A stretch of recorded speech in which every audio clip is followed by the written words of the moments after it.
Hello, it's a very lovely good morning from here in Delhi, and hope as always that each one of you are absolutely fine.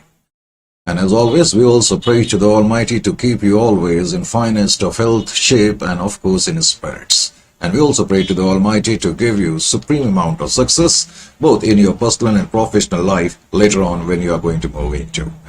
So, with such prefacing note, we start today's this particular session, and in this particular session, honestly speaking, we are going to start a chapter with which you are already familiar with so many times, correct? Especially in your past education, in the past phase of your education, I should say that way round. I'm talking about issue of share capital.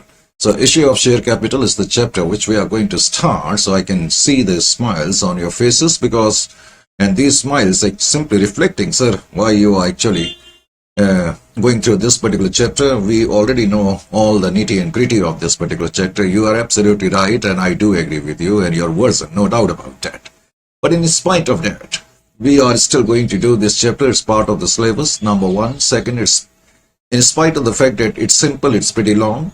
And secondly, the fact, without taking any credit of your knowledge regarding this particular what we call chapter, we are still going to take the issues right from the scratches as we normally do. Correct? So a little bit of patience you need to show regarding this, because even I know that when something is known to somebody, sometimes it becomes pretty difficult to maintain the intensity. Correct? So better you should not ignore this one, in spite of the fact that you have tremendous amount of knowledge and great background regarding this particular chapter. But in spite of that, I'm very sure that you are going to learn something extra. Correct? So, issue of share capital. Now, first of all, let me write first of all the name of the chapter. This is the one, accounting for issue of share capital. I'm simply writing issue of share capital.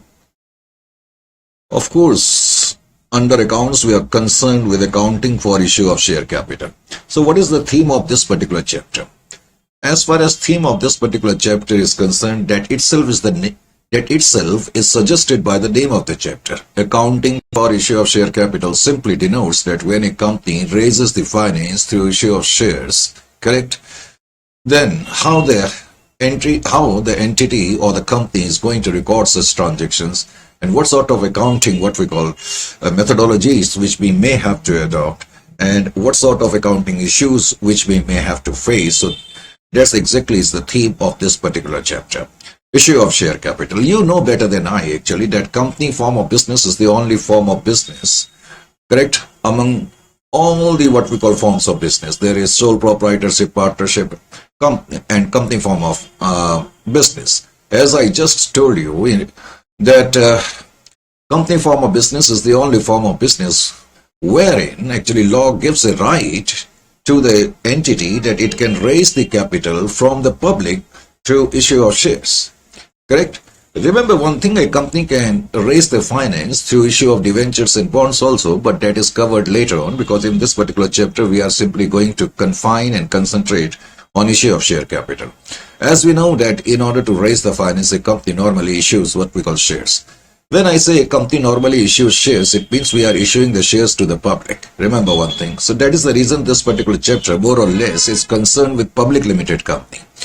You need to understand this in the initial stages itself. We are not talking about one-man company. We are not talking about private company. We are not talking about any other or simply company which is guaranteed, and simply we are talking about what we call those companies which are offering the shares to the public. Is it clear to you? So issue of share capital, that means directly or indirectly we are talking about public limited company, because generally the public limited company raises finance through issue of shares. Now, as a moment ago, I was talking about this particular fact that under issue of share capital, basically we are concerned with the accounting, what we call aspects, and how the accounting unfolds, that is already known to you. But in spite of that, we are going to start from the scratches. Suppose there is a company, correct? You need not require to write, it goes without saying, because these are the rough sheets. Suppose there is a company and this company wants to raise, let us say rupees 10 lakh worth of share capital. This company wants to raise 10 lakh worth of share capital from the public. And for the same, this company offered, let us say 1 lakh shares, 1 lakh shares of rupees 10 each. Each share is of rupees 10 each. This is the total share capital which this company wants to raise. In fact, this is the amount of capital which this company wants to raise. And this particular amount of capital shall be raised by issue of shares. So company is going to issue 1 lakh shares of rupees 10 each. Correct? So 1 lakh is the number of share and the face value. This value is also known as face value, nominal value. Correct? So 1 lakh shares we are offering to the public for rupees 10. This company intends to raise 10 lakh. For the same, company is offering 1 lakh shares of rupees 10 each. Number one. Now, when these shares will be offered to the public, generally for the same, as you know better than I actually, that company gives a prospectus, floats a prospectus in the market wherein actually company invites the public to subscribe its shares. Anyway, so company is offering 1 lakh shares of rupees 10 each to the public. Quite obviously, now the general public is going to apply for these shares. Apply for these shares. Now, for a while, you presume you are one of the investors who are interested in buying these shares. And let us say you bought 1,000 shares. You are interested in buying 1,000 shares of this company. What did I say? I say that out of 1 lakh shares, you are also interested in buying the shares of this particular company, and you are interested in buying 1,000 shares of this company. Similarly, there will be other investors in the market who will be interested in buying the shares of the company. So we want to keep the discussion very simple. If you are interested in buying 1,000 shares of this particular company, how much logically you would need to pay to this particular company? What amount you should logically pay to this particular company if you are interested in buying 1,000 shares? You let me know of that. Sir, we are interested in buying 1,000 shares, and because face value of the share is 10, so logically we are supposed to pay 10,000 rupees. Absolutely right. You are supposed to pay rupees 10,000.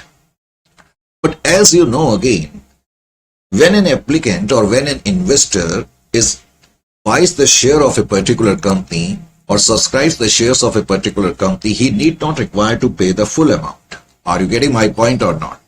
So even though you are supposed to pay what we call 10,000 rupees, you are not going to pay entire 10,000 in one lump sum. In fact, initially you will pay application money. First, you are going to apply to the company. You will have to fill the application. And in the application, you will write, sir, I am interested in buying 1,000 shares and the face value of share is 1 and total value is 10,000. It means you are telling to the company, well, sir, I am going to pay you 10,000 rupees. But the company will tell you, you need not require to pay 10,000 in one lump sum. You pay us at the time of application only rupees 2. Let us say application rupee is 2. Generally, we will see, and you know better than I, the face value of the share generally is divided into what we call different installment. Generally, the first installment is known as application money, second installment is known as allotment, and another one is known as call money. Even call money is subdivided into first call, second call, and third call. Total, there could be 5 installments. You can say that way around. So, initially, when you will apply for the share, you are going to pay rupees 2,000 only. Later on, the company, after some time, the company will then scrutinize all the applications from all the applicants who, like you, must have applied for the shares. So after scrutinizing the application, let us say company decides that you should be allotted 1,000 shares. So a letter of allotment will be sent to you and company will tell that now onwards, you are the shareholder of our company. That means directly or indirectly, you have become the owner of the company. When letter of allotment is received by an applicant, then he becomes the shareholder or member of the company. You can participate in the what we call meetings of the company, and you have the voting rights, no doubt about that. And you have also right to assess the books of the company. So this is the first installment which you pay at the time of application. And second installment is generally paid when company will send you a letter of allotment. Letter of allotment means company is telling two things to you. Now you have become our shareholder, and it is also time for you to pay us the next installment. Let us say allotment money is rupees 5. So when you will receive the letter of allotment, you will also have to pay to the company rupees 5,000. So out of 10,000, now you have paid 7,000. And then finally, company will ask you to pay the call money whensoever company would need the finance. Company will ask you to pay the remaining amount. Let us say remaining amount is by way of call, and remaining amount is, let us say, this much. So 3,000. So that is how you are going to pay 10,000 rupees. What I want to say is that when a company actually issues share capital, company never ever asks the money in one lump sum. Although in rare cases it could be a possibility, but generally company is not going to ask the entire money from the applicants, as I said, at the time of application. So general process is that first of all the investors are going to apply for the shares, and their applications will be scrutinized. When they will apply for the share, they will pay along with the applicant some application money, and then after their application is accepted, then they will become the member of the company, shareholder of the company, owner of the company, you can say so. And then you will also have to pay to the company the allotment money. And after that, company will call the remaining amount from you, and which you will have to pay to the company. So this is the general process which you are already aware of. I'm not telling that you are not aware of all these things. So this is how we will have to move. And as far as entries and other aspects are concerned, very easy. It is not tough at all. In fact, the question number 1 I have framed, it is actually a sort of demonstration question just to open the chapter.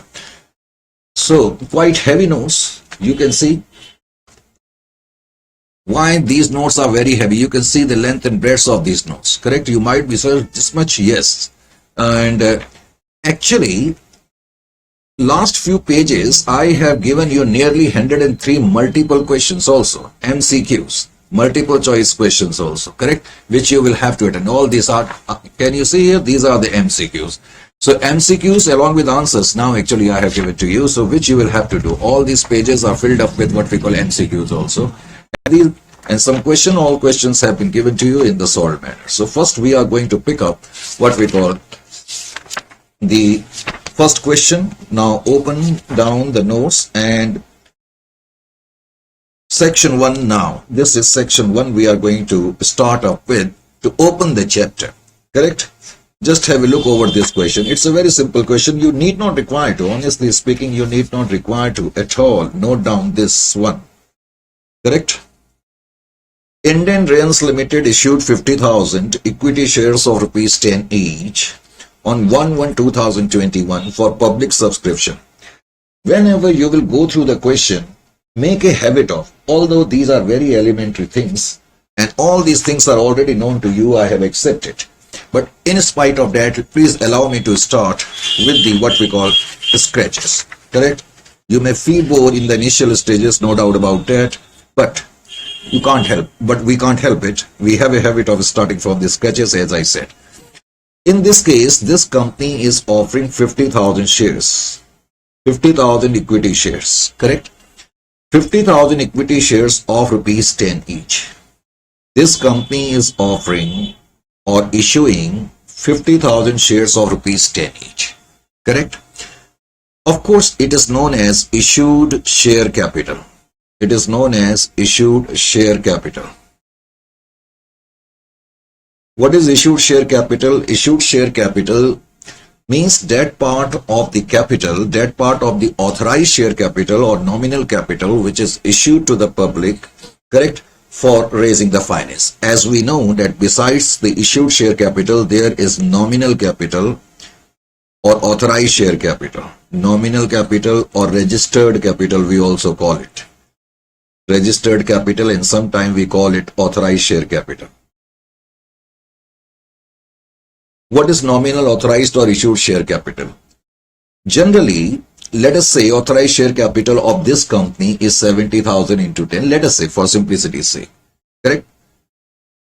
Actually, nominal capital, registered capital and authorized capital, these are the three terms which we use synonymously. The reason being is that it is called nominal capital because it exists only for the namesake. Why it exists only for the namesake? Because never ever company will issue entire 70,000 shares to the public, or uh, or what we call number of share with which the company is registered. It is called as registered capital simply because with this capital company is generally registered, and it is called as authorized share capital because this is the maximum capital which the company can issue to the public. But company never ever what we call issues the total number of share with which it is actually authorized to issue. Is it clear to you? That is why it is also known as nominal capital, because it exists only for the namesake.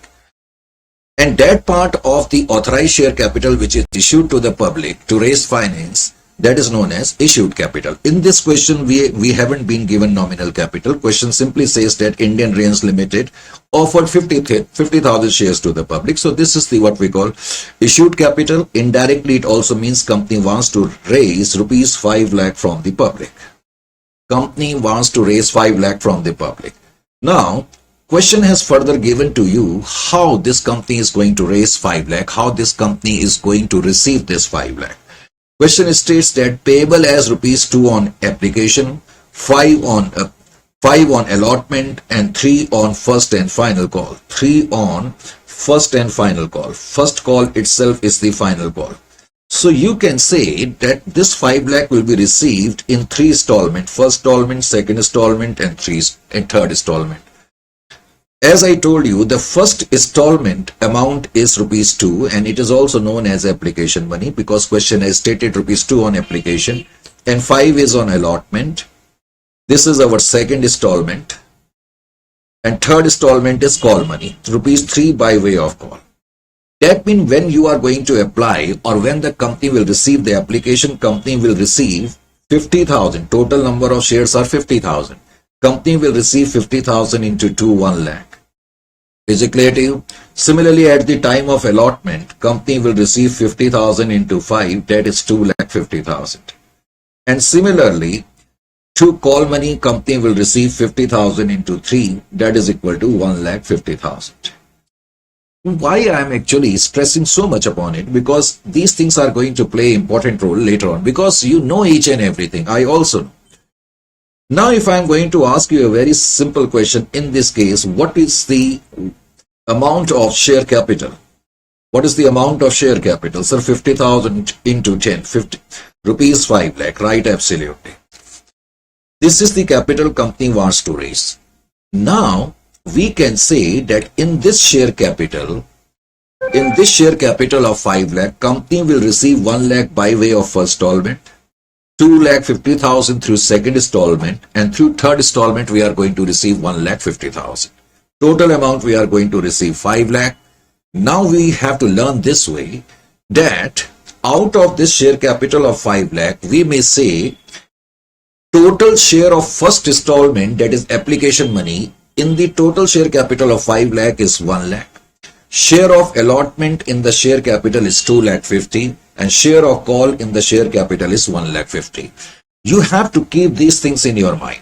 Now, second important point is that this is the common question. The common question is that company has issued 50,000 to the shareholders, and one share is of rupees 10, and this amount is being called this way: 2 on application, 5 on allotment, and 3 on call. This is the general question, and I have divided this question into part.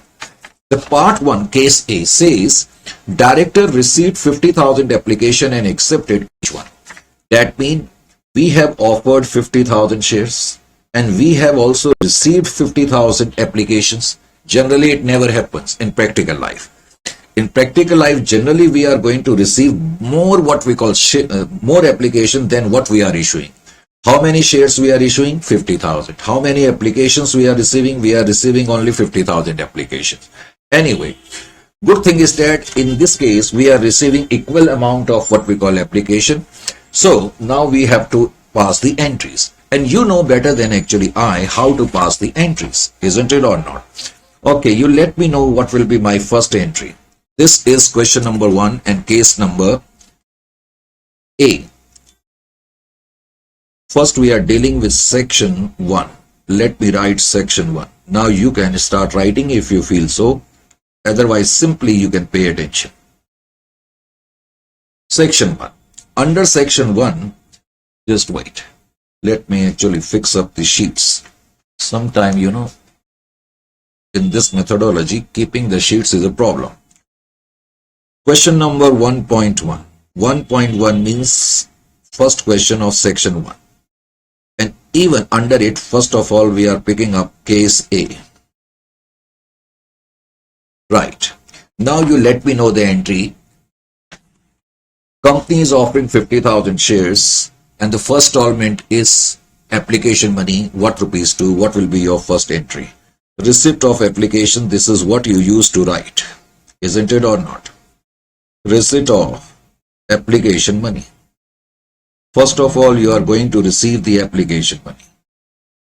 Now you let me know what will be your entry. Receipt of application money.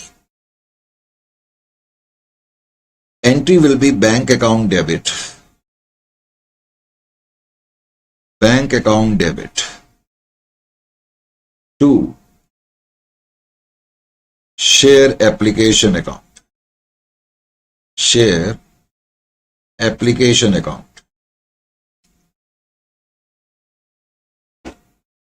How many shares? How many applications we are receiving? We are receiving 50,000 applications.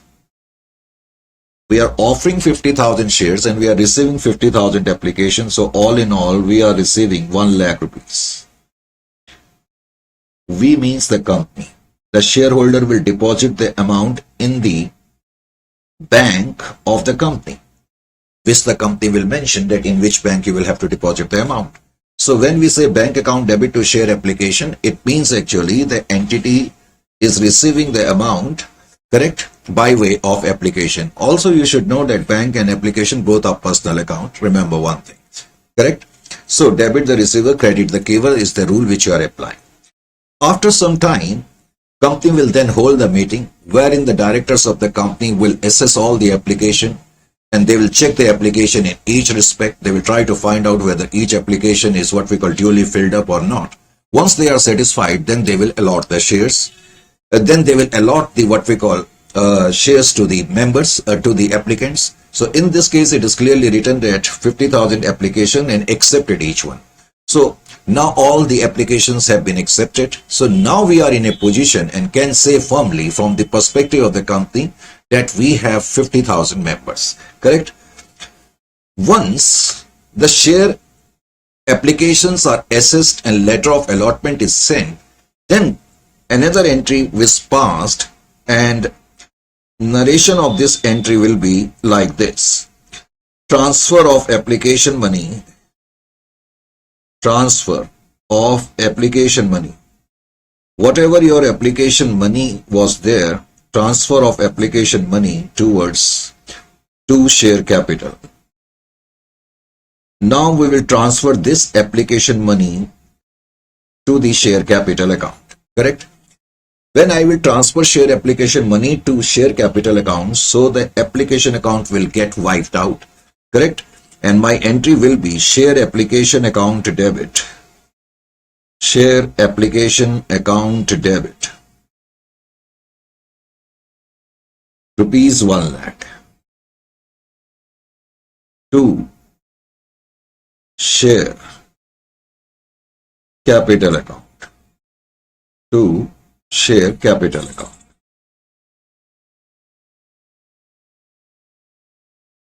Generally, for every installment, you will have to pass 2 entries. One for receiving and another one for transferring it to capital, as you know, correct? So in this case, there are 3 stages. First one was with respect to application, and now the next stage is with respect to allotment. However, in case of applications, as you know, first we receive the application money and then we transfer to the what we call share capital. But after this stage, from the next one, that means allotment and onwards, we will first of all pass an entry. We call it due entry. For example, now company has decided that we are going to receive allotment money from the members. So company will ask the members to pay the allotment money. And because company knows that it has 50,000 members, and each member will have to pay at the rate of 5, in this case allotment rate is 5, So company is sure that it is going to receive 2,50,000. Correct? So our next entry will be allotment money due. This is our second stage entry. Allotment money due. Allotment money due.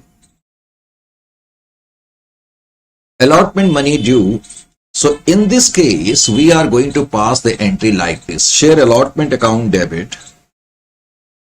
Share allotment account debit.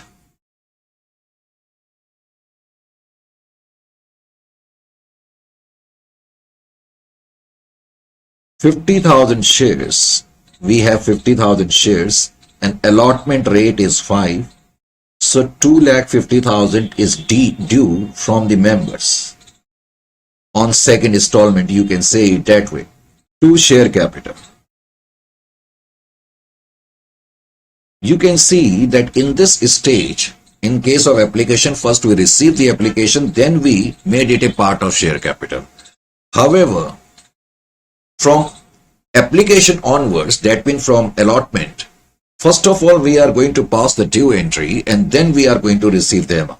In fact, what happens in case of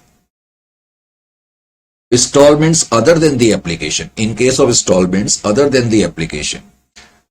company first will make the what we call amount due call and then company is going to receive the entry. For example, if company needs what we call more company will ask the shareholder to pay allotment. Similarly, company will ask the shareholder to pay call money and so on. So first we are making the what we call call, and when we are making the call, we are going to pass the due entry. For example, in this case, company wants to call the allotment money. So the moment we are going to call the allotment money, we will make it a part of share capital. There are two reasons. One, we know that now we have 50,000 members and we also know that allotment is a part of share capital and we also know that shareholders will have to pay the amount. So better to what we could transfer it immediately. So share allotment money account debit to share capital. Now we are going to receive the allotment money. Receipt of allotment money. Receipt of allotment money.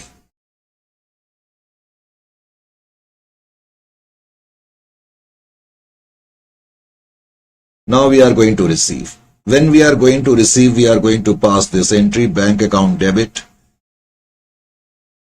Bank account debit 50,000 into 5 if you want to show. To share allotment account. To share allotment account. 2,50,000, 2,50,000.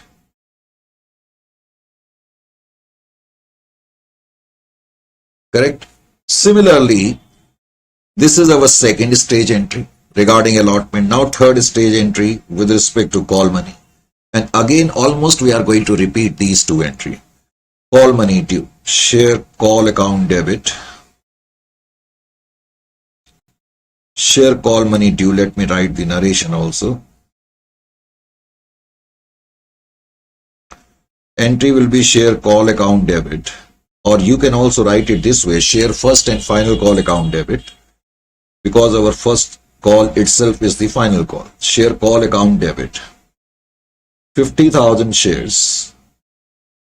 And rate is 3. 1,50,000. To share capital account. To share capital account. So now we will ask the shareholders to pay the call money. Generally, when company makes the installment due, generally time of 15 days is given. So just for knowledge sake, now we shall receive the amount, receipt of call money.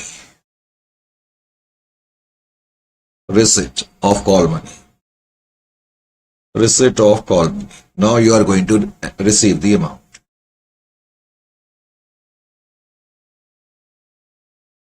So your entry will be simple one, bank account debit to share call account. So every installment has got two entry. It is as simple as that. Two share call account. 1,50,000, 1,50,000. Now, this is the most simplest, but this was intended to give you a brief idea regarding the entries, which already you know, but just to remind the same you can say. Now, we will take case B. Case B is given in the next sheet. That means question is same. Company is offering 50,000 shares, number 1. Application money is 2, allotment money is 5, call money is 3. But now the question is, director received 60,000 application and decided to reject the excess application money. Now this time, case 2. How many applications we are receiving? We are receiving 60,000 application. Case B. In the last case, we received 50,000 application. And now we are receiving 60,000 application. Is it clear to you or not? As you know, again better than I, when a company receives more application than what it is offering, it is known as case of oversubscription. We are offering 50,000 application. How many shares we are offering or issuing? We are issuing 50,000 shares. How many applications we are receiving? In this case, we are receiving 60,000 applications. Now, what is written in the question? Question further states that, where is the question actually? Case B. It is written here. Case B says that director received 60,000 application and decided to reject the excess application. Now, this line you need to take care of, and because there is tendency among the student to ignore the real impact of this line. Read the line carefully. What did the directors did? They rejected the excess application money. What is the amount of excess application money? Number of excess application, 60,000. Total excess application I'm talking about, 10,000, right? That means out of 60,000 applications, 10,000 applications have been rejected.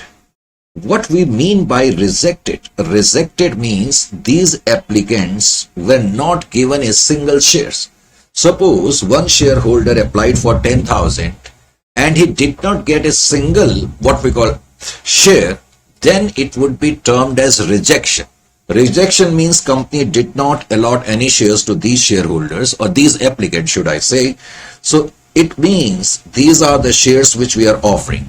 We are receiving 60,000 application, but out of 60,000, 10,000 applicants were not given a single share.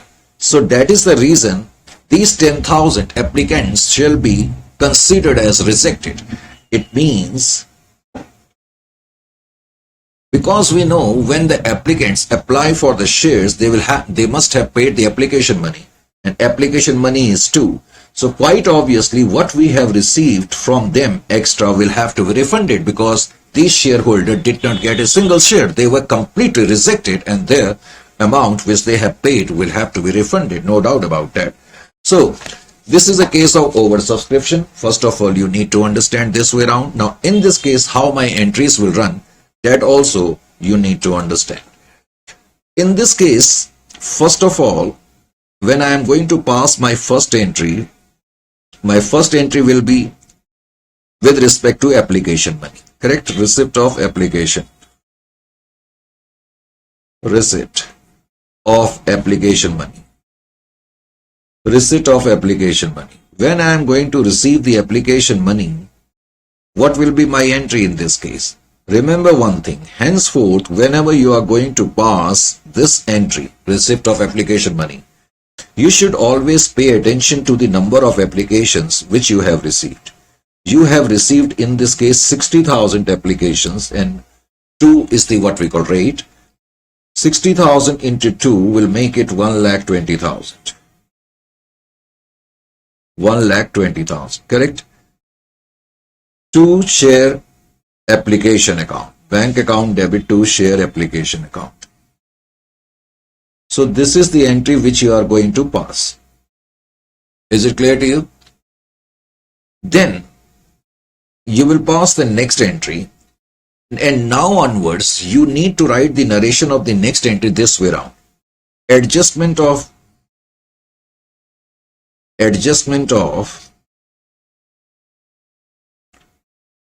share application money towards capital, as we know that some portion of the application will be transferred to capital and some portion in this case will be refunded because 10,000 applications have been rejected, isn't it or not? Towards refund.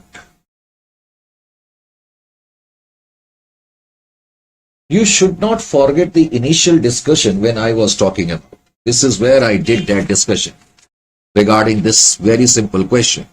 We are offering 50,000 shares of rupees 10 each. This is what exactly I said when I started this question. I also told you that company wants to raise 5 lakh. And casually I also told you that in the share capital of 5 lakh, share of application money is actually 1 lakh. And it will never ever change because we are offering 50,000 shares. And 50,000 into 2, this is the amount. So we can say that in total share capital of 5 lakh, share of first installment application money is 1 lakh and so on. Why I am reminding you all this point? Because when I am going to pass the entry, these point will hold very good. See here, my next entry will be share application account debit. Share application account debit. Share application account debit. You have credited application by 120, so you are going to debit it by 120. Then I will write to share capital. Some portion of share application money must be transferred to share capital. And whenever we are going to transfer to capital, we will always have to look at the number of shares which we offered, which we issued. We means the company. Company has issued 50,000 shares. So, 50,000 into 2, that means share of application money in the share capital is on 50,000 share at the rate of 2, 1 lakh. So share of first installment share application money in the share capital is 1 lakh. And now we have transferred application money 1 lakh out of 120 to the capital. And rest of the money has been refunded. So I am going to write to bank account. In fact, when I write to bank, it means I am writing the entry share application account debit to bank account. This is the entry for refund because when we receive, we pass the entry bank account debit to share capital. And now because we have refunded the amount, we are simply going to reverse the entry. So 10,000 applicants have been rejected and into 2. So 20,000 I am going to refund. This is the entry. Rest of the entry will remain same. For example, if I am going to pass allotment entry, allotment money due. Allotment money due. When I will pass this entry, my entry will be share allotment account debit. Share allotment account debit. Total number of shares 50,000. Allotment rate is 5. 2,50,000. Whenever we are going to transfer something to capital, always look at the number of shares issued. 50,000 shares. Share allotment account debit to share capital.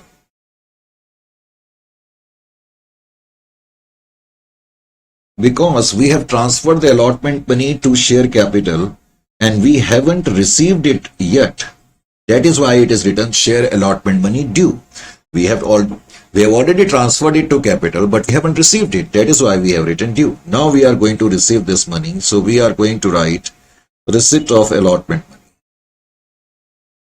Receipt of allotment money. When I am going to receive the allotment money, my entry will be bank account debit to share allotment account. Bank account debit to share allotment account. Bank account debit to share allotment account 2,50,000, 2,50,000.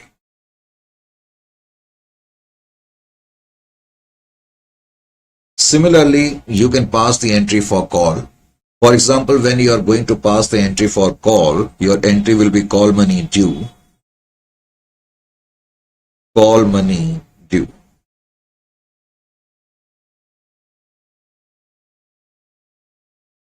Call money due means you are making the call as part of the capital. Share call account debit. Total number of issued shares are 50,000. Rate is 3. So 1,50,000. To share capital account. To share capital account. 1,50,000. Correct? And now we'll pass the final entry for receipt. Receipt of call money.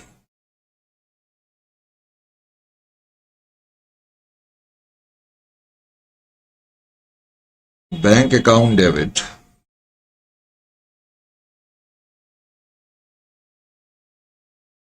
To share call account. 150. This is the entry you will have to write. Question number 1.1 case B. Now we are picking up question number 1.1 case number C. Same question. 50,000 shares are being offered to the public. Correct? And 50,000 applications are being offered to the public.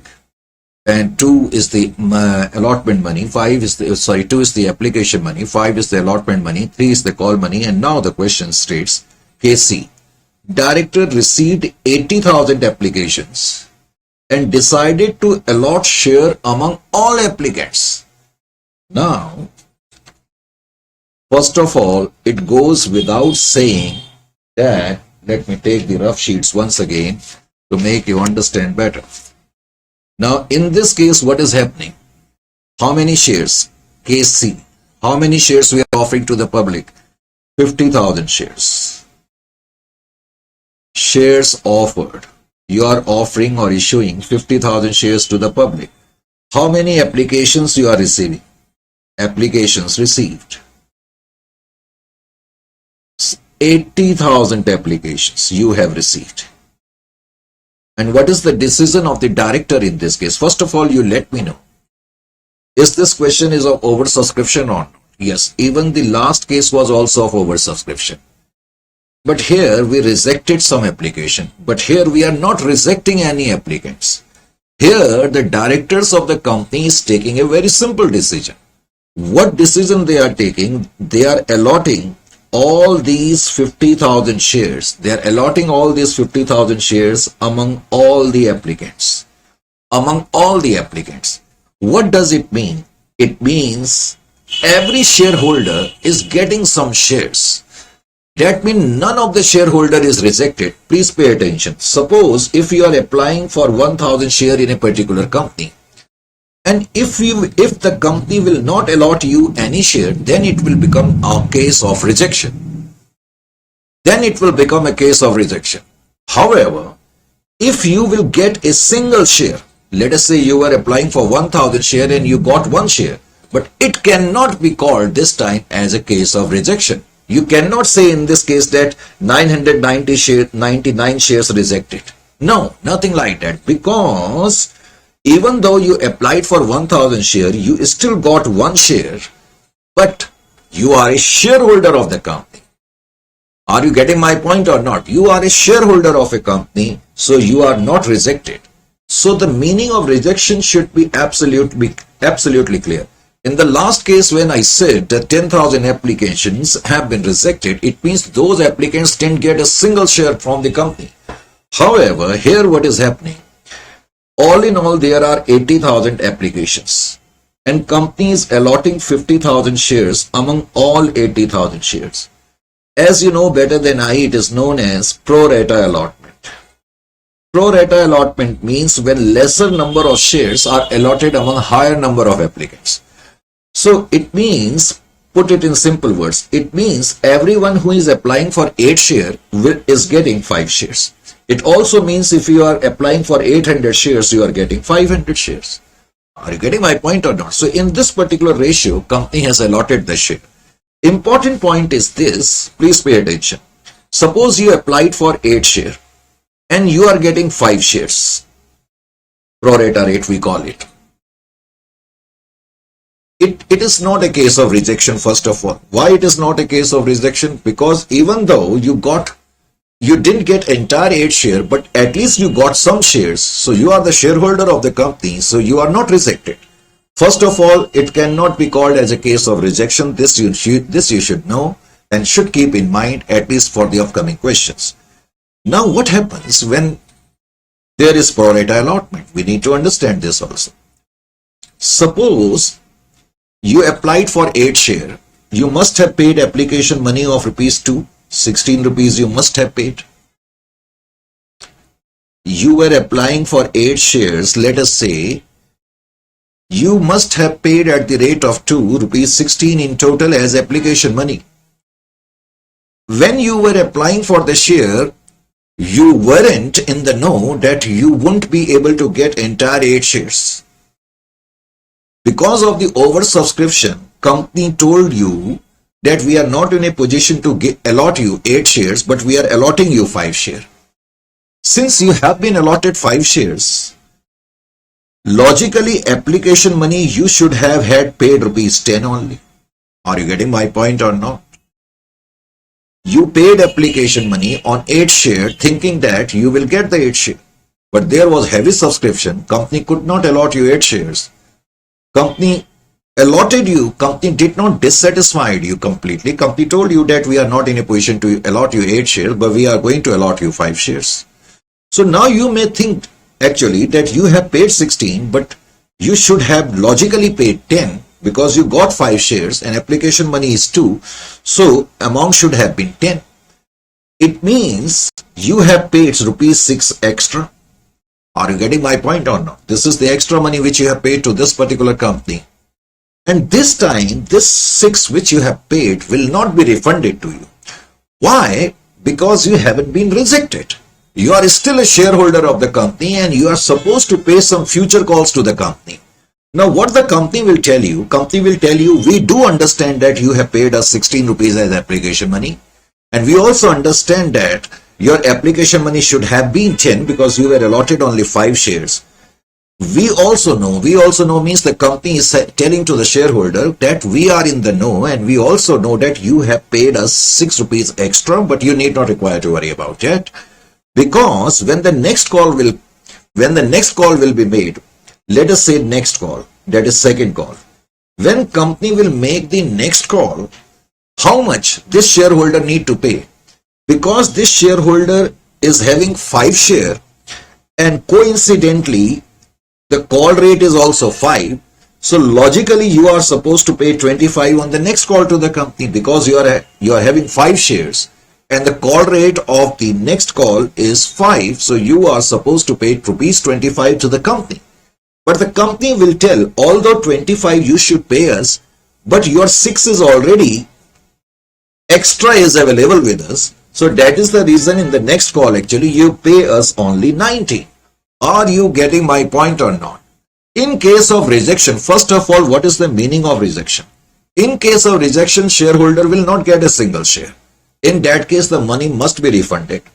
But in case of pro rata allotment, whatever excess money is there, we need to find out what is the excess money. Quite obviously, excess application is 30,000.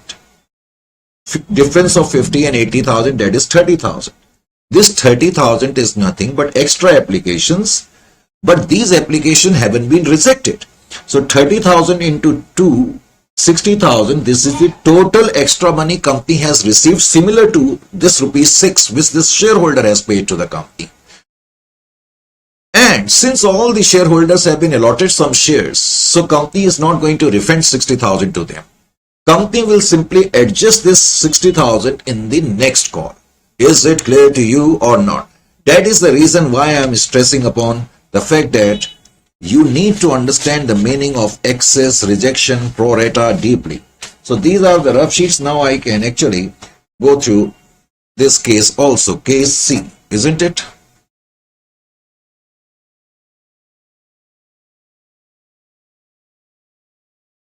Case C. Now in this case, my entry will be, first entry will be receipt of application money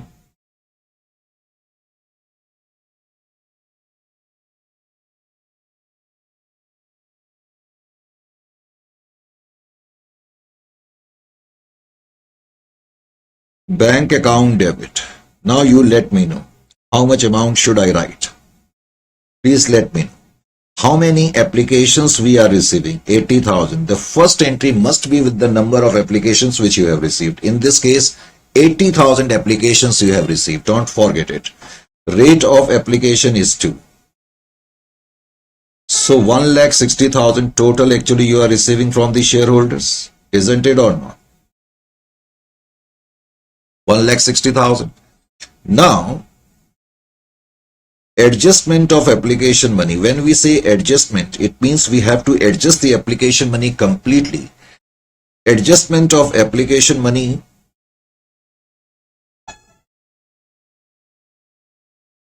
towards capital. Capital means share capital. And next call. We are adjusting this time application money not only towards capital but also some portion will be adjusted towards the next call. Share application account debit. You are receiving total 1,60,000.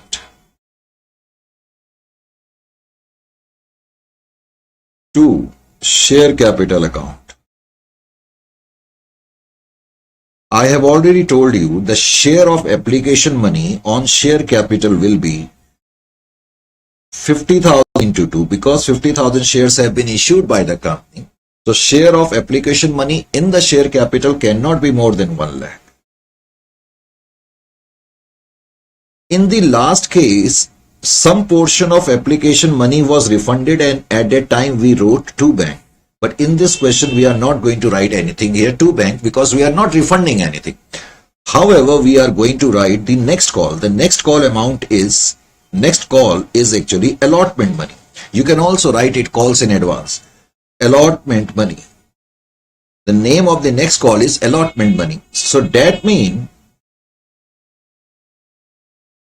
60,000 extra which we have received logically on 30,000 shares, 30,000 applications at the rate of 2. This will be adjusted towards the next call. When I say it will be adjusted towards the next call, what does it mean? See here. First, let me write call money due. Sorry, allotment money due. Allotment money due. Allotment money due.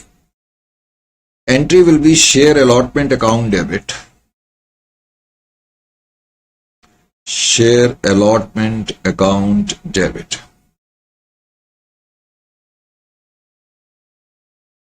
Because I am making a due entry, it means directly or indirectly I am making the installment part of capital. And I have told you now several times that whenever you are going to transfer something to capital, always consider the total number of shares issued. You have issued 50,000 shares and call rate is this. So total call money due is 250. We write call money due, but it means share of allotment in the share capital is 2,50,000. Since you haven't received it, that is why we are writing it due. So you are supposed to receive 2,50,000. You means the company. So company is supposed to receive 2,50,000. Now we will receive receipt of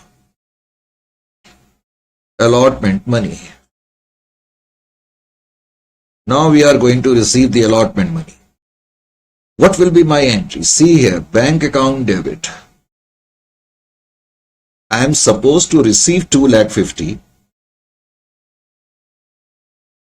Similar to the shareholder, when I was talking about this particular case,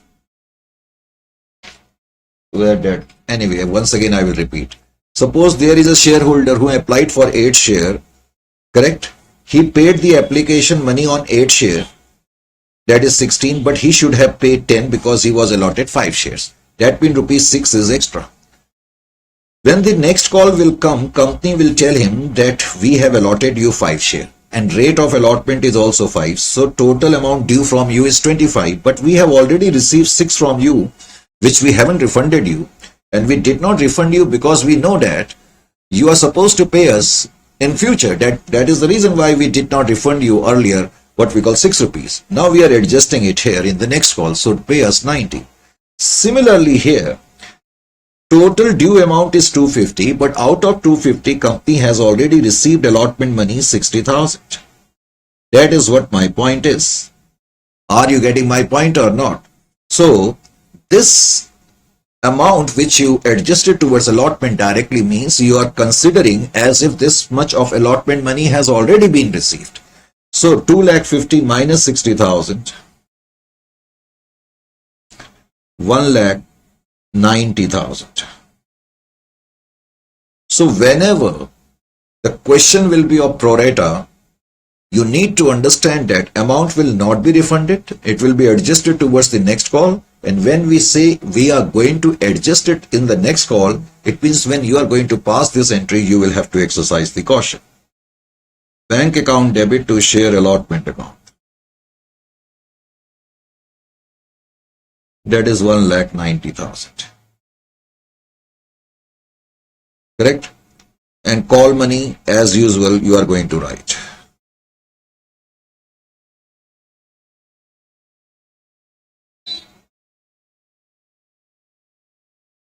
Share call account debit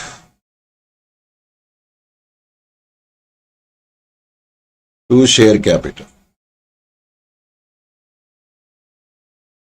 50,000 shares of rupees 5 each. 2,50,000.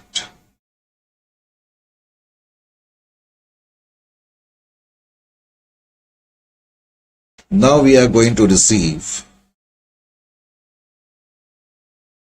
receipt of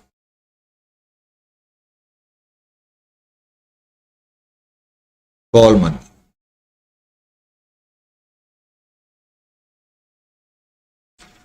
Bank account debit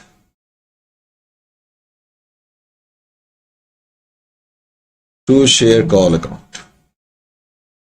So we are going to receive 2,50,000.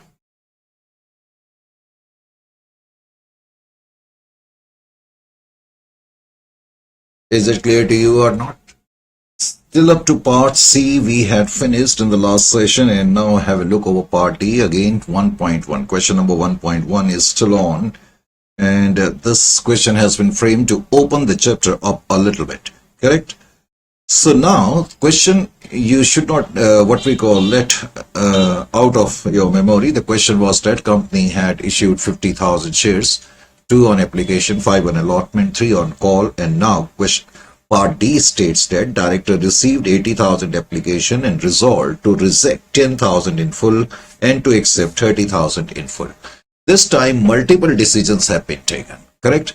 In the previous cases there was only one decision. In the first case we accepted all the what we call applicants, and in the second one we rejected 10,000, while in the third one we allotted 50,000 share among 80,000 applicants. But now here in case D, we have rejected 10,000 in full and we have accepted 80,000 in full. And further, it is given to allot remaining shares in pro rata. Correct? So multiple decisions have been taken in this case. 3 decisions have been taken: to reject 10,000 in full, to accept 30,000 in full, and to allot remaining shares in pro rata. Besides, question this time also states that Mr. Badmash, who held 1,000 shares, failed to pay call money and his shares were forfeited. You know the meaning of forfeited, isn't it? So forfeited means his shares have been cancelled. Sometimes shareholders are given due notice when he fails to pay a particular call, And in spite of those notice, if he fails to pay, then company has the right to forfeit, means to cancel his shares. Not only we can cancel his share, but his shares can be later on reissued to somebody else. And and it is written over here, later on these shares were reissued for rupees 8 as fully paid. So after the shares have been cancelled, company reissued these shares for rupees 8 as fully paid. That means company gave some concession, and normally discount is given when company reissues the shares. So this is the major points of this particular question. Now here you will have to pay attention in this particular question. In this particular question, first of all, this is case D. Case D. Now my advice to you is that whenever the question is of oversubscription, you always do some analysis. First, analysis.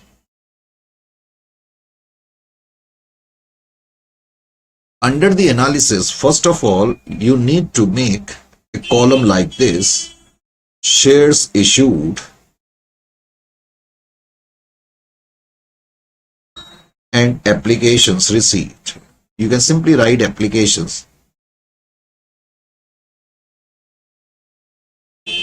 Then coolly take into account the number of shares which you are offering. You are offering 50,000 shares. And how many applications you have received? You have received 80,000 applications. Now you consider your first decision. What is the first decision? The first decision states that to reject 10,000 in full. To reject 10,000 in full means out of 80,000 shares, 10,000 applicants were not allotted any shares. So that is why here I have put up a dash. So it means these shareholders, these applicants in fact have been rejected. Because these have been rejected, their amount, their application amount which they must have paid along with application should be refunded. So 10,000 into 2, rupees 20,000 we are going to refund. We are going to refund this money, correct? Now what is the situation now? We still have 50,000 shares for offer and we still have 70,000 applicants. We still have 70,000 applicants. The next decision says, in fact, next decision is given just to confuse you, to accept 30,000 in full. To accept 30,000 in full means out of 70,000, 30,000 applications were accepted in full means 30,000 applicants were given 30,000 shares. So this is not going to have any headache, correct? This is not going to give us any problematic situation.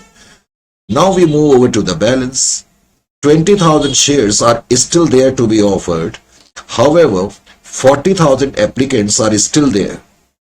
And now under the third decision, it is given to allot remaining shares among remaining applicants. How many remaining shares are there? 20,000. To allot remaining shares means to allot 20,000 shares among remaining applicants means 40,000. Now you let me know, if 20,000 shares are being allotted among 40,000 applicants, what should I call it? It is known as pro rata case. You remember? Pro rata case. Similar to the last one. The difference of this, in the last question 50,000, total shares were allotted among 80,000 applicants.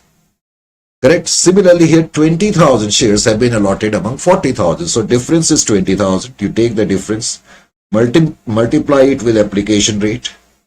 In this table, whatever will be there, that will be multiplied with application rate. Total is 40,000. This 40,000 will be adjusted in the next call. It will be refunded and it will be adjusted in the next call. Correct? So now we can move over to the entries part. Entries. My first entry will be receipt of application money.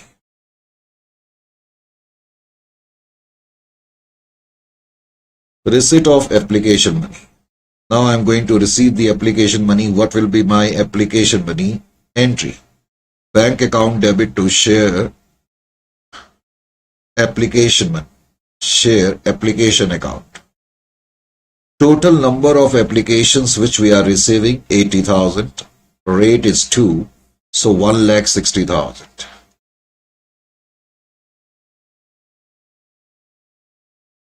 Total 1,60,000. Correct? Then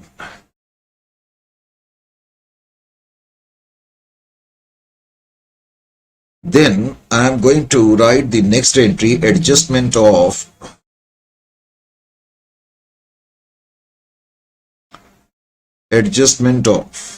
allotment money.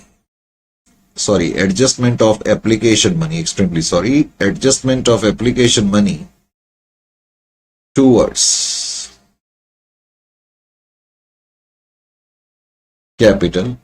This time some portion of application will be taken to capital, some portion will be refunded,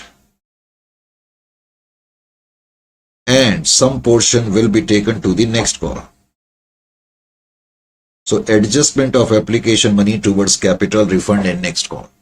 Correct? So my entry will be share application account debit. Total amount is 1,60,000. This 1,60,000 must be adjusted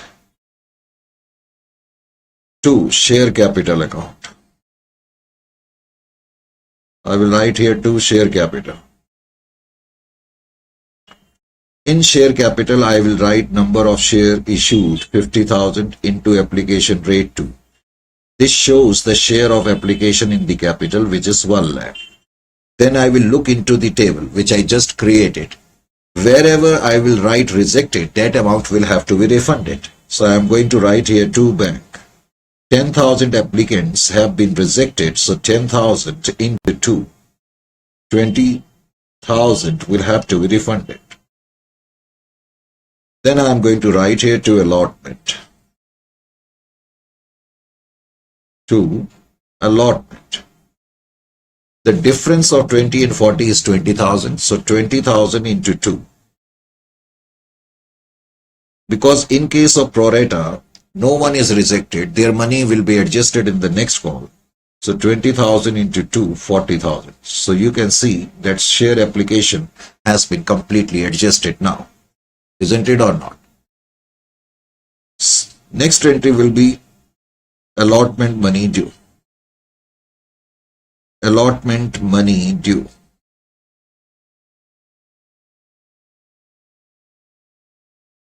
Simple entry, share allotment account debit. Share allotment account debit. Total number of share which you are offering 50,000. Allotment rate is 5. Total is 2,50,000. To share capital.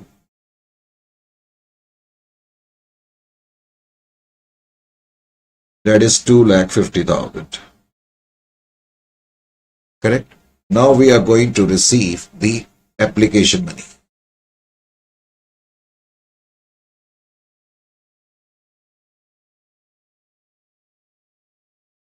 Receipt of allotment money. Receipt of allotment money.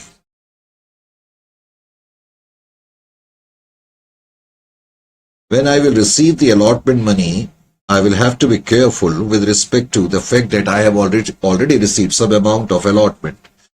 So bank account debit to share allotment account. This is the entry I am going to pass. Total amount I was supposed to receive is 2,50,000. But out of that, we have already received 40,000 here. Already. So now we are going to receive 2,10,000. 2,10,000. Is it clear to you? Now,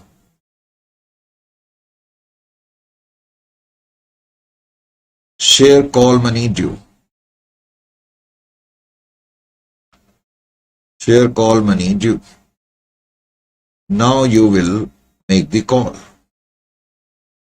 Share call account debit.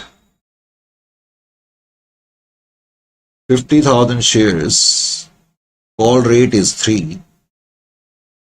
So total 1,50,000. Total 1,50,000. 2 share capital. 2 share capital account. 1,50,000. Correct? Now, here you will consider this particular fact that one shareholder whose name is Mr. Badmash and he is having 1,000 share, he did not pay the call money. So sometime it happens. So receipt of call money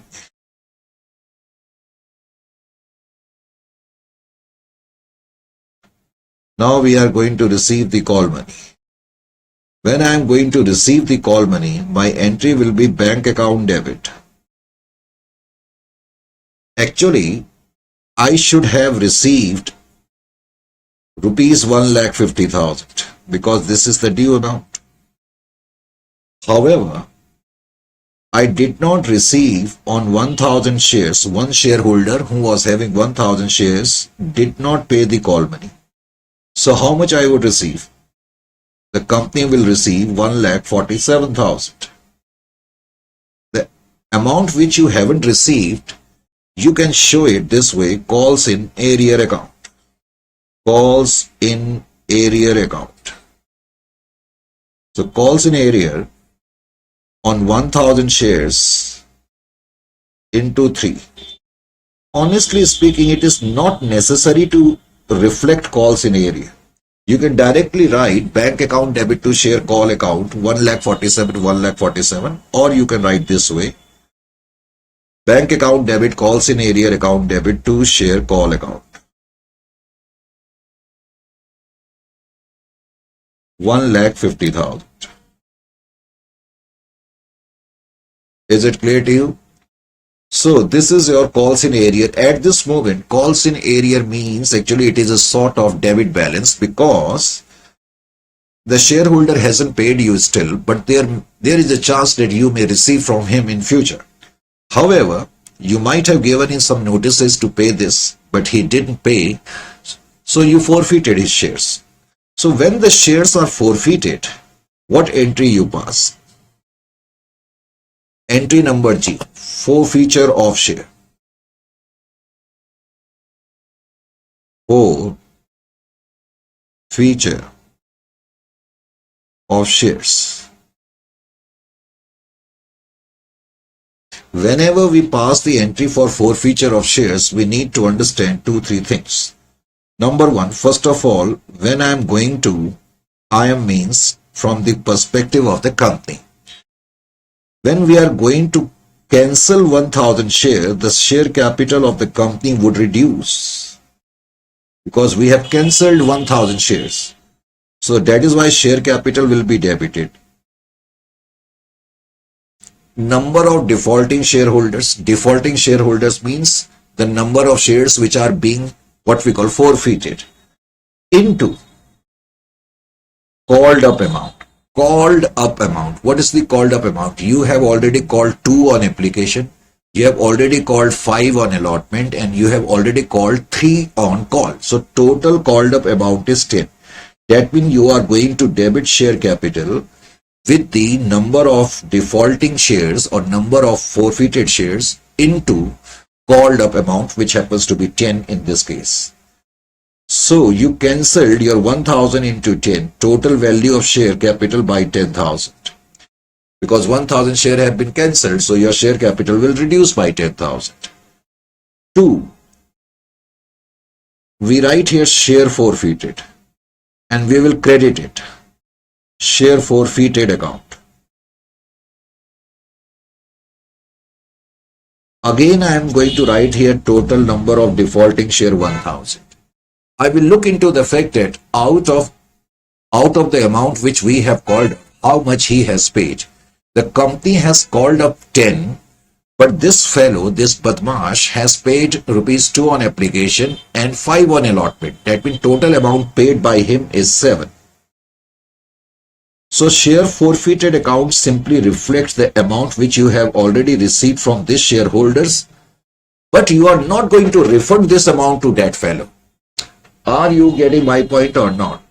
Company has issued 1000 share, correct, to the shareholders. And out of this shareholder has paid 7,000 and he did not pay 3,000. Now, whatever you have received, you are not going to refund. So it is a sort of gain for you. The share forfeited account simply reflects gain for you because you have received 7,000 and you are not going to refund him. And it is considered as a gain for you because you can reissue these shares again. Are you getting my point or not? So whatever you have received, that is something extra which you have received because you can reissue these 1000 shares to somebody else. So that is why it is a gain for you, number one. However, later on it is written, these 1000 shares, remember one thing, on these 1000 share, company logically should have received 10,000 only, correct? However, company has already received 7,000 from first shareholder. First shareholder, when I say, it means from Mr. Badmash, but he defaulted and shares were forfeited. Now these shares are again reissued, but when these shares, these 1000 shares are reissued, they are reissued at the rate of rupees 8. At the rate of rupees 8. Generally, company gives concession when company will reissue the shares because company quickly want to restore its share capital. That is why some concession or discount on reissue is given. So 8,000 company will receive from this shareholder. That means on these 1000 share, company logically should have received 10,000, but now company has received total 7,000 into 8,000, 15,000. We have received 15,000 on value of 10,000. So that means 5,000 worth of gain is for the company. Net gain is 5,000. Anyway, first of all, forfeiture entry. We debit share capital. I have given you the reason because our share capital gets reduces. Share forfeited account is considered as a gain because we have received some amount of these shares and we are not going to refund the fellow. And then we are going to write here 2 calls in area. 2 calls in area. Remember one thing.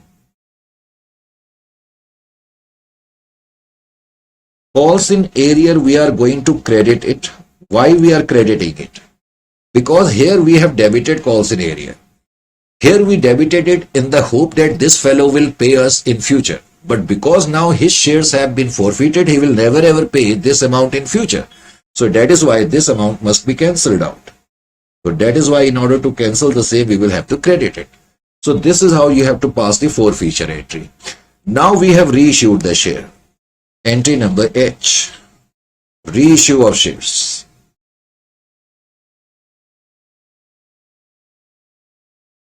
Reissue of shares. Just a moment ago I told you shares can be reissued. Remember, on these shares company has already received 7,000.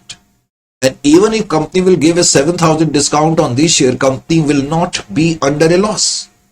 Correct? However, when we issued the shares, when we reissued the shares, we received only 8. We reissued 1,000 shares and we received in total 8. Debit 8,000. And here we write share forfeited account. Share forfeited account. Actually, we write share forfeited account. What does it mean actually? It means discount on reissue. It means discount on reissue. When we are reissuing the shares, we are giving some concession, some discount.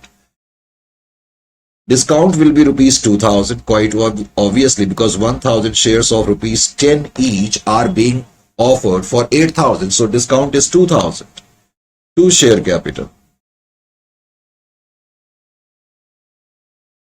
1,000 into 10, 10,000. Now try to understand. Actually, why we debited share forfeited account? Because we are able to give the concession because we have received 7,000 on these shares already. Are you getting my point or not? So whatever concession which we are giving, it is presumed that we are giving out of this gain. Correct? So that is why my net gain is still 7,000 is credit balance and 2,000 is debit balance. The difference of these two, 5,000. And I also told you 5,000 earlier how we are ultimately having a gain of. Because we can look at the gain from two sides. I have 1,000 shares of rupees 10 each, 10,000. On these shares, I received 7,000 from the first shareholder, and when I reissued these shares, again I received 8,000 from the second shareholder. Correct? That means total I have received 15,000, whereas I should have had received 10,000. So quite obviously the gain is 5,000. This is one way of looking at it.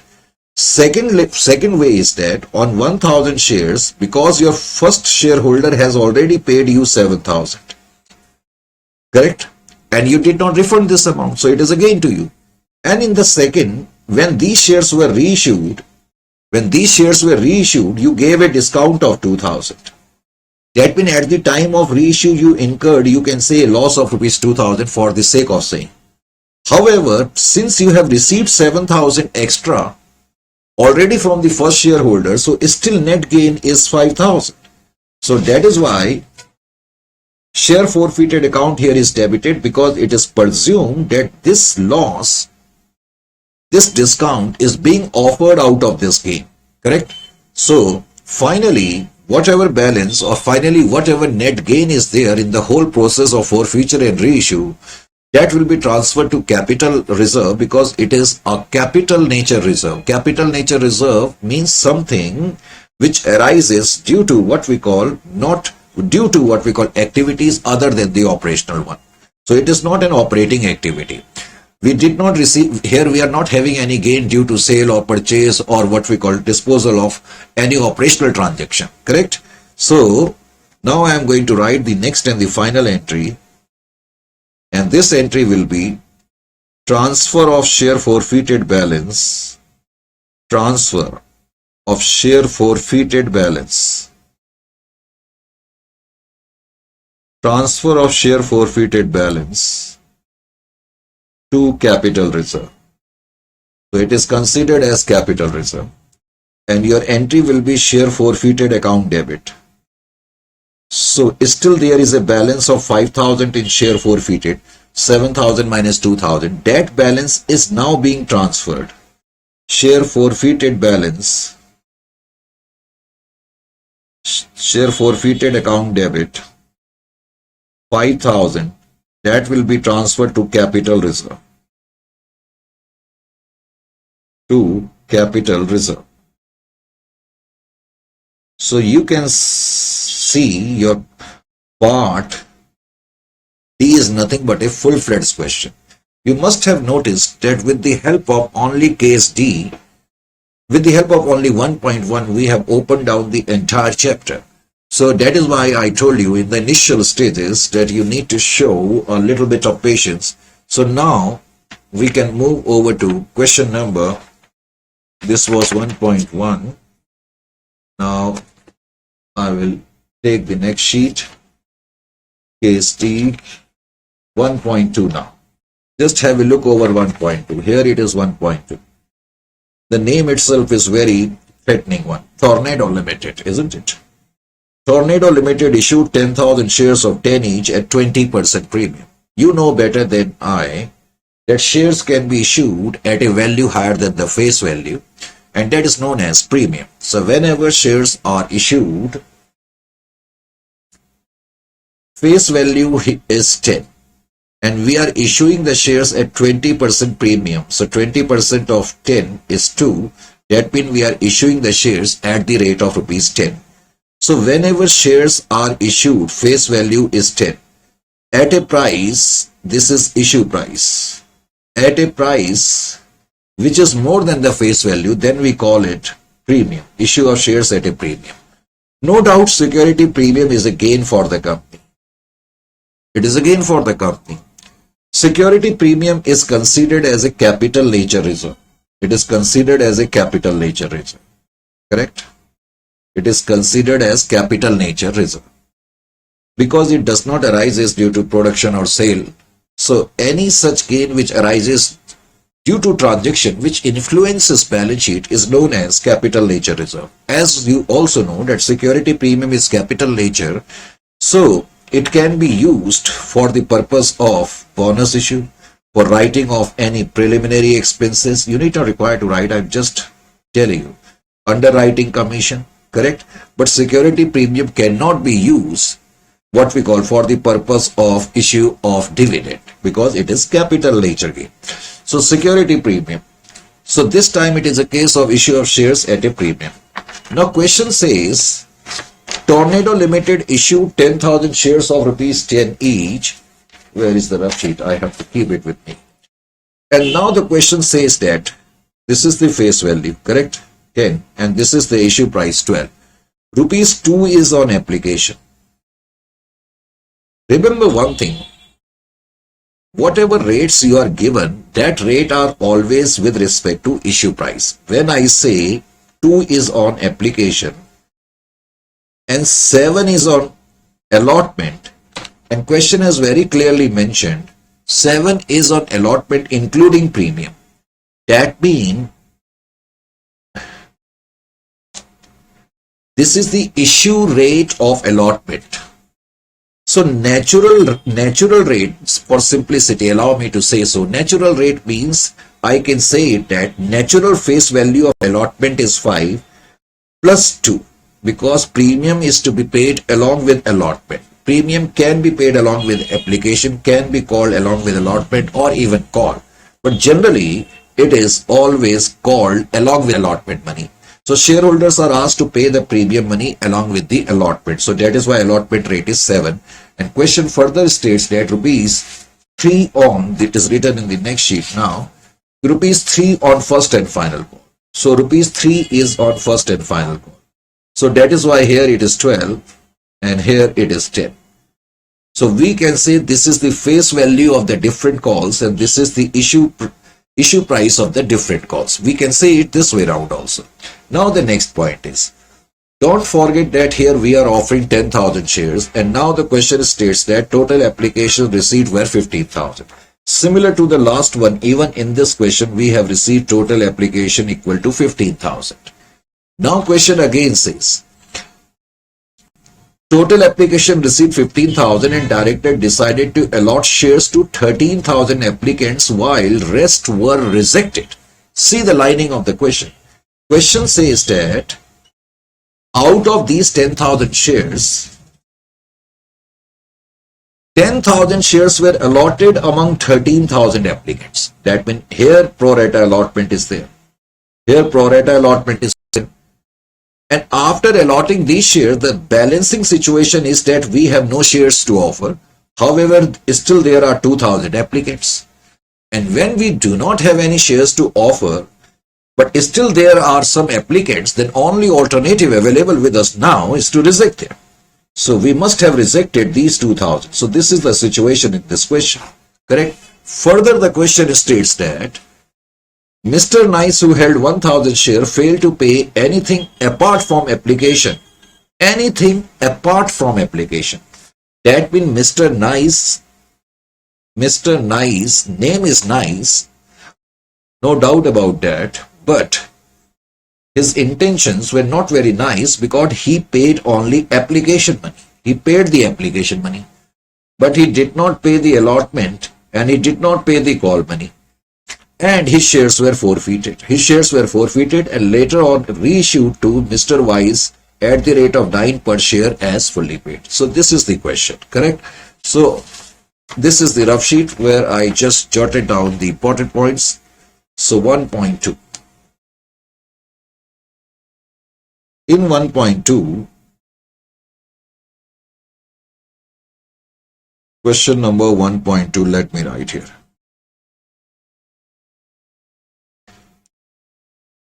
First of all, we will do the analysis as we normally do. First step, analysis. In the analysis, in one column, as I told you, you write shares issued how many shares you are issuing, and application. We are offering 10,000 shares and applications being received by us is 15,000. The first decision company took is all the 10,000 shares were allotted among 13,000 applicants. Lesser number of shares are being allotted among higher number of applicants. It means it is a case of pro rata allotment. Whenever there will be pro rata allotment, we will take the difference 3,000, we'll multiply it with the application rate, which happens to be 2 in this case. So rupees 6,000, because it is related to pro rata allotment, this money will be adjusted in the next call. Now what is the situation still? The balancing situation is that we don't have any shares to offer now. However, in the waiting there are 2,000 applicants. In the waiting there are 2,000 applicants. And the next decision is that we rejected the remaining applications. Rejected means we did not allot a single share to these fellows. These applicants were simply told big no. So that is why it will become a case of rejection. And their money, I need not require to tell you, will have to be refunded. So rupees 4,000 will be refunded, 6,000 will be adjusted towards the next one. Besides, in this question, there is one Mr. Nice. Mr. Nice is having 1,000 share. He is having 1,000 share. On 1,000 share, Mr. Nice has paid the application money, but he did not pay the allotment money. And he did not bother to pay the call money also. Allotment rate is 2. Application rate is 2. 7 is this. And what was the rate? 3. 3 is the call rate. These rates are related to issue price of 12. Question is at a premium. Besides, we will see this question belongs to the category of real pro rata. One is pro rata and another one is real pro rata. Why this question belongs to category of real pro rata? Actually, there is no such legal word. We are using the real pro rata only for simplicity's case. This is a case of real pro rata. This is a case of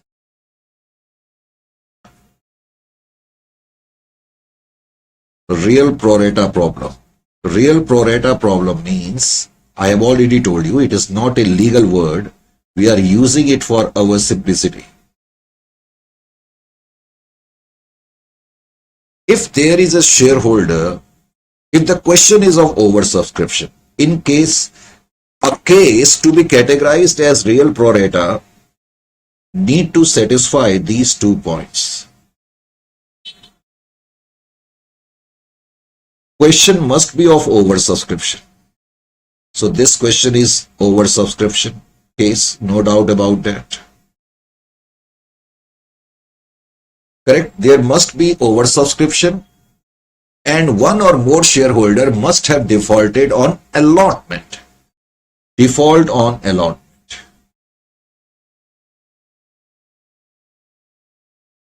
For example, when we did case number D of 1.1, even over there, case of pro rata was there, but there was no default on allotment money. That is why the question was out of bound of real pro rata. But here in this case, I am saying this question belongs to the category of real pro rata. It means here oversubscription is there and default on allotment is also there. And whenever there will be default on allotment, there will be some serious issues which we may have to address. Correct? However, let's first start the question as usual, as we normally do. Now we will take up entries. Entry number 1, application money.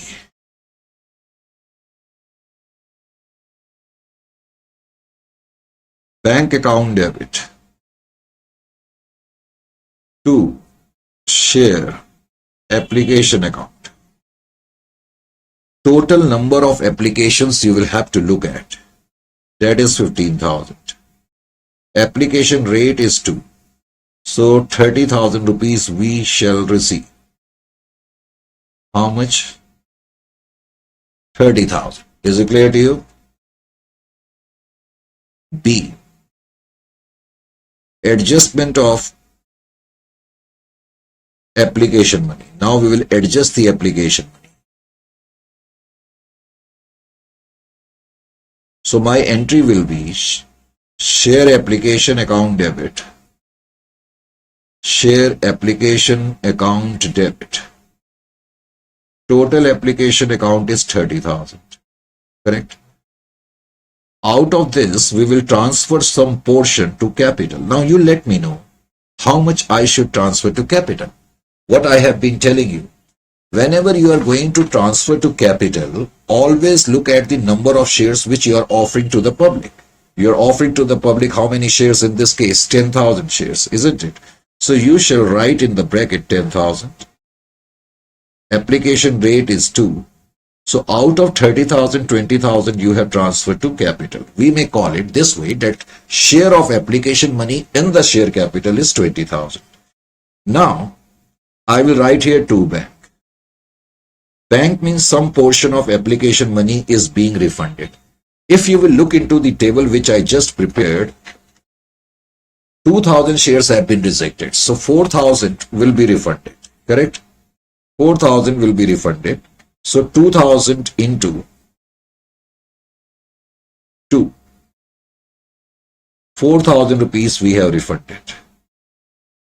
And then I am going to write here to share allotment, that is the next column. Some portion of application money is being adjusted towards the next call, which happens to be allotment. Correct? On 3,000 shares of rupees 2 each. Because 10,000 shares were allotted among 13,000. So pro rata allotment was there. So 6,000 will be adjusted in the allotment. When we say adjusted in the allotment, we are presuming that this 6,000 on allotment has already been received. Correct? So this is how the entry for adjustment will run like. Now, the entry number 3. Share allotment account due. Share allotment money due. Your entry will be share allotment account debit. Now here you will have to exercise the caution. Share allotment account debit. When you will debit the share allotment account, first of all look into how many shares you are offering to the public. 10,000 shares. Allotment rate is 7. So write here 70,000. Then you write here 2 share capital. Whenever we will transfer to capital, we will always look over the fact that how many shares we are offering to the public. 10,000 shares. Here I am not going to multiply it with 7. Here I am going to multiply it with the natural face rate. That was the point when I started off the question. Where is that sheet now? Where is that rough sheet? Just let me check if it is lying here. I will be able to let you know. Okay, I'm not able to trace it down. Right? I told you in the beginning that face value is 10. Correct? And issue price is 12. I told you this way. I also told you that in the information, generally when it is written that application rate is 2, that means these rates are generally with respect to issue price. So out of 12, 2 is application, 7 is allotment, and call money was 3. This 2, this 7 or this 3 is related to the issue price. Now what we call value of application as far as natural face rate is concerned? Of course it is 2. But as far as allotment is concerned, we may say that natural face rate, because face value is 10. So natural face rate is 5. Plus 2, then it becomes 7. And similarly, natural face value of call is 3. So you need to pay attention towards such wordings which I am going to use during the discussion. So natural face rate of allotment is 5. You got my point or not? So whenever we are going to transfer to capital, we are going to look into the fact that how many shares we are offering to the public and what is the natural face value of the call. So share of allotment in the share capital actually is 50,000. Because rupees 2 is on premium, it means share of premium in the allotment is this much. Share premium. So out of 70,000, which we are supposed to receive on allotment, 50,000 will be transferred to capital and 20,000 will be transferred to security premium account. Security premium account. Is it clear to you or not? Correct? This is how we are going to pass the entry for security premium account. Now we will receive the allotment money. Receipt of allotment money. Now, when we are going to receive the allotment money, we have to exercise some caution, as I told you, and especially in this question. Especially in this question, pay attention. I'm going to write bank account debit.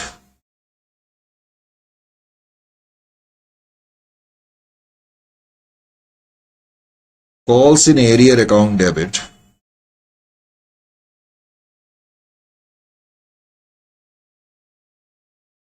To share allotment account. You can directly write bank account debit to share allotment account if you feel so. It is not necessary to write calls in area. How much amount should I write? That is the point is. See here. Here you will have to exercise some caution. Actually, I am supposed to receive on allotment 10,000 shares at the rate of 7. Total, I am supposed to receive 70,000. But out of 70,000, as we have seen that we have already received 6,000 rupees. Correct? When we wrote in the second entry to allotment, it means we have already received 6,000. That means 64,000 we must now receive. If we have received 6,000, now 64,000 we should receive. Okay. However, one shareholder, Mr. Nice, who held 1,000 shares. You remember Mr. Nice, he held 1,000 shares. But he did not pay the allotment money. Because allotment rate is 7. Allotment rate is 7. So logically, I should subtract here 7,000. And if I will subtract 7,000, I will come to know how much actually I received. It seems like this, isn't it or not? 70,000 we should have received, 6,000 we have already received, so 64,000 we should have received. And out of 64,000, one shareholder who held 1,000 shares actually did not pay the allotment money. So quite obviously, it means now I should subtract 7,000 out of 64. So I may say that we received 57,000. But problem is this, it looks like Mr. Nice did not pay 7,000. It looks like that. It looks like that because he held 1,000 shares and 7 is the allotment rate which he failed to pay. So quite obviously it seems he hasn't paid us 7,000 on allotment. But this is not the case. How much he did not pay, we will have to calculate. And why we will have to calculate? Because in this question, there is real pro rata. There is real pro rata means there is oversubscription and default is also there on allotment. So we will have to make some calculations. What are those calculations which we shall have to make in this question? That is the point which we need to understand. See here. Bank account debit, calls in area account debit to share allotment account. This is the entry which I need to write, no doubt about that. But I will have to do some calculations. First of all, I need to know how much Nice did not pay. So how will I calculate that? I will have to do some workings.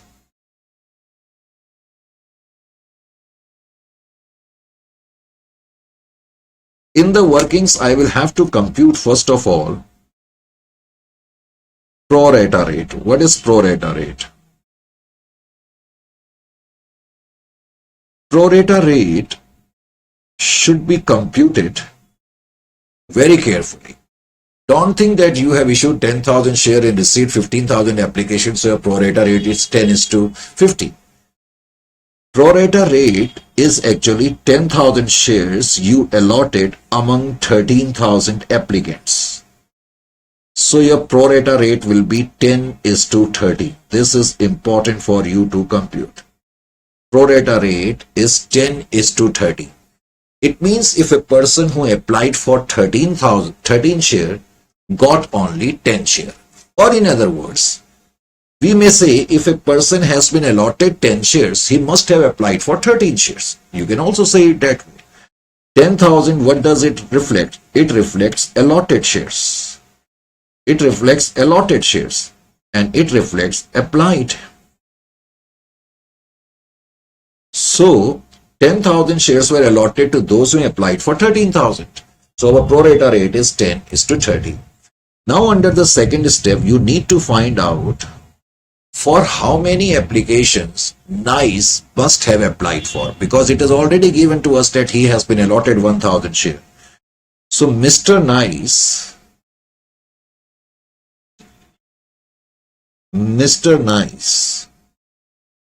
must have applied for how many shares he must have applied for. For how many shares he must have applied for. So we can find out. If you are allotted 10 shares, you have applied for 13, it means. And if you have applied for 1,000 shares, if you have been allotted 1,000 share, for how many share you must have applied for. So 1,000 into 13 divided by 10.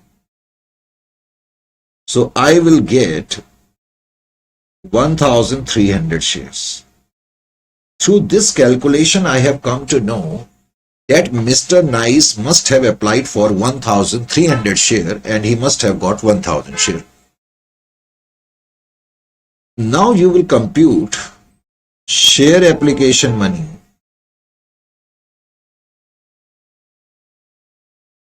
Share application monies paid on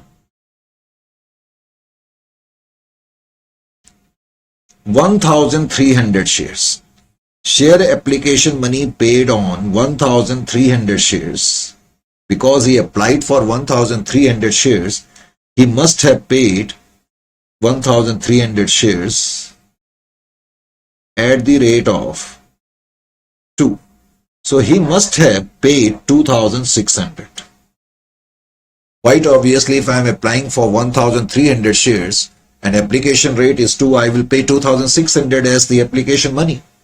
But I did not get what we call 1,300 share from the company. I got only 1,000 shares. So it means share application money required. Share application money required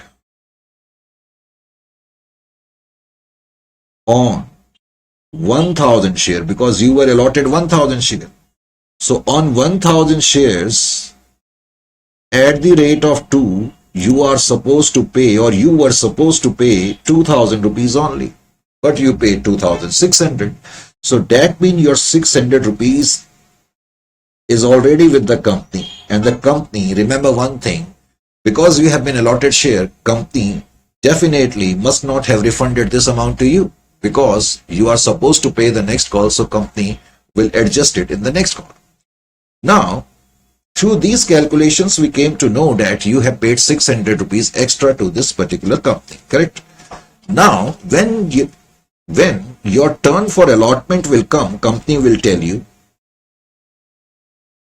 allotment money due. Allotment money due. Because you held 1,000 shares, you have been allotted 1,000 shares, and call rate is 7. Here you will have to write full rate 7. That means 7,000 rupees was due from you. No doubt about that. but less excess application money. Since you have paid 600 rupees extra, less excess application money,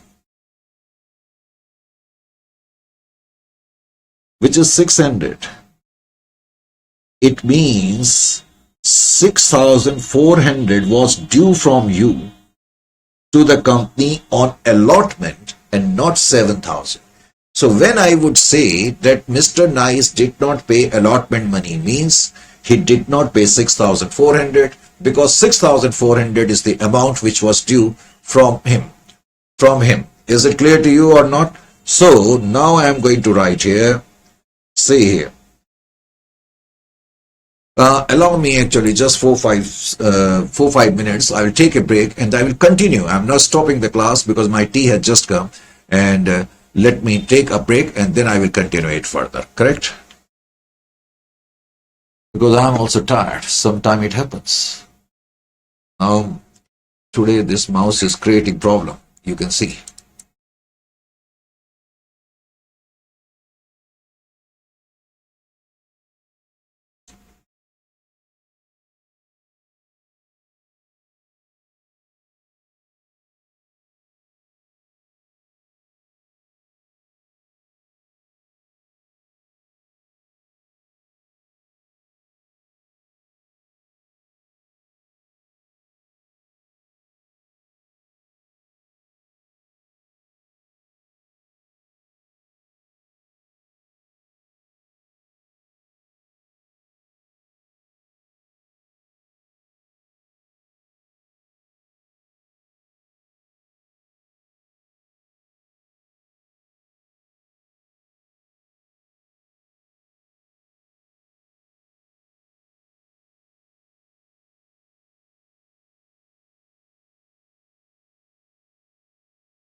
So welcome again.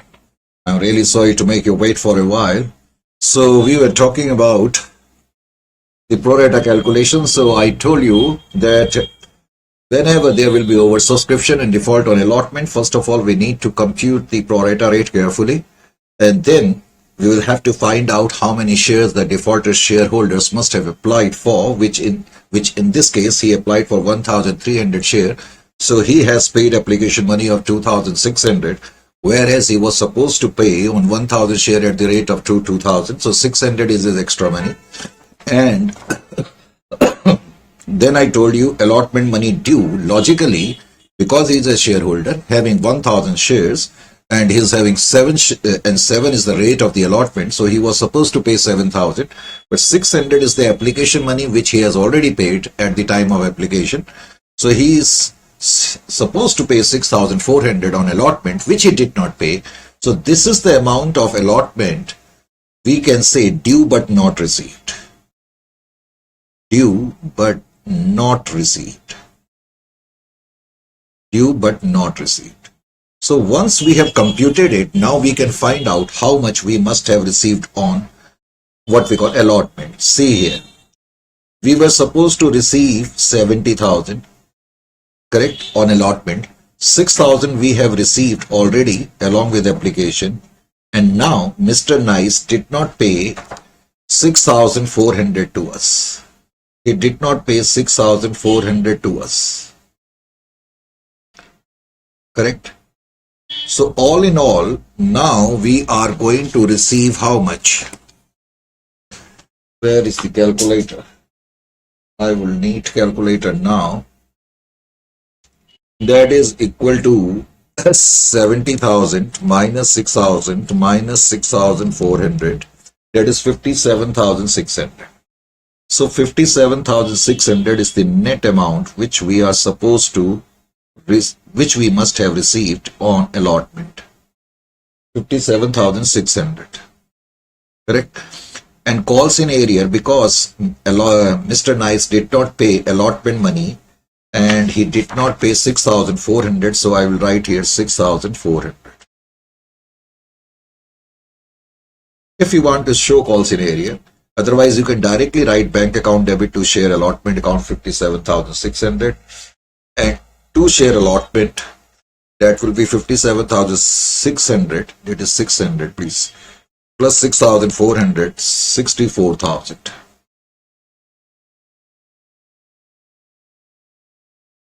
As I told you, out of 76,000 we had received already earlier, so 64,000 we can say was the debt amount which we were supposed to receive, but out of that 6,400 we did not receive and 57,600 we received. Correct? So whenever question is of oversubscription category and along with that there is default on allotment, in that case these calculations will have to be done. Correct? Now we move over to the next part of the question, case entry number E, call money. Call money due. Now I will write here call money. Share call account debit. Total number of shares being offered 10,000. Call rate is 3. Total due is 30,000. To share capital account. To share capital account. Correct? 30,000. Now, receipt of call money. Receipt of call money.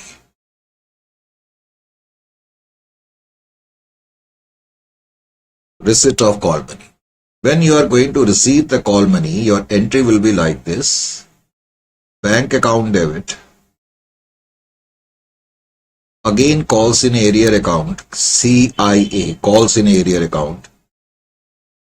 To share call account.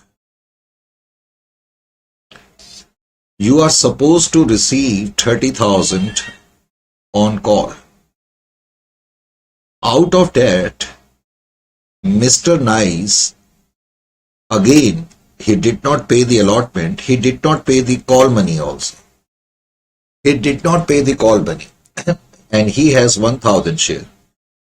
So 3000 is the amount which we did not receive. It means we have received 57,000. Correct? This is how we will have to write the call money. We can directly write the entry bank account debit to share call account 57,000, 57,000. It is not necessary at all to write call scenario. Now, we forfeited his share. Forfeiture of share.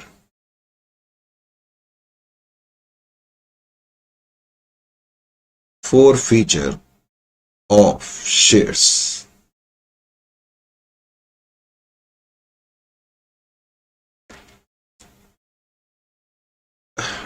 Here I am going to write, I just told you whenever there will be forfeiture, you will have to debit the share capital account. Number one. Number two, you will consider the defaulting shareholder. Mr. Nice is having 1000 share. He is the defaulting shareholder. Now coolly compute the natural, see what I am writing. Whenever we shall talk about capital, we will talk about natural face rate. Correct? I told you, and so many times during the discussion of this particular chapter, I have told you your natural face rates are like this in this question. And your issue rates are 2, 7 and 3. Correct? You have already called up ₹2 on application, 5 on allotment, because we have to consider natural face rate. That means we have called up entire 10 rupees. So I am going to multiply it with 10. Whenever we are going to talk about capital, we shall always talk about natural face rate. So defaulting shareholder into called up amount. So I am going to debit my share capital by this amount, 10,000. Now, in case of forfeiture, there is some problem with respect to security premium. In forfeiture entries, security premium account can be debited and cannot be debited. Pay attention when it will be debited. Security premium account will be debited only if security premium account hasn't been received, has not been received, then we are going to debit it. In this question, security premium is on allotment and we did not receive allotment money. Because we did not receive security premium, because security premium was supposed to be paid along with allotment. So we did not receive the premium money. So that is why I am going to debit it. 1000 into 2, that is 2000. Security premium will be debited only, I am writing here. Security premium shall be debited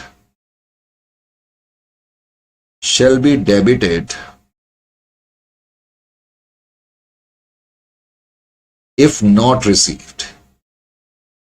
So if premium hasn't been received, then you are going to debit it. The logic behind is that why we are going to debit. Because in entry number 3, we have credited security premium. If we have credited it 10,000 into 2 and we are not going to receive on 1000 share because his shares have been forfeited now. Mr. Nice share have been forfeited. So quite obviously we are not going to receive this much of amounts. So if I am not going to debit security premium, then it will show unnecessarily higher balance. So in order to cancel it out or with it, so we have to debit it. Then here we have to write to share forfeited. In the share forfeited account, generally we write the amount which we have received. And my advice to you, always consider it as balancing figure. It shows the amount which you have already received. Instead of finding out how much you have received, because if you will think this way, that on 1000 shares, you have received 2 on application, so amount should be 2000. So chances are there that you might commit mistake. Correct?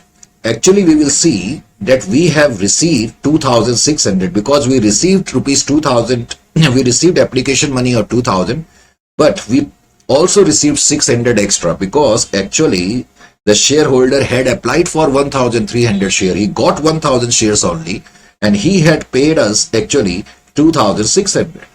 So such type of calculation mistake could creep in if you are going to calculate it. So better always take it as balancing figure, especially if you are passing forfeiture entry and question is of premium. So in that case, make it a habit of taking it as a balancing figure. Instead, first of all, write what you haven't received. So for that, we write calls in arrear. Now calls in arrear. Now look into your entries. You have written here calls in arrear and this amount will not be received. So calls in arrear is with respect to allotment, which you are not going to receive, 6,400. You can write combinedly also, but now I have written. And calls in arrear also with respect to call money. Calls in arrear 3,000. So total you did not receive 9,400. Are you getting my point or not? Now if you will subtract 9,400, correct? See here, this is the total of debit side, 12,000. So from 12,000, if I am going to subtract 9,400, I will get 2,600. So this is the credit balance, 2,600. That means this much of amount we have already received. And we did not receive allotment, we did not receive call. So we can straightway write 2 calls in arrear if we have written here in the entry calls in arrear. If in the entries we haven't written calls in arrear, then we can directly write 2 share allotment or 2 share call account. Correct? So this is how the forfeiture entry is passed. First of all, consider the defaulted share. Correct? Always take the natural face rate, how much you have called up. Security premium account will be debited only if it hasn't been paid by the shareholder. Generally share forfeited balance shows the amount which we have received, but better to consider it as a balancing figure 2,600, and then calls not received will be represented by calls in arrear. You did not receive allotment money 6,400 from this defaulting shareholder, and from this defaulting shareholder you did not receive 3,000. Now we will make reissue of share. Reissue of shares. When I will pass the entry for reissue of share, my entry will be bank account debit. First of all, I will look into the question. I am reissuing the shares. Question has stated that at the rate of 9 share as fully paid. First of all, you must understand this. At the rate of 9, that means a share of the face value of 10 is being offered at 9. So that means 1 rupee is the discount. So 1,000 into 9 you will receive debit.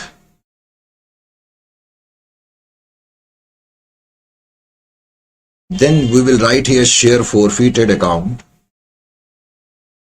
because the concession or the discount which we give is out of this share forfeited balance. We have given a discount of rupee 1, so 1,000, and then we are going to write to share capital.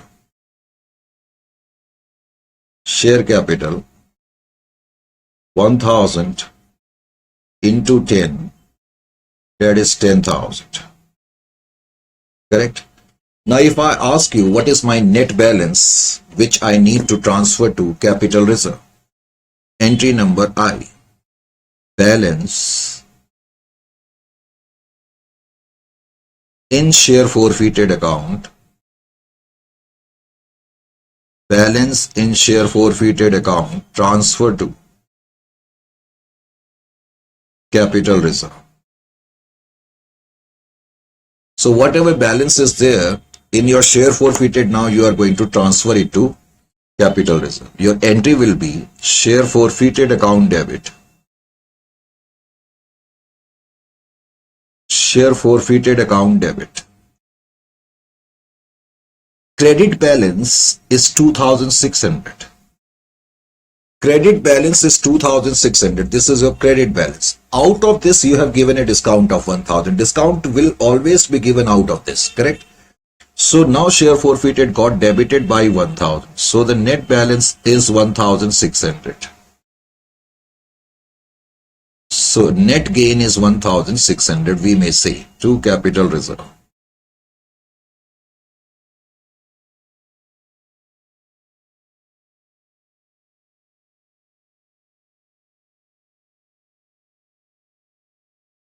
Correct? So this is how we have to do this question of this particular chapter, and 1.3 is the question now on the cards. Correct?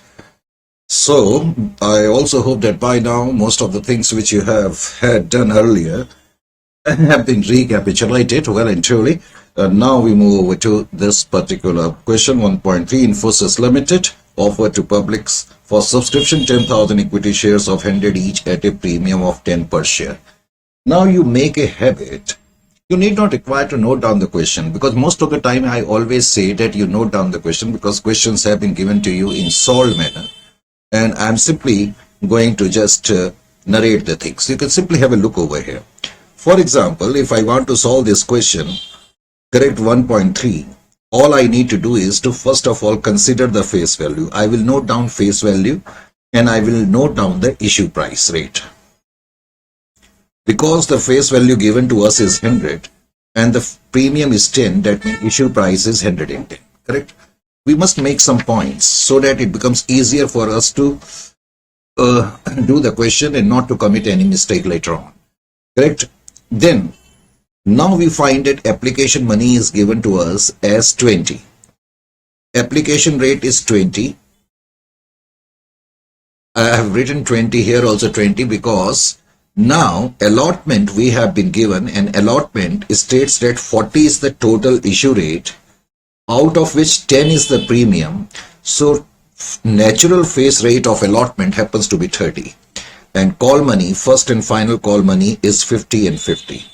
So now you have noted down. So you have seen actually that total is 110 and face value is 100. After having noted down this particular point, because question has been given to you in solved manner, I am simply just solving to explain the question. I am solving it in a rough manner. You can say it that way around also. Applications were received for 20,500. Now the question states, we will do some analysis. Correct? This is the analysis. The question has very clearly mentioned that we have offered to public, how many shares we have offered to public? 10,000 shares we have offered to public, correct? 10,000 shares. Application money received. How many applications we have received? Very clearly given, 20,500 applications have been received by us. So I will write here 20,500. 20,500. You need not require to note down the question. You can simply have a look over it, correct? Now, Board of Directors rejected one application for 500 shares and allotted shares to other applicants on pro rata basis. This is the line, correct? So now, we come to know regarding the decision. One applicant who applied for 500 shares did not get a single share. Reason being is that his shares were rejected. Because his share R means rejected. His shares have been rejected, it means I will have to refund the money. Application rate is 20. Remember, whatever we are going to do in this table, we have to multiply it with application rate. So 10,000 rupees I will refund. Now I am left up with 10,000 shares. This is the balancing situation. 10,000 shares are still to be offered and 20,000 applicants are still there. And we took the next decision that to allot remaining share, that is 10,000 share, among the remaining applicants.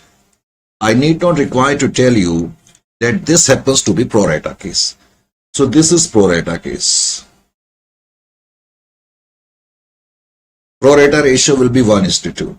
And we know that whenever pro rata allotment is done, the excess money, if I want to compute, I will have to take the difference of these 10,000. I will have to multiply it with the application rate 20. So rupees 2 lakh shall be adjusted towards allotment. Correct? Rupees 2 lakh I will have to adjust towards allotment.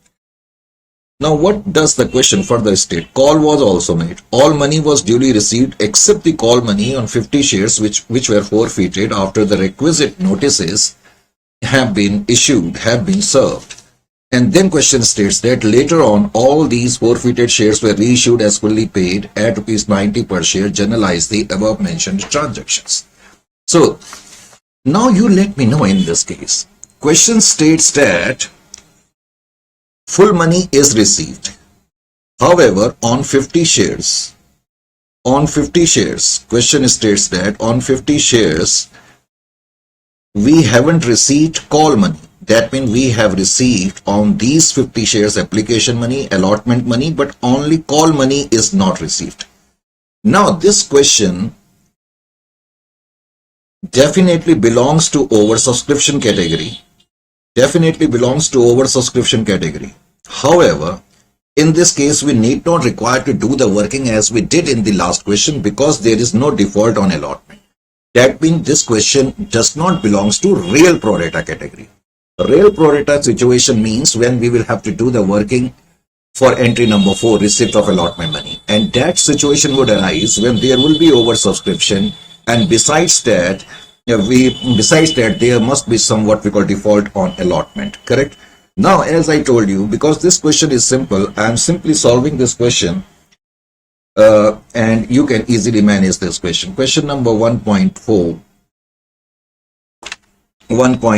You need not require to write. You can simply have a look over here. Question number 1.4. This is the question we are picking. 1.3 or 1.4? This is 1.3. Extremely sorry. I thought I have already completed 1.3. So my first entry will be, in this case, I'm directly starting with the entry. I've already told you the basics.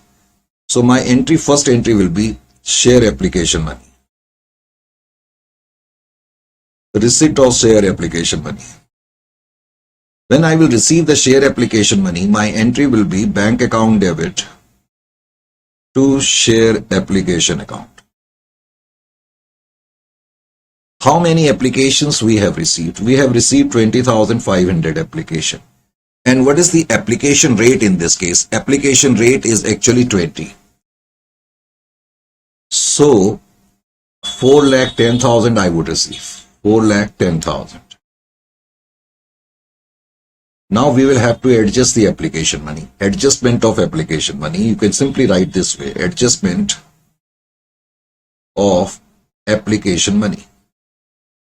Adjustment of application money. In order to adjust the application money, what we have to do?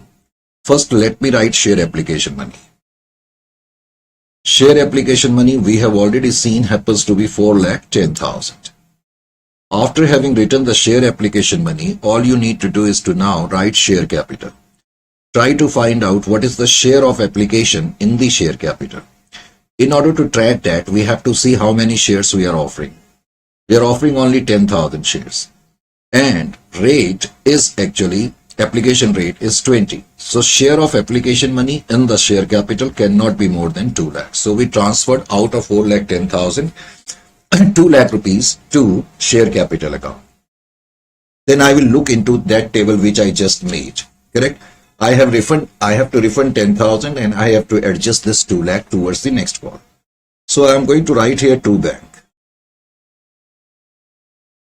To bank means we are refunding. We are refunding on 500 shares, 500 applications in fact, because these applicants did not get a single share.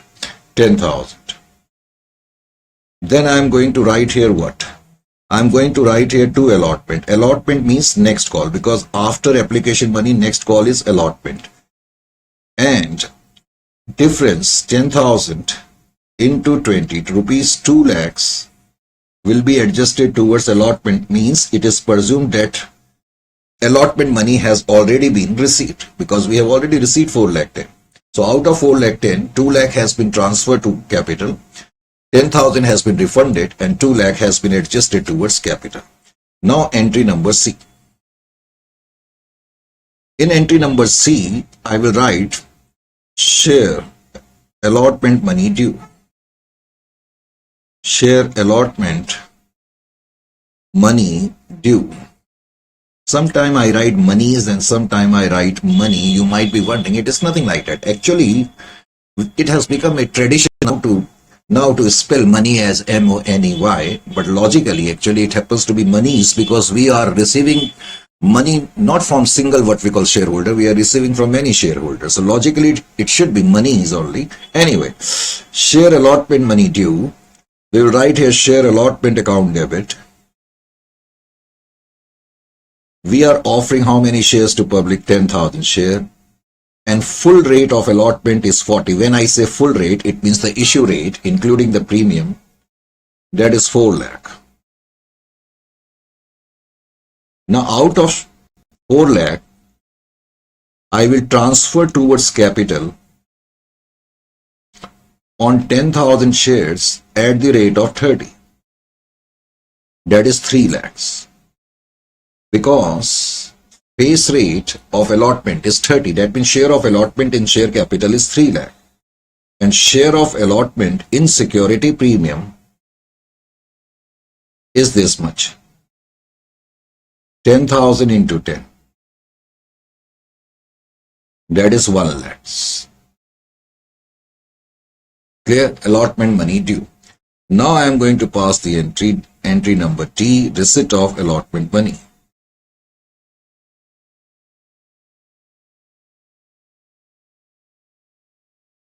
Receipt of allotment monies. But here I did not require to do any calculation.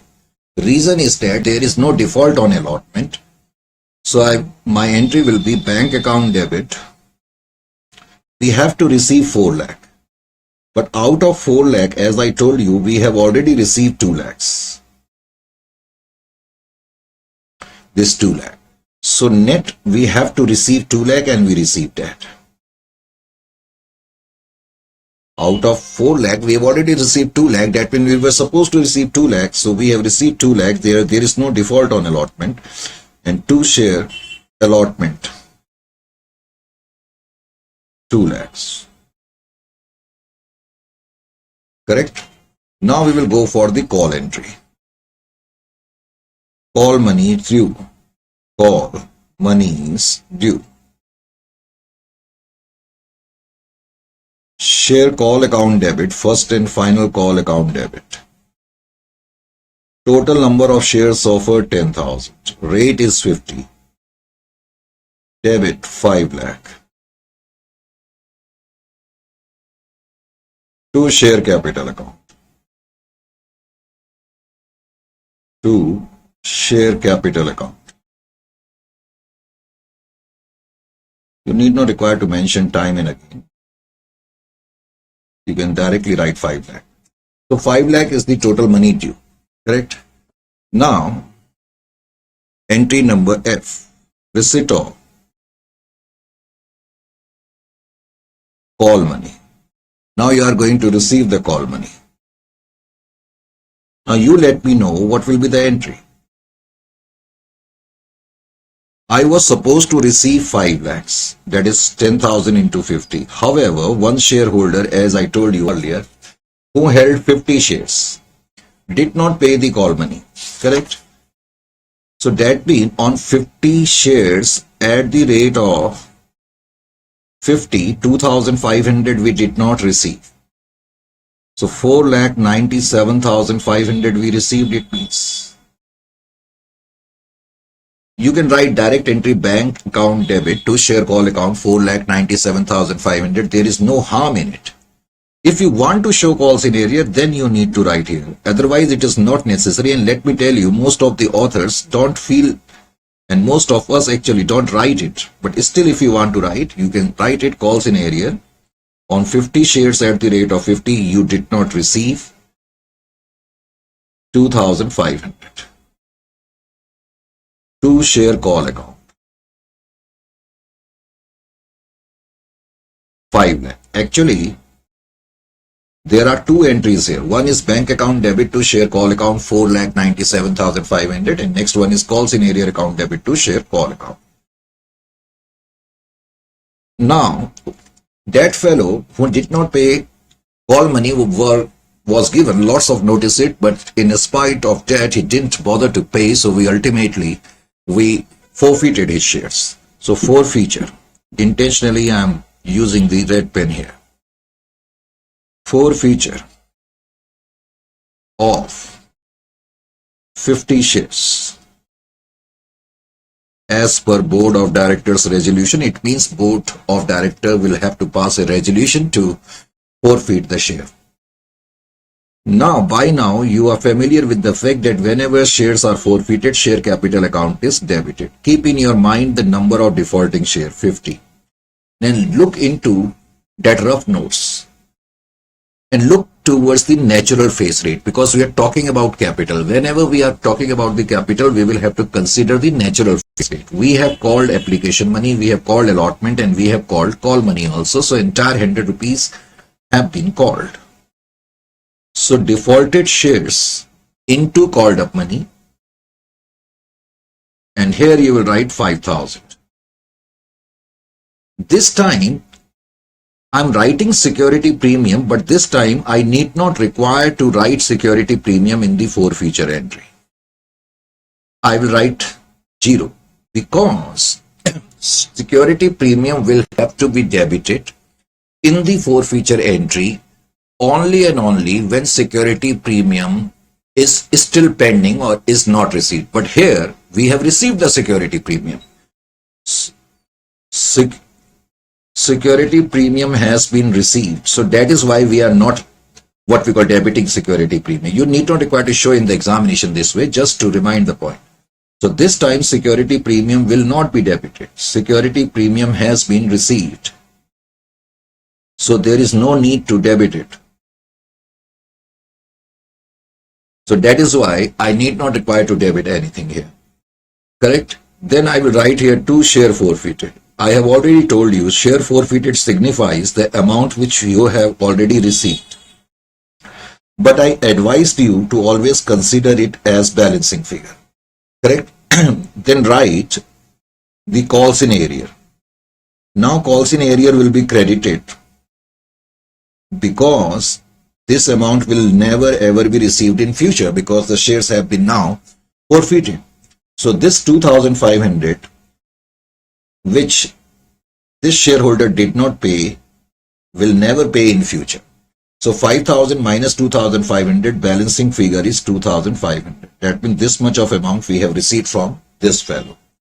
Question further says that these 50 shares have been reissued at the rate of 90 per share. Later on, all these shares were reissued at 90 per share. So it should not be a big problem for you. Entry number H, reissue of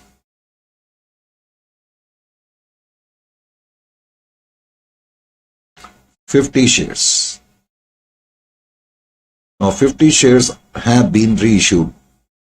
Now when I am going to reissue these 50 shares, my entry will be bank account debit. How many shares I am issuing? 50 shares. At what rate? 90. Face value of share is 100.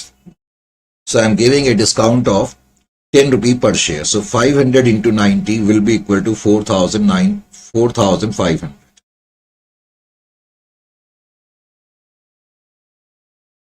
We never write discount. We always write share forfeited account. Although it means discount at the time of reissue. Because this discount is given out of this balance. 50 into 10. When we will give the discount out of this balance will reduce. And we are giving a discount of 500 to share capital. 50 shares are being reissued. 50 into 100, that is 5,000. So this will be your entry. And finally, what is your net gain? Whatever net gain is there on account of forfeiture and reissue, that will be transferred to capital reserve. I am simply writing capital reserve. It means balance of share forfeited being transferred to capital reserve. Amount transferred to capital reserve, you can also write it this way. So, my entry will be share forfeited account debit. Share forfeited account debit to capital reserve.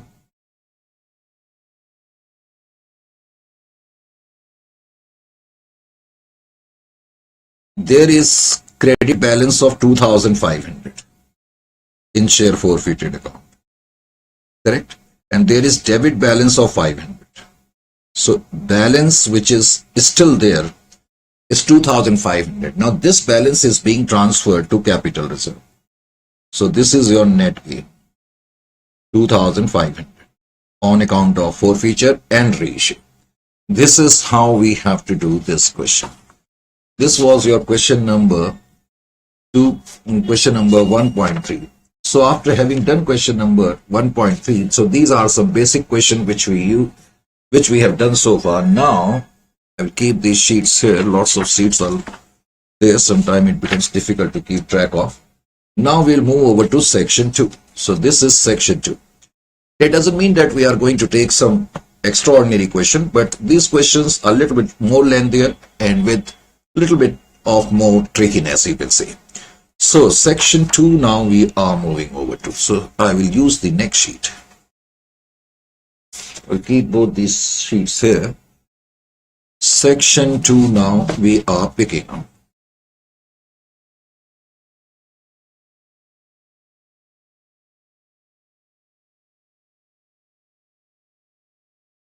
And we are picking up question number 2.1. Correct? So as far as 2.1 is concerned, let me also keep a rough paper because that helps in opening the questions.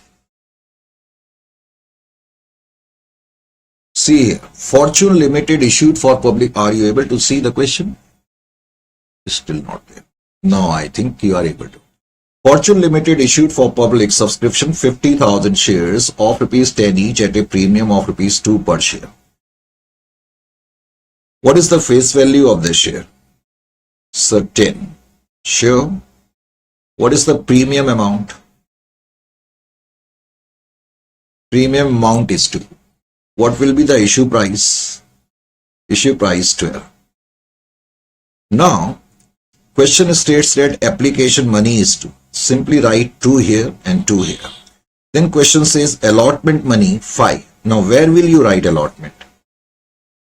Because I have told you now several times, if nothing is mentioned, we always presume all these rates are given against the issue price rate. You have to keep that in mind. Correct? And this time the question hasn't mentioned, because most of the question which we did earlier, it was clearly mentioned at regarding allotment money includes premium. If nothing is mentioned, we always presume that this amount includes premium amount. So the natural face rate of allotment will be 3. Then this time first call money is also given 2, and final call, second call itself has become the final call. So that is 3, 3. So that is how it will be 12 and it will be 10. So these are the things which you need to do in your rough. Correct? Or if at all you want to do in a fair manner, but do it neatly. Then question says applications were received for 75,000 share. Look here. Applications were received for 75,000. The moment actually you read that, immediately make a column because there is oversubscription. You have issued 50,000 shares and you have received applications received. You have received 75,000 applications. Correct? The shares were allotted pro rata to the applicants for 60,000 shares. What does it mean? The shares were allotted pro rata to the applicants. It means your first decision is shares means whatever shares you have issued, 50,000. These shares have been allotted to 60,000 out of 75,000. That means 50,000 shares have been allotted to the 60,000 applicants. Quite obviously, it is a case of pro rata allotment. Difference 10,000, application rate 2, this money will be adjusted later on towards allotment money. And now, further the question says the remaining applications being rejected. Now what is the remaining situation, balancing situation? You have no shares to offer, however 15,000 are still in the waiting. So quite obviously you will have to reject all these shares because you don't have any shares to offer them now. So these 15,000 applicants will not get a single share, and that is the reason these shares will be considered as rejected, and moreover it is written very clearly. So 15,000 into 2 rupees 30,000 will have to be refunded. Correct? So these are the rough points which you need to make. In fact, you can do this fairly, but make a proper what we call table. Proper table means in a neat manner. You will prepare it in the same manner. Now, what else is given in the question? Question states Mr. 1 to whom 2,000 shares were allotted failed to pay allotment money, and Mr. 2 to whom 2,500 shares were allotted failed to pay the 2 calls. Application, allotment, first call, and then final call. Mr.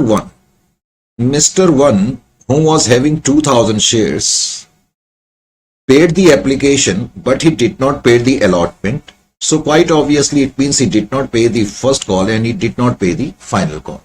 Important point is that he did not pay the allotment.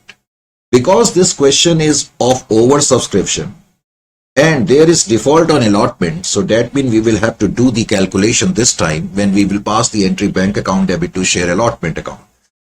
Whenever there is oversubscription and there is default on allotment, we have to do the working.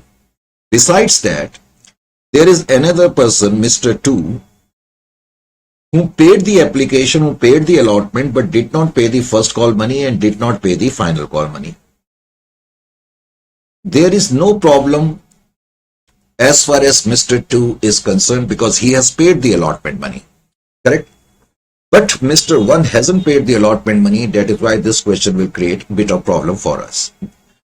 Now, further the question says that these shares were subsequently forfeited after the final call was made. All the forfeited shares were reissued to Mr. 3. And these shares have been reissued at the rate of rupees 8. So this is the what we call entire question. So this is the rough sheet which I will keep here. Now we can start solving the question. My first entry will be entry number A, share application money.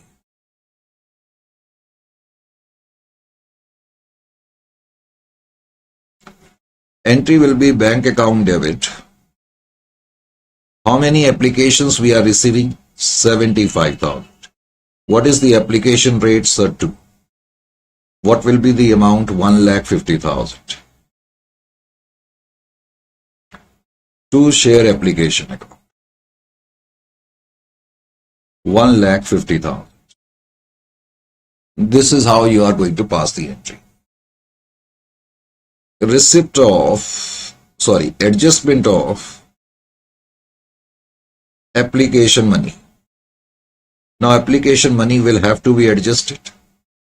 When you will adjust, your entry will be share application account debit. On application you have received 1,50,000. This amount will have to be adjusted now. In order to adjust the same, first of all I will adjust it towards share capital. Whenever we would adjust towards share capital, we need to have a look over the number of shares which we are offering to the public, 50,000 in this case, correct? 50,000 shares. Application rate is 2. So that means share of share application money in share capital is 1 lakh, correct? So we have transferred out of 1,50,000, 1 lakh to capital. Then refund. 15,000 applicants have been rejected, which we saw. So 30,000 shall have to be refunded. Then some amount will be adjusted towards the next call, which happens to be allotment.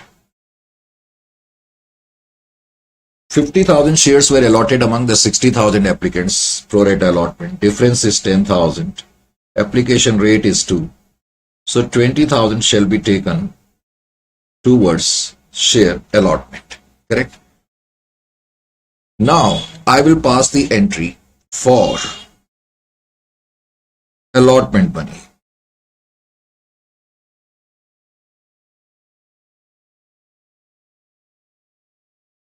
When I will pass the entry for allotment, my entry will be share allotment account debit, I will look over the number of shares which we are offering 50,000.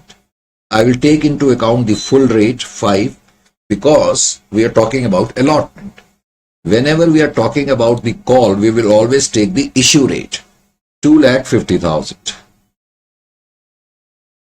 However, now we are talking about share capital. And whenever we will talk about share capital, we will talk about natural face rate. So I would say the share of allotment in share capital is on 50,000 share at the rate of 3, that is 1,50,000. Natural face rate of allotment is 3. Correct? Share of allotment in security premium.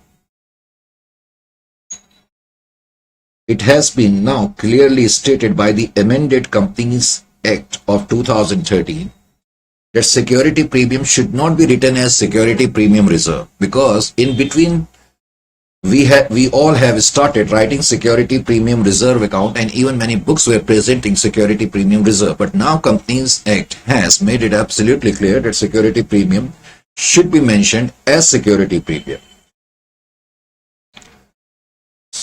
So 50,000 into 2, 1 lakh. Now comes the problematic point. Point number D. Receipt of allotment money.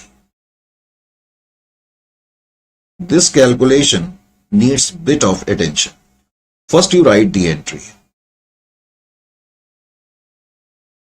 Bank account debit.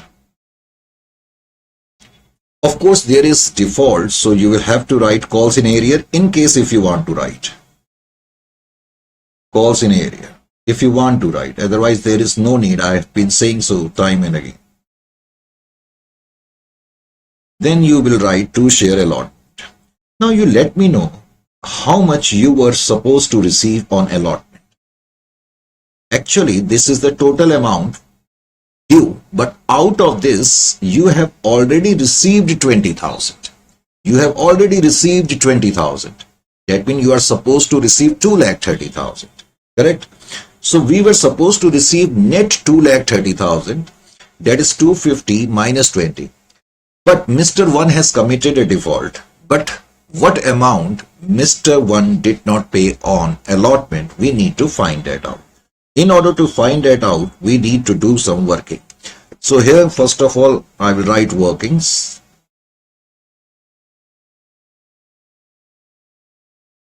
In the workings, I will first of all compute the pro rata rate.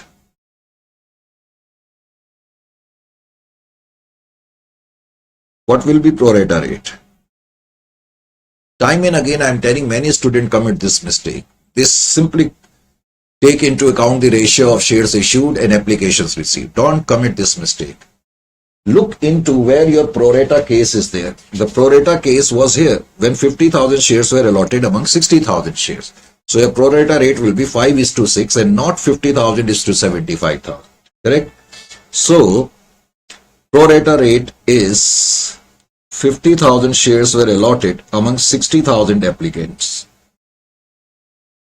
So 5:6. What does 5 stands for? 5 stands for share allotted and 6 stands for applied for. That means if you have been allotted 5 shares, you must have applied for 600 shares. And this is what exactly we want to compute. Number of shares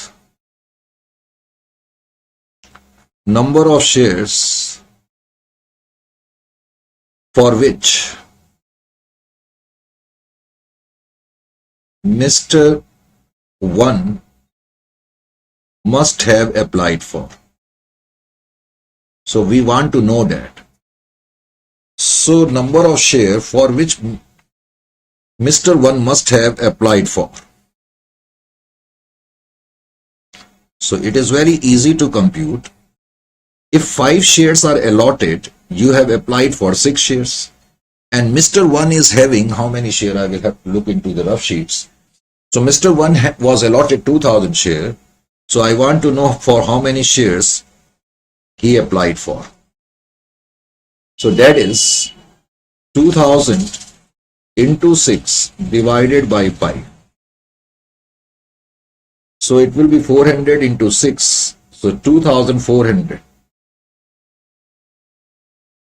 That means Mr. One must have applied for 2400 shares. Is it clear to you? So after finding it out, now you find the excess application money. Excess application money. Excess application money means how much extra he paid on application. Actually, he applied for 2400 share and he must have paid at the rate of 4,800 on 2,400 shares. But he was allotted only 2,000 shares. So that is the reason application money, logically he should have paid 4,000. So that is why 800 is the extra money which he has paid along with application. Now we can say, because he was supposed to pay 4,000 but he has paid 4,800. This is the extra amount. Now when the turn of allotment money will come, allotment money, company will tell him that logically due amount is, Mr. One is having 2,000 shares. Company has allotted him 2,000 shares. And allotment rate, full rate, because we are talking about allotment, not capital. So I will take the full rate. So company will tell him that logically 10,000 is due on the next call. That is 2,000 into 5. But company will also tell that since you have paid 800 extra, we will adjust it here. Excess application money. So 800 he has paid earlier. So now the company will tell him net due from you is 9,200 net due. That means this was the net amount due from Mr. One at the time of first call. Net due but not received.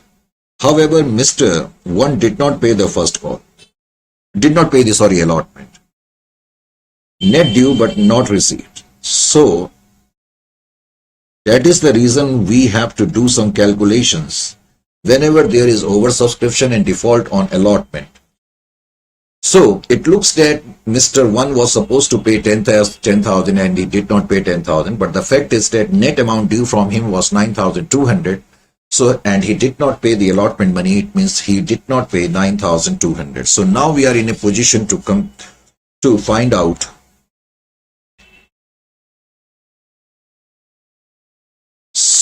so I will write here, what should I write? No space is there. So I will write it this way. Okay. Allotment 2,50,000 is the total amount which we are supposed to receive. However, we have already received 20,000. And just we made the calculations that Mr. One did not pay 9,200. You need not reflect it. You can do this calculation somewhere else also. So now we can say out of 2,50,000, 20,000 already received. So we were supposed to receive 2,30,000. Actually, we are supposed to receive at the time of allotment 2,30,000 because 20,000 were already received earlier. Out of 230, 9,200 is not received. So we have received only 2,20,800. And calls in area is 9,200 and working we have already done. This entry will command higher mark. Is it clear to you or not? So this is the situation. Now, after having computed this entry, the next one is part E. Entry number E. First call.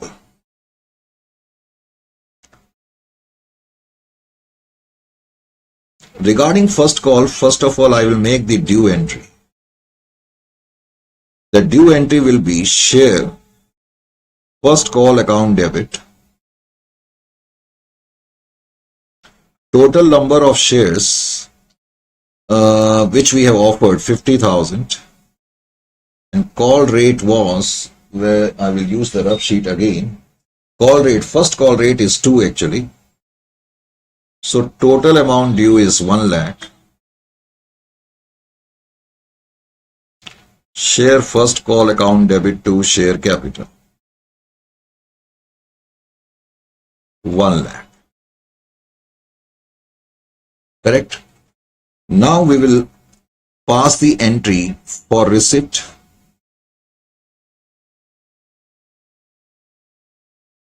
of call money. So my entry will be bank account debit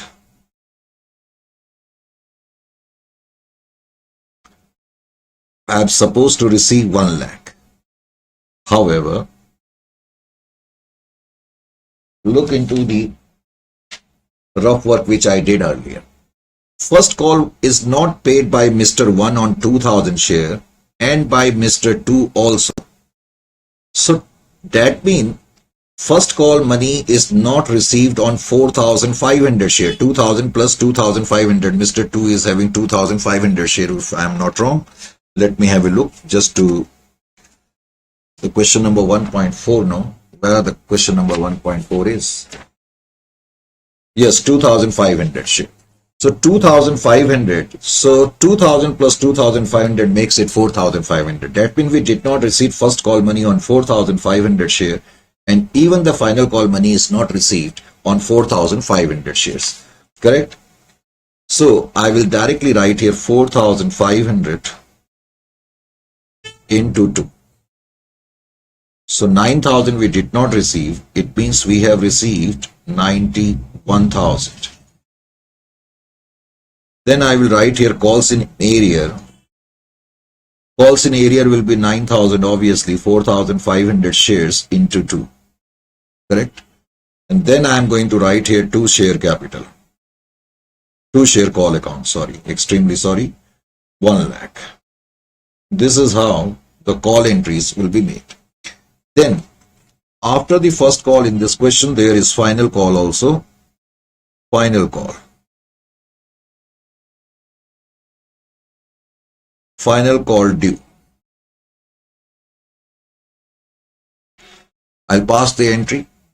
Share final call account debit 50,000 shares. Now final call as per my rough sheet is 3. 1,50,000. 2 share capital account.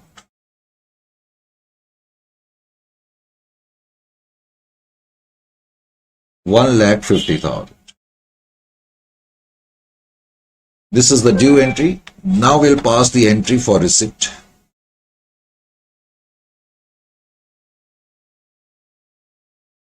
Receipt of call money. For that, I will write here bank account debit. I am supposed to receive 1,50,000. However, again, Mr. 1 and Mr. 2 did not pay the final call. So 4,500 into 3. So this time we did not receive 13,500, is it? 4,500 into 3 is 13,500 minus 1,50,000. So 1,36,500. So 1,36,500. This is the amount which you have received. Your calls in area will be, calls in area account debit will be 13,500, that is 4,500 into 3. And 2 share final call account. That is 1,50,000. Clear? Now, entry number G. This entry is with respect to forfeiture.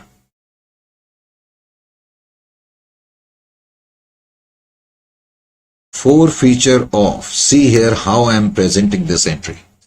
Forfeiture of,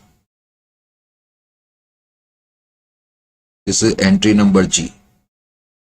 And here I am writing forfeiture of 2000 shares of Mr. 1. That means I am segregating the forfeiture entry of Mr. 1 and Mr. 2. First I am writing the entry for Mr. 1. Entry will be share capital account debit.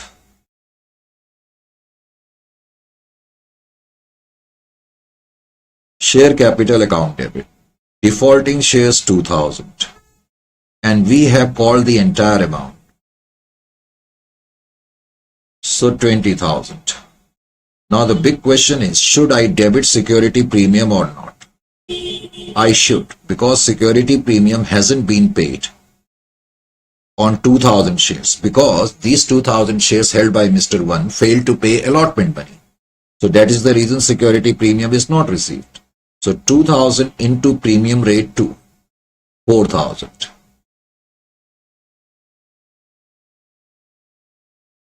Now you will have to write share forfeited account. In the forfeited account, you will write the amount received. However, you should consider it as balancing figure. Now you write calls in area. Calls in area means the calls on which he defaulted. You can directly write calls in area, but if you want to reflect, you can also reflect it. Mr. 1 did not pay allotment money. Correct? And we computed it to be 9,200, I think so, in this question, if I am not wrong. Let me have a look. 9,200. And he did not pay the first call. On 4,500 shares, on 2,000 shares, because he is having 2,000 shares, no? So on 2,000 share at the rate of 2, 4,000 he did not pay. And he did not pay final call also. 2,000 into 3. All these things reflect amount defaulted. And all these things can be combined and simply written as calls in area. Correct? Now out of 24,000, you subtract all these items. 24,000 minus 9,200 minus, minus 4,000 and minus 6,000. It is 4,800. Share forfeited account. Actually, you can compute this directly also, but I don't want you to confuse yourself. Under share forfeited, we have to reflect the amount which we have received. Actually, we have received how much? We have received 4,800. We can check it also. I told you that he applied for 2,400 share and he paid the application money. So 2,400 into 2 makes 4,800. But we have to pass the entry for number of allotted shares. So that is the reason I am advising you not to write it directly. First, write the other things and take it as balancing figure. Now, forfeiture of 2,500 shares of Mr. 2.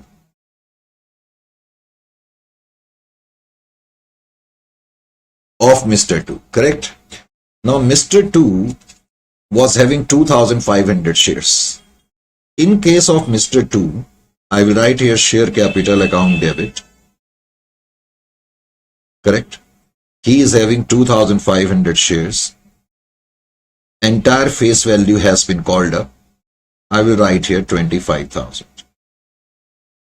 Security premium need not be written because he has paid the premium amount. If premium has been paid, then we need not require to put security premium in the forfeiture entry.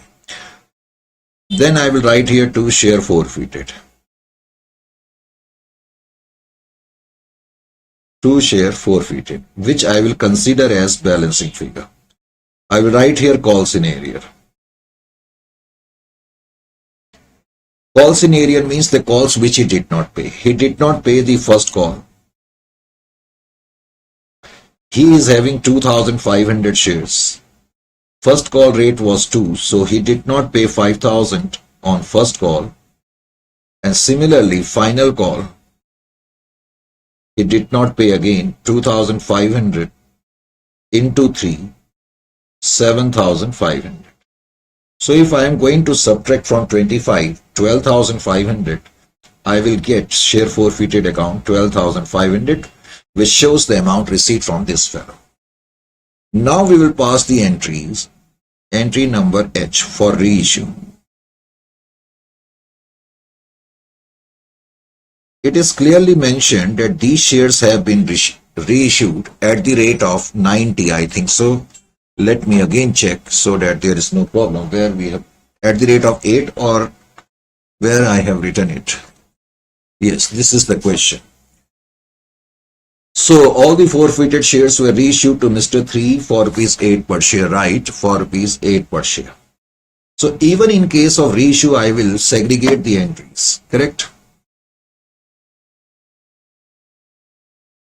Reissue of Mr. 2's share, Mr. 1's share, sorry. Mr. 1 is having 2,000 share. You are reissuing his shares. 2,000 shares are being reissued at the rate of rupees 8. 16,000. Share forfeited account debit. So discount on reissue will be 2,000 into 2, that is 4,000, isn't it or not? Discount obviously will be equal to this much. And then I am going to write here 2 share capital.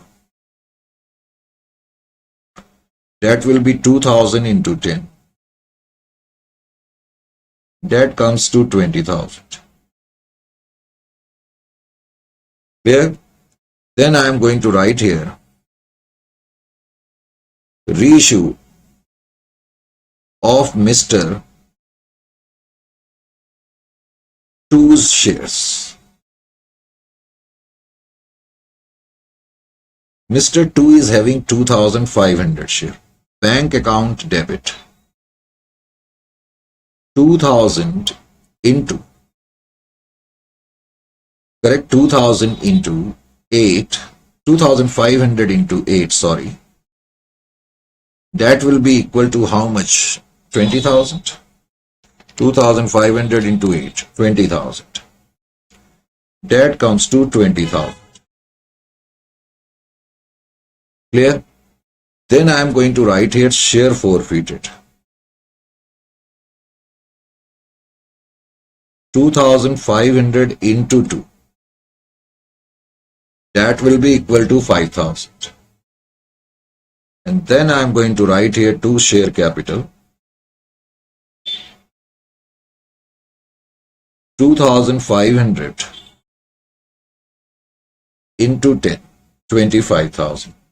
So entry for reissues also have been passed. Now I will take the help of a rough sheet to tell you the calculation of gain.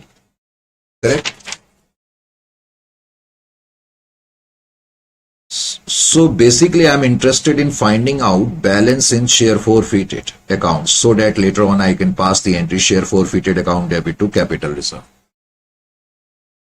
In case of Mr. 1, first of all, what is the balance in share forfeited account? If I want to compute. See here, when you pass the forfeiture entry of Mr. 1, correct? You credited share forfeited balance. Actually in accounting language, I will call it share forfeited balance. Share forfeited. Credit balance. Credit balance is 4,800. Is 4,800. Now I will have to look what is the debit balance. When these shares were reissued, the debit balance become 4,000. So debit balance is 4,000. So we can say in case of Mr. 1, balance in share forfeited account still is 800. Now we consider Mr. 2's case. In case of Mr. 2, the credit balance is how much? We look into the forfeiture entry. The credit balance is 12,500. So I write here 12,500. This is rough sheet. Correct? And then I look towards the debit balance. The debit balance is 2,005. That is 5,000. So I subtract 5,000. So now balance is 7,500. So the total net balance, net credit balance, which is still appearing, is 8,300 in share forfeited account. This balance will be transferred to capital reserve account. Correct?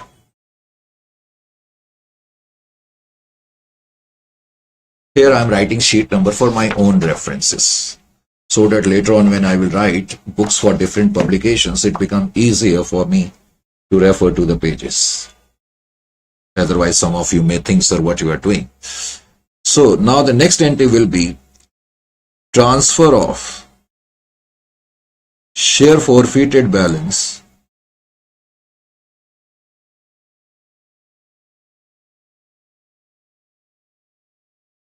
to capital reserve. I have done already working in your notes, so that is why I am not doing it again. I am simply making you understand. Share forfeited account debit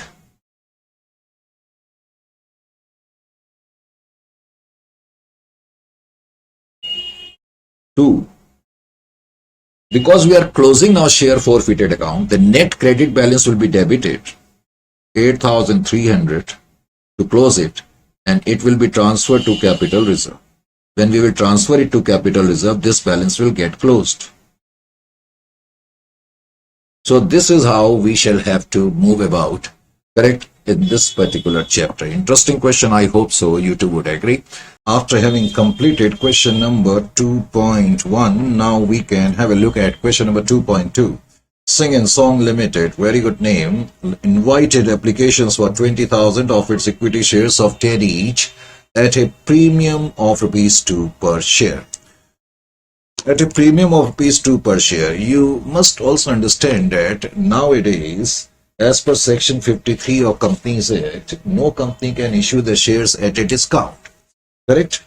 Only sweat equity shares can be issued at a discount. Sweat equity shares are those shares which are not issued to public but issued to directors, whole-time directors or part-time directors or permanent employees of the company. Only such shares can be issued at a discount, but otherwise shares to public cannot be issued at a discount. That is why we will not have any case now where shares are being issued at a discount. Correct? Sing and Song Limited invited application for 20,000 of its equity shares of rupees 10 each at a premium of rupees 2 per share. Correct? At a premium of rupees 2 per share. Is it clear to you? So, in this case, as usual, first of all, 2.2, and here the face value is 10, so that I need not require to look at it time and again. And premium is once again at a premium of rupees 2 per share, payable rupees 3 on application, 7 on allotment including premium. So this time application money is 3, issue price is 12. Besides that, we have allotment rate. Allotment rate is 7, out of which premium is given to us 7 on allotment including premium of rupees 2. So 5 will be natural face rate and balance on first and final call. So call money will be equal to 2. Why? Because this total must be equal to 10. 8 is already there. And you can also look at it over here. Total must be equal to 12. 10 is already there, so 2 must be the balancing figure. Now question states that application for 25,000 shares were received. So applications for 25,000 shares were received. So we will make that table issued and applications received. Whenever there is oversubscription, we need to prepare this table. We are offering 20,000 shares to the public and 25,000 applications have been received. And the first decision is to refuse allotment to the 1,000 share. That means 1,000 shares did not get a single share. these shares rejected. 1000 into application rate this time is 3, so 3000 will be refunded. Balancing situation is there, 20,000 shares is still to offer and 24,000 is in the waiting. And question further state to allot in full to applicants 4,000 shares.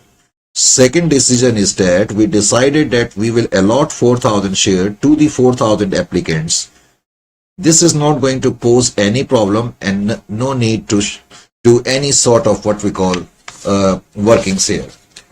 Then we have 16,000 is still to offer and 20,000 are still in the waiting. And the next decision is to allot the balance of the available share pro rata among the other applicants. So the third and final decision is to allot the balance of the shares among the balance available applicants. So here pro rata case is there, correct? So in this case 4,000 difference into application rate 3, this money will be utilized towards allotment. Moreover, it is written also, and to utilize excess application money towards allotment. Even if this line would not have been written over here, we still would have taken it to the allotment. Further, Mr. Lyric hold 200 shares to whom shares had been allotted on pro rata basis, failed to pay the amount due on allotment. So now the problem arises. Question states that Mr. Lyric, L-Y-R-I-C, who has 200 shares, failed to pay the amount due on allotment. That means he has paid the application, but he did not pay the allotment money and call money. And there is another person, Mr. Paper, and he is having 100 shares and he failed to pay call money. That means this fellow has paid application and allotment. So as far as allotment is concerned, only Mr. Lyric did not pay. And as far as call is concerned, both these fellows did not pay. Is it clear to you? Then question further states that these shares were forfeited. These shares were forfeited and then reissued. However, this time, question says that 160 shares of Lyric, that means out of 200, 160 shares have been reissued. This time, out of 200, only 160 shares have been reissued. Because so far the question which we have done over there, whatever shares were forfeited were reissued, but this time not the full shares of Lyric have been reissued, rather only 160 and 40 shares of paper. And similarly, out of 100, and only 40 shares of paper were reissued. So Lyric's 160 shares have been reissued and Paper's 40 shares have been reissued. This is the question. I will keep this sheet here so as to do the question and becomes easier for me to solve. 2.2 is the question.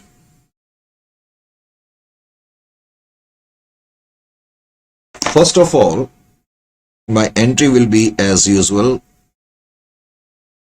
application money,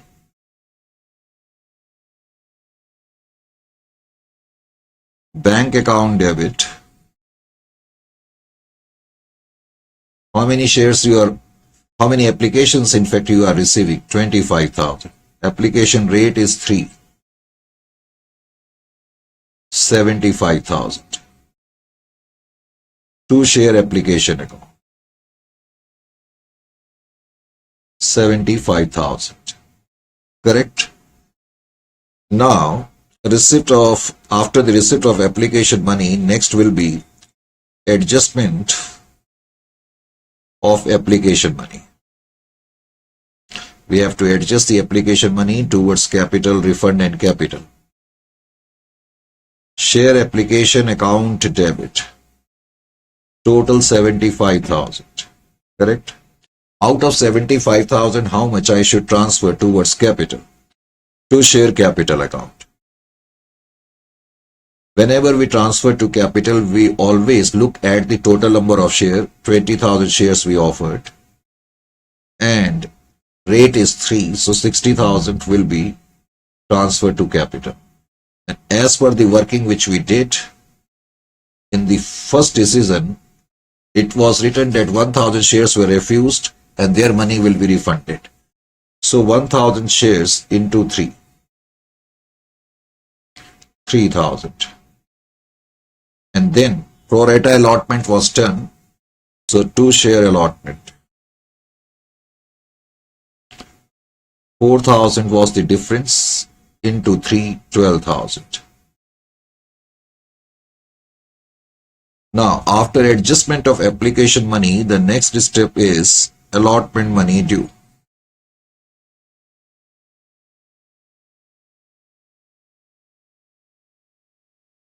As far as allotment money is concerned, share allotment account debit, total number of shares offered 20,000, full rate of allotment is 7, 1,40,000. 2 share capital account. When we will transfer to capital, we will consider the natural face rate of allotment, which is 5, so 1 lakh.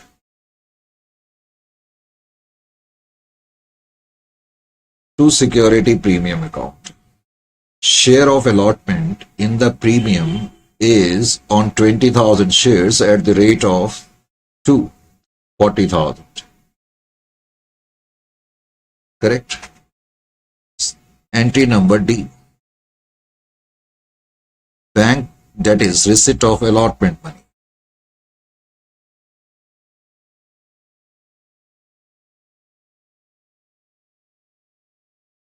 When you will receive, you will write bank account debit,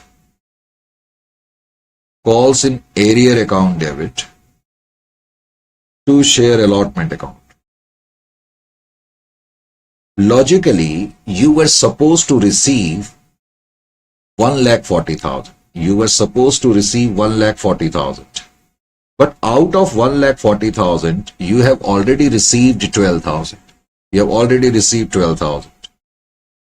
So that means you are supposed to receive 1,28,000 now. But out of 1,28,000, Mr. Lyric did not pay the allotment money. So we will have to subtract that, but for that we will have to do some computation because there is oversubscription and default on allotment. So we will do some workings. In the workings, pro rata rate. When you will compute pro rata rate, find out where pro rata problem was there. Third decision, 16,000 shares were allotted among 20,000. So pro rata rate will be 16:20 or 4:5. Correct? So 4:5 is your pro rata rate. So pro rata rate 4, that means a person who is allotted 4 shares must have applied for 5 shares. So find out how much Lyric must have applied for. Lyric must have applied for.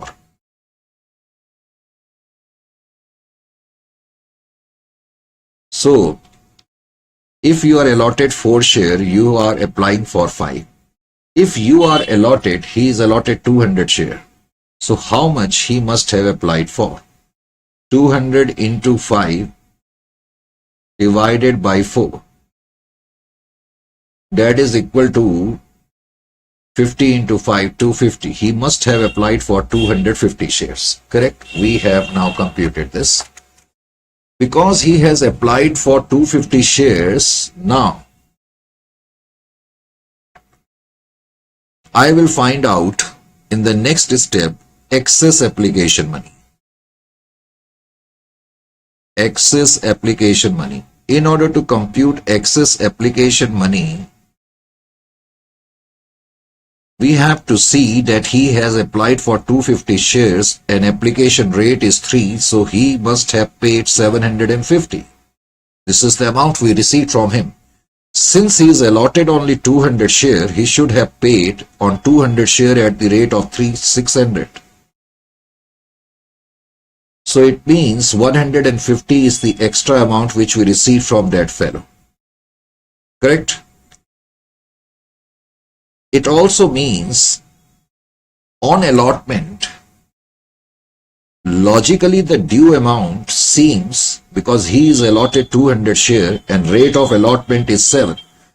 We are talking about allotment, so quite obviously I am going to take the full rate of allotment. So total amount payable by Lyric on allotment logically is 1400, but he has already paid 150 extra amount. This extra amount was not refunded to him because he is a shareholder. It will be adjusted over here. So now we find that he was supposed to pay 1250 on allotment. So that means this is the net amount due, net due on allotment, but not received. But Lyric did not pay.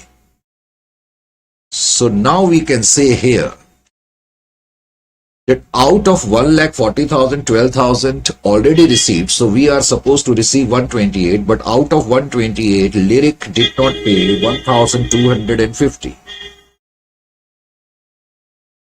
Because he did not pay, where is the calculator? Calculator is lying here. So 1,28,000 minus 1250, that comes to 126750. 126750. And calls in area 1250. Mr. Lyric did not pay allotment money. Correct? This is how you will pass the entry. Very vital one. Now, we'll pass the next entry, in fact E, call money.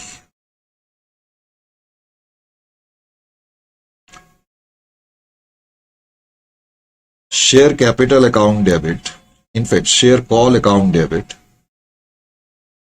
20,000 shares we are offering and the balance amount is 2. So 40,000 share call account debit to share capital account.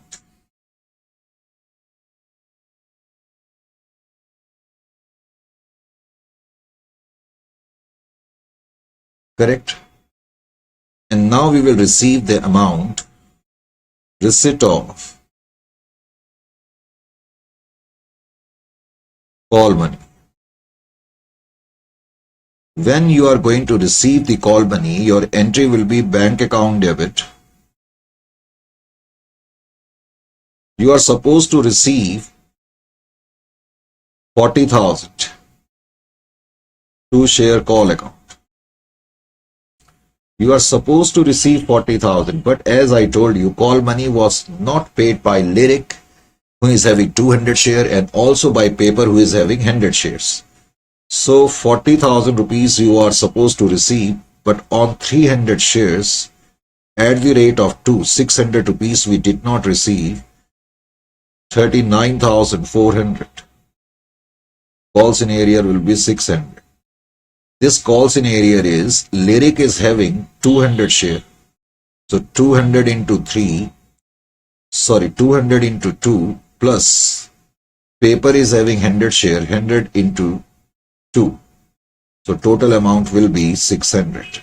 Calls in area, correct? Or you can directly write 300 into 2. Now we move over to the next part, forfeiture.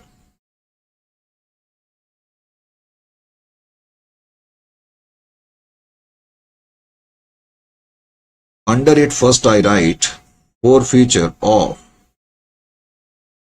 Lyric's share. Share capital account debit. Lyric is having how many shares? Lyric is having how many shares? 200 shares. We have called up the entire amount, 2 on application, 5 on allotment, and 2 on call money. So 2,000. Security premium will be debited because security premium is not paid, not received. If security premium is not received, then it must be presented in the forfeiture entry. because he did not pay the allotment, so it means he hasn't paid premium money. 400. 2 share forfeited account. In share forfeited, we write the amount received, and which you should consider it as a balancing figure. Actually, I know how much we have received. My answer will be 750, because we know that he has paid on 250 share. But problem is that I cannot write here 250 into 3. He has paid only application, because entries are always made with allotted shares. So that is the reason I am asking you to take it as balancing figure. Then you write calls in arrear. Calls in arrear means such calls which have remained unpaid. For example, allotment money. We have already computed that on allotment he did not pay 1,250, correct? So I will write here 1,250, and he did not pay call money. Call money 200 into 2. On 200 share at the rate of 2, 400. So if from 2,400 I will subtract 1,650, I will still get 750. Now we will pass the entry for forfeiture of, what is the name of other fellow paper? Very clumsy names. Of Paper's share. Mr. Paper's share. Correct? Mr. Paper is having 100 shares. So 100 into 10, defaulting share 100, called up amount 10, 1,000. In this case, security premium will not come because he has paid the amount. So I am not writing security premium. 2 share forfeited. Balancing figure. First write the unpaid calls in arrear. And this fellow hasn't paid the call money. He hasn't paid call money on 100 shares. So amount will be 200. So received amount will be 800. Now in this question there is little bit of problem regarding reissue. My next entry will be reissue.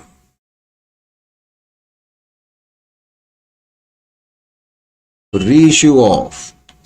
I told you earlier that even though 200 shares of Mr. Lyrics have been forfeited, but entire 200 haven't been floated out, rather 160 shares only have been reissued. So reissue of 160 shares of Lyric.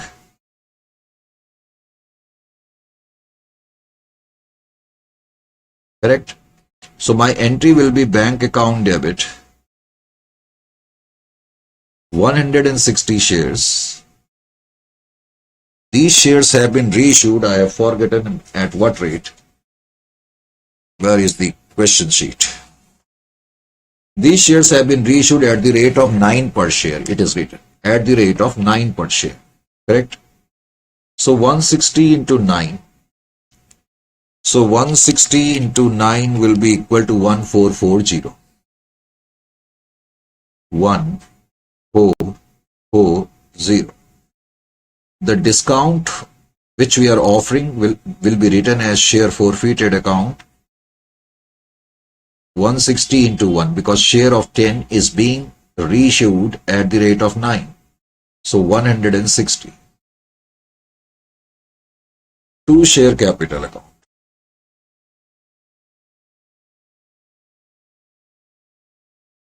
2 share capital account. That is 1,600. Now we will pass the entry for reissue of Paper's 40 shares have been reissued. 40 shares of Mr. Paper. How many shares of paper have been reissued? Only 40. 100 were forfeited, but only 40 shares were reissued. Bank account debit 40 into 9, 360. Share forfeited account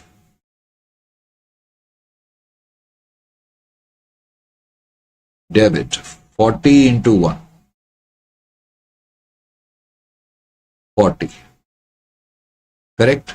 And then you are going to write 2 share capital account. 2 share capital account. That is 400. Now you have passed the entry for forfeiture also and reissue also. Now the final entry. Transfer of share forfeited balance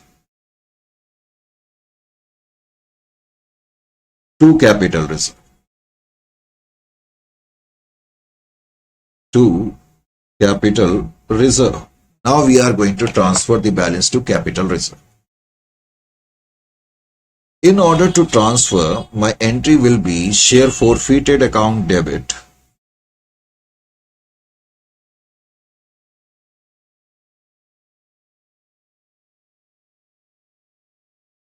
to capital reserve. How to compute capital reserve? In this case, see here.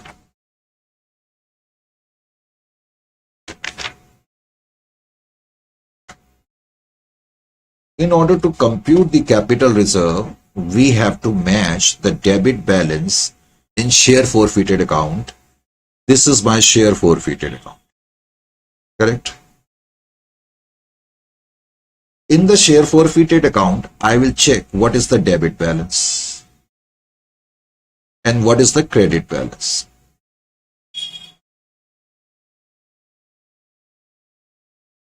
And we will take the difference. That's all we have to do.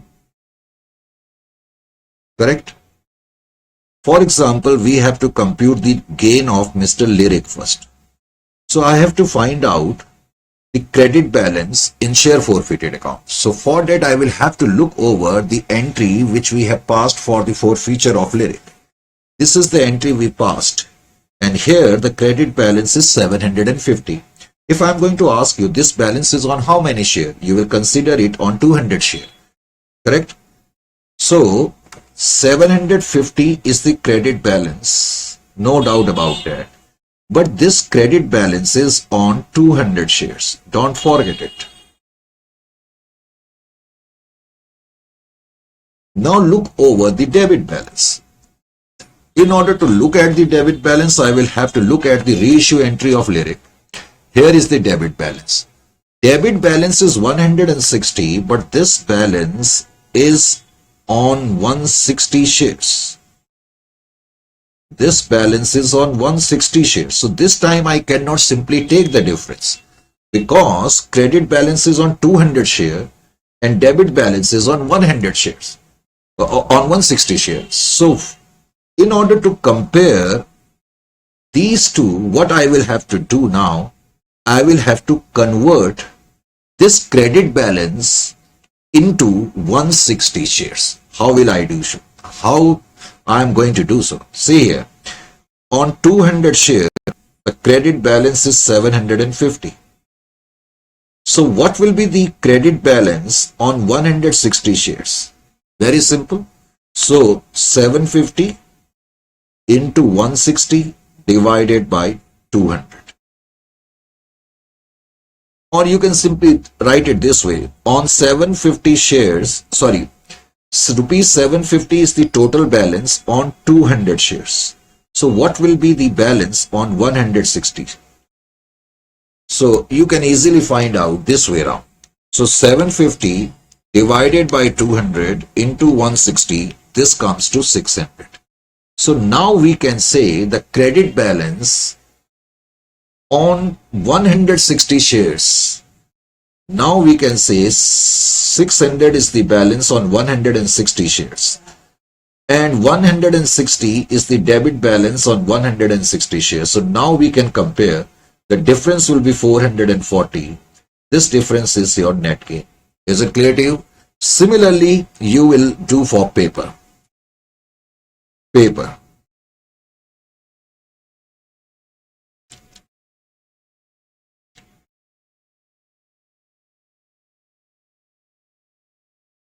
Credit balance, debit balance.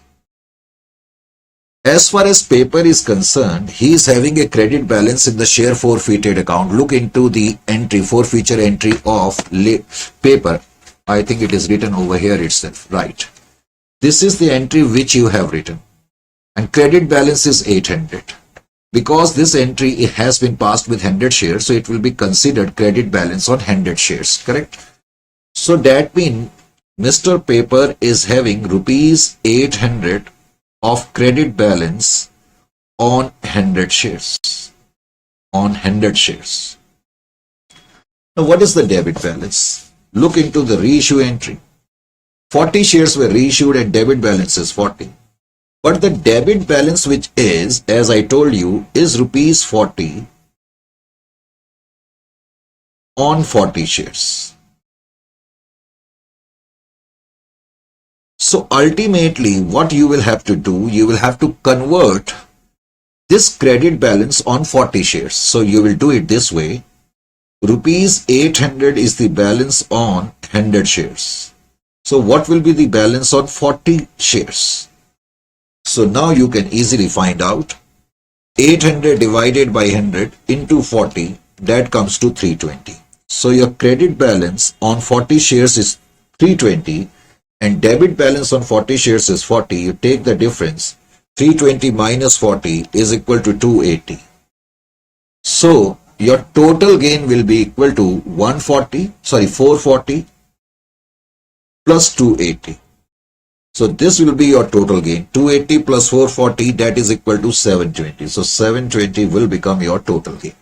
Is it clear to you or not? This is how you will have to do the calculation when forfeited shares are more in comparison to reissued shares. So if number of forfeited shares and reissued shares are not same, so sometime we will have to do this sort of work. So your capital reserve is 720.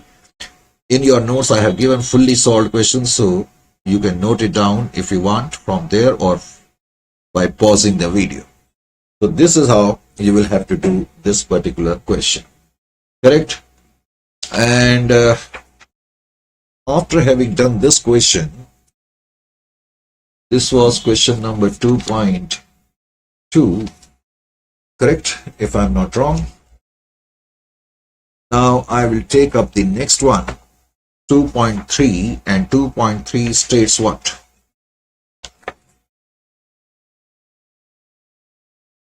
Kingfisher India Limited invited application for 1 lakh equity shares of rupees 10 each.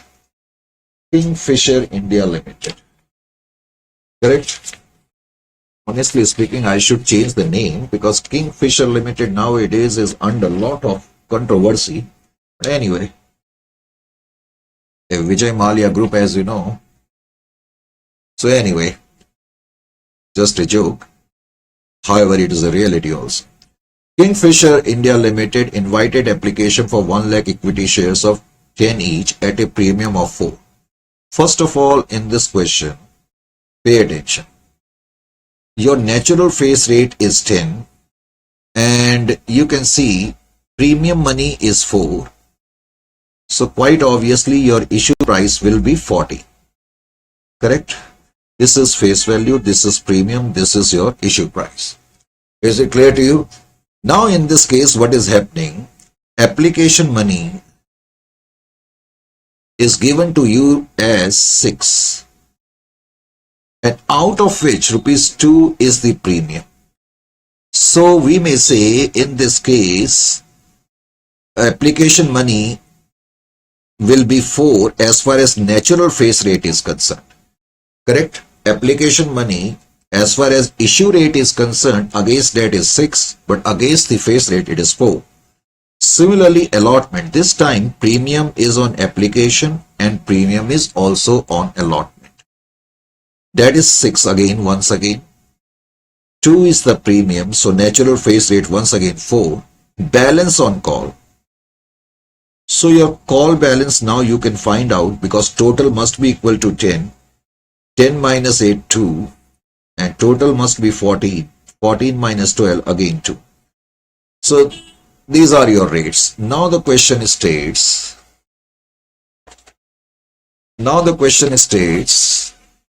applications for 1,50,000 shares have been received. You have offered 1 lakh shares. Out of 1,50,000 applications have been received. Allotment was made to the applicants on pro rata basis. Now this line is now finished, and what does it mean? It means entire 1 lakh shares have been allotted among 1,50,000 applicants. So this time company took a single decision. So it is a case of pro rata, and difference is 50,000, and 50,000 into application rate is 6. So 3 lakh will be taken towards allotment. We will take 3 lakh towards the next call. Correct? Question further says, allotment was made to applicants on pro rata basis, and Mr. S, to whom 200 shares were allotted. Mr. S is there and he was allotted 200 shares, failed to pay allotment money. That means he must have paid application, but he did not pay allotment and call money. Allotment and call money. And V, to whom 100 shares were allotted, failed to pay the call money. And Mr. V is there, and he did not, and he was allotted how many shares? 100 shares once again. He paid the application allotment, but he did not pay the call money. Correct? So that means allotment money is not received on 200 shares. However, on 300 share we did not receive the call money. These shares were forfeited and afterward reissued at the rate of 8 per share. So all these shares have been later on reissued at the rate of rupees 8. Now this is the question. Now if you want me to solve this question, I will solve it. Correct? So in order to solve this question, first of all,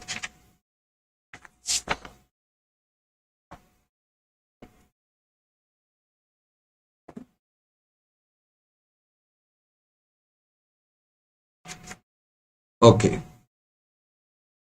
my first entry will be application money. Application money. Entry will be bank account debit to share application account. Bank account debit to share application account. How many applications we have received? We have received 1,50,000. What is the rate? Rate is 6. Application rate is 6. So 6 into 1,50,000 will become, I think, 9 lakh. 1,50,000 into 6 is 9. So 9 lakh is the amount which we have received on application. Correct? Now, this money will be transferred to capital. This money ultimately will be transferred to capital. So I will write adjustment of application money. Now we are going to adjust it. Share application account debit. Entire 9 lakh which you have received must be adjusted to share capital account. When we will transfer to capital, so many times I have told you, we will always consider number of share issued and we will consider the natural face rate. Natural face rate of application is 4. So I am going to write here 4 lakh. Out of 9 lakh which we received on application, 4 lakh transfer to capital, and this time we will transfer some amount to premium also, because we have received a premium money of rupees 2. That is 2 lakh. 2 lakh will be posted to security premium. Correct? Then we are going to write here to bank. Generally we write bank for refund. However, in this question there is no refund. No application were rejected. Then we will write to allotment because some part of because we allotted 1 lakh share among 1 lakh 50. So on 50,000 at the rate of 2, allotment rate is 6, is equal to 3 lakhs. So this 3 lakh will be adjusted towards the next column. This is how you are going to write the entry. Is it clear to you? Now your third entry will be with respect to allotment money. Allotment money due. When we'll pass this entry will be share allotment account debit. How many shares we are issuing? We are issuing 1 lakh shares. We are talking about allotment, so I will take the full rate, that is 6 lakh. Now share of allotment in share capital is on 1 lakh shares at the rate of 4 because natural face rate of allotment is 4. So 4 lakhs shall be transferred towards capital. Isn't it? Then we are going to write here to security premium. Out of 6 lakh, on 1 lakh share at the rate of 2 lakh will be transferred towards premium. This is the due entry for allotment. Now, entry number D, receipt of allotment.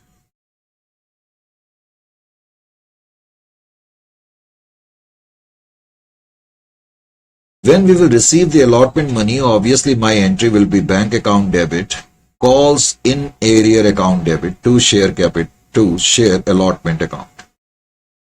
First of all, let me assure actually how much net now I have to receive.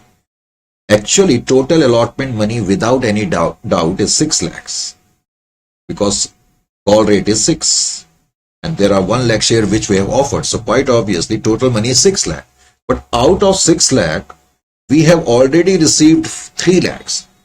Because we have already received 3 lakhs, so that means 3 lakh is still there are which we need to receive. So logically I have to receive 3 lakh. But the problem is that when allotment was made, Mr. S on 200 share did not pay the allotment money. But problem is that we have to find out how much he did not pay. That is the problem. So for the same we will have to do some workings. So I will do the workings here. First of all, I will compute the pro rata rate. Pro rata rate.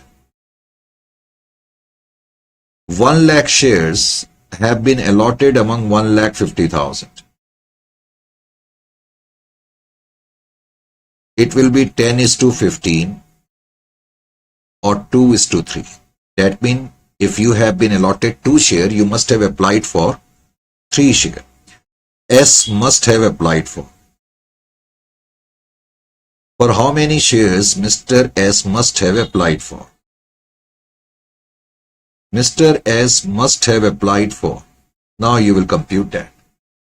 Mr. S must have applied for. Correct?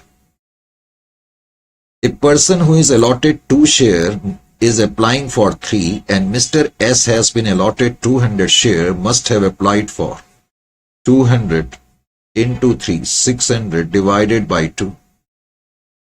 That comes to 300. That means he must have applied for 300 share. Now you will compute the excess application money. Excess application money. In order to compute the excess application money, correct? On 300 share, this fellow must have paid at the rate of 6 because application rate is 6, don't forget. 1,800. Correct? Since he has been allotted 200 share, he should have paid application money on 200 share at the rate of 6. So that means he has paid 600 rupees extra, which will be adjusted against the allotment due. So when the time of allotment will come, This fellow will be told that you are having 200 share and coincidentally allotment rate is also 6. So you are supposed to pay 1200, but you already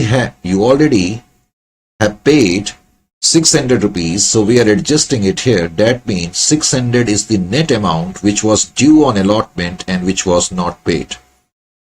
Net due, not received. So this is the net amount which we did not receive from Mr. S on allotment. So I will subtract 600.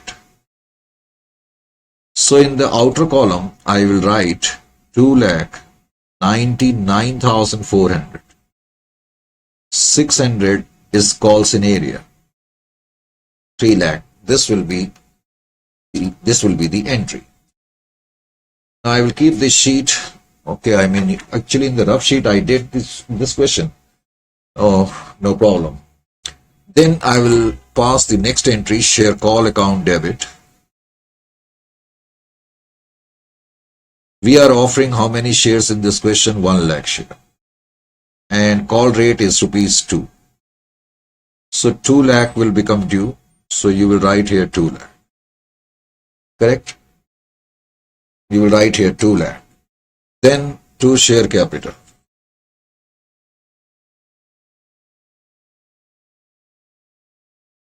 $2 lakh.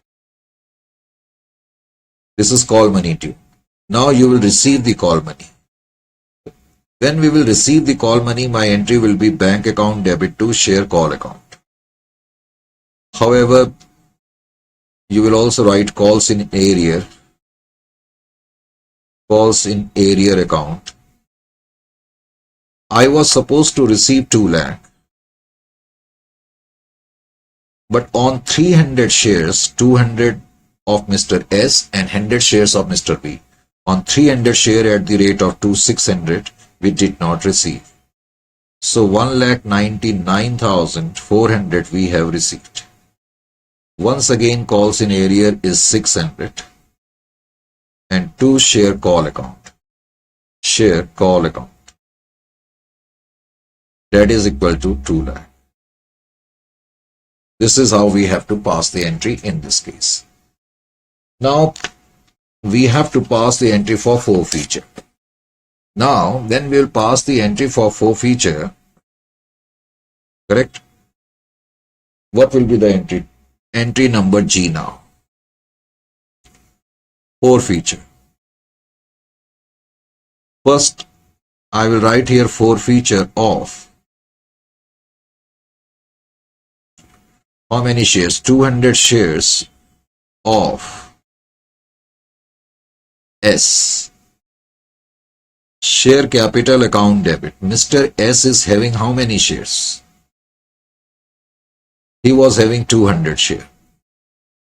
Full amount 10 has been called up. 2,000.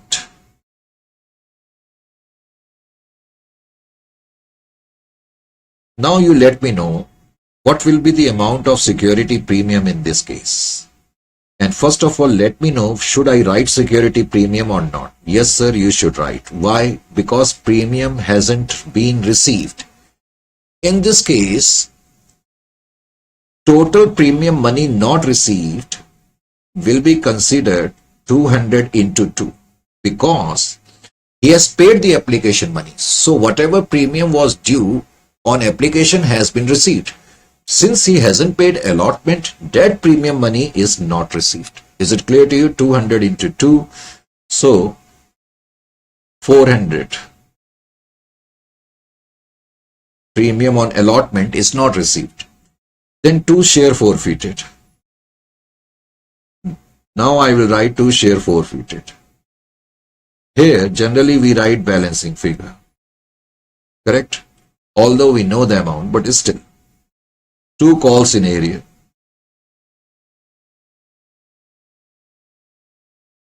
In calls in area, you mention here the names of the call. For example, he did not pay allotment money. How much he did not pay on allotment, we computed 600. He did not pay the call money because he is having 200 share and call money is 2, so 400. So if I will subtract it, I will get 1,400. 1,400 is the extra amount, correct? Sorry, is the amount which we have received. And now, forfeiture of 100 shares of Mr. V. I will write here share capital account. Mr. V is having 100 shares into 100. Sorry, into 10. I have written 100. 1,000. In case of Mr. V, since premium money has been received, he has paid the application, he has paid the allotment, so we are not going to write premium. To share forfeited account. And then I am going to write to calls in area. As far as calls in area is concerned, he did not pay call money. That is on 100 shares at the rate of 2. So we can say that 800 must have been received of him. Now, entry number 10, reissue.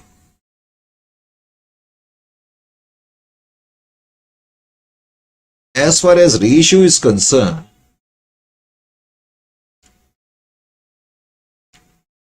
in this question it is mentioned that these shares have been reissued at the rate of rupees 8 per share.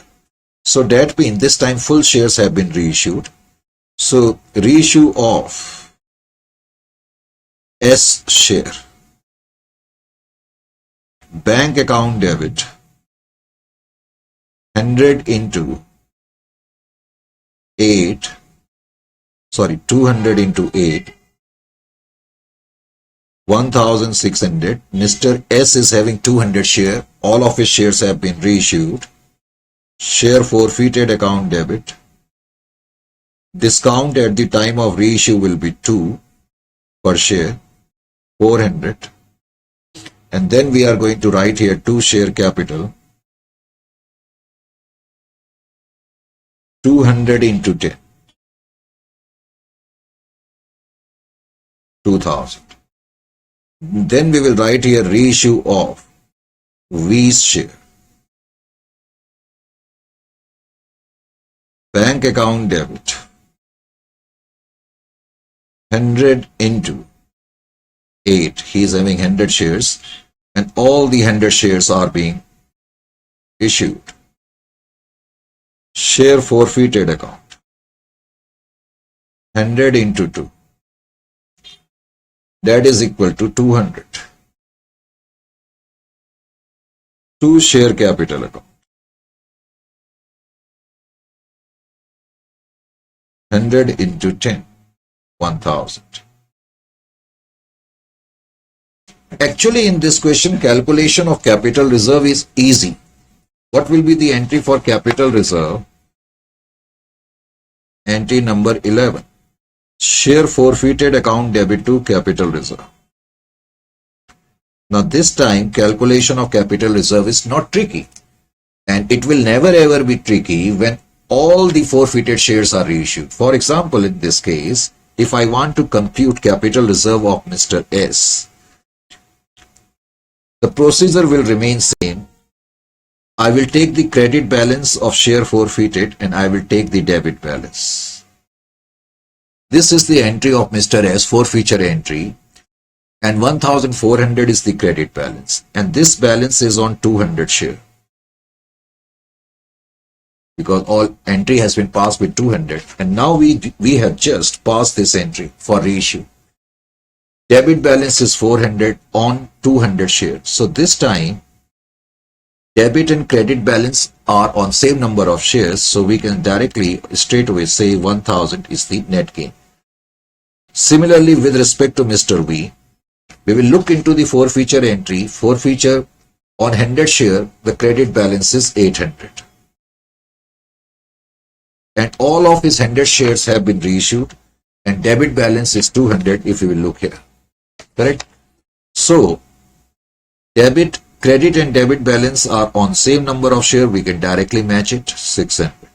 So total gain will be equal to 1600. So this is how you are going to write the entry, and this is how you are going to calculate the capital reserve. Correct?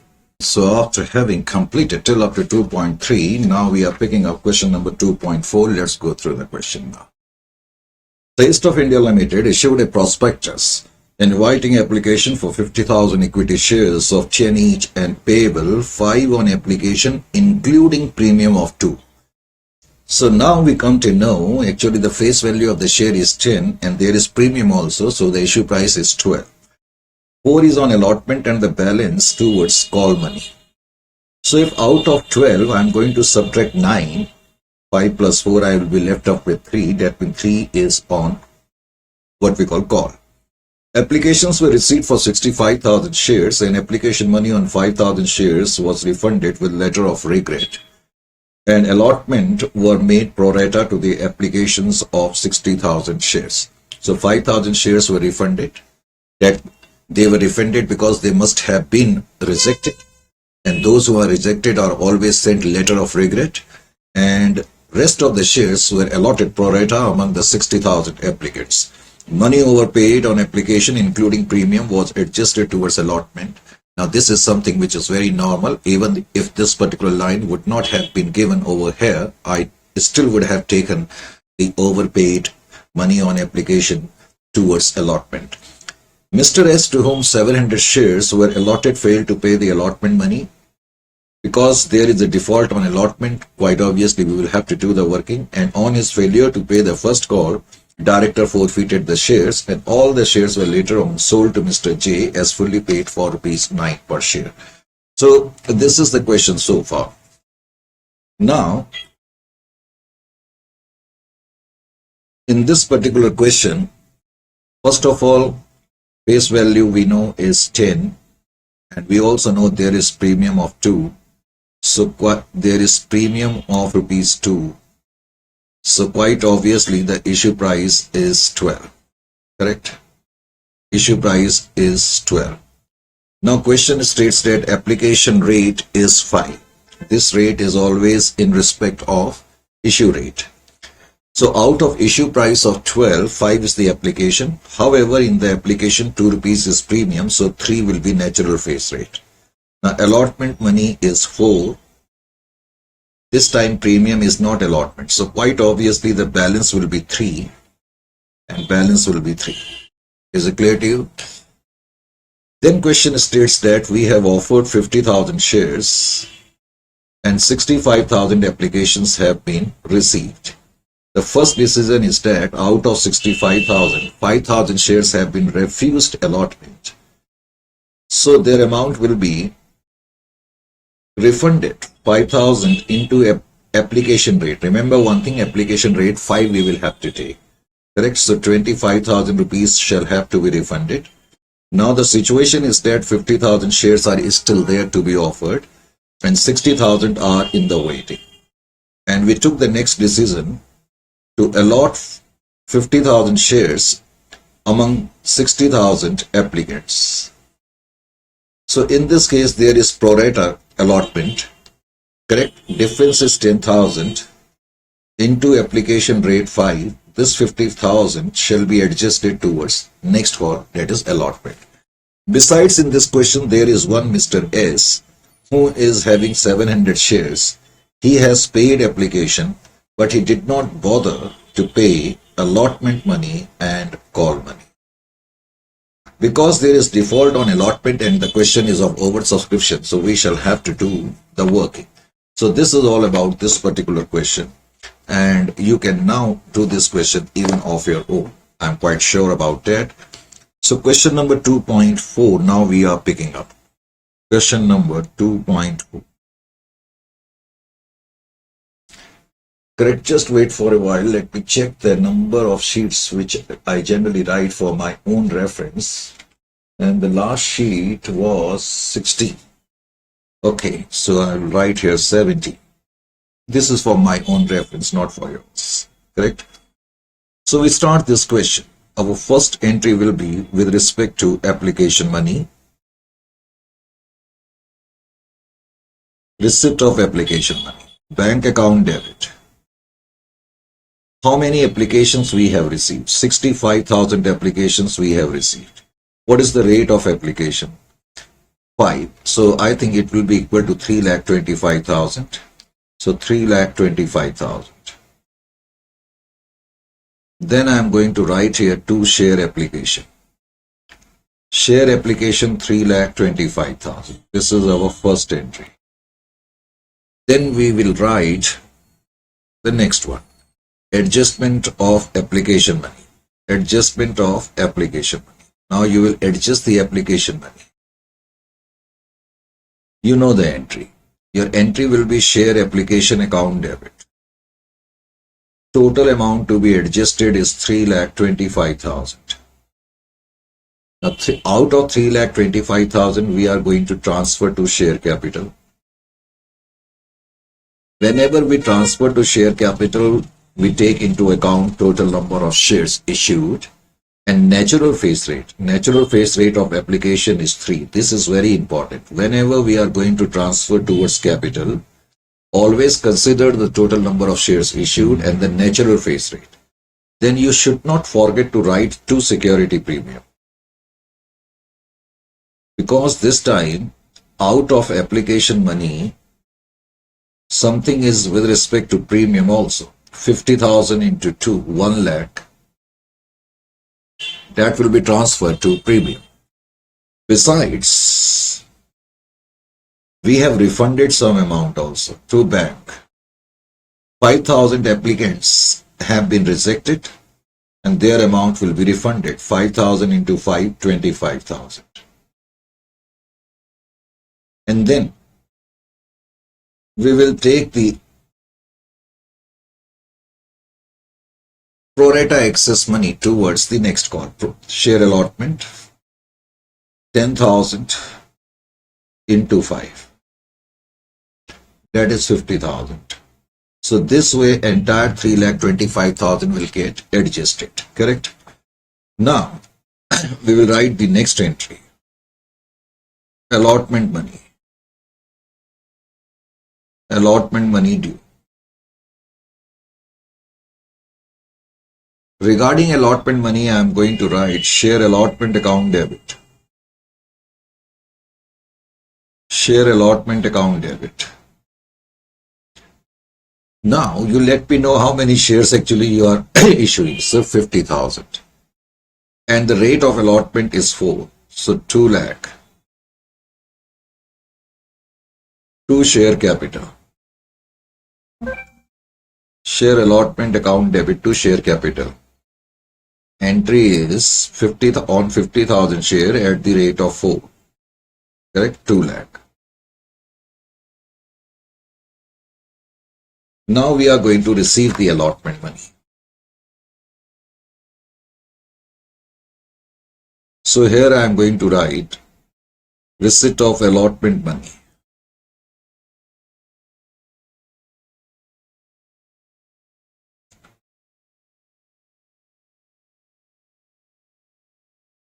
Entry will be bank account debit. Because there is some default also, so calls in area account debit to share allotment. First of all, you need to be very sure how much you are supposed to receive on allotment. Actually, total allotment money is 2 lakh. Out of 2 lakh, we have already received 50,000. We have already received 50,000. So that means we are supposed to receive 1,50,000 on allotment. However, Mr. S has committed some default on allotment. So here we will have to do some workings. In the workings, first of all, I will compute the pro rata rate. Pro rata rate will be computed where lesser number of shares have been issued among higher number of applicants. So 50,000 is to 60,000. This is your pro rata rate, 5 is to 6. a person who has been allotted 5 shares must have applied for 6. So S must have applied for, Mr. S must have applied for how many shares he must have applied for? Since Mr. S has been allotted, as I said, 700 shares, isn't it or not right? 700 shares. So he must have applied for into 6 divided by 5. So this way round you can compute Mr. S who was allotted 700 shares. So 700 into 6 divided by 5 will be equal to 840. So he must have applied for 840 shares. Because he has applied for 840 shares, he must have paid the application money also on 840 shares. So in next step, we will compute excess application money. In order to compute the excess application money, what I will do? Excess application money. In order to compute the excess application money,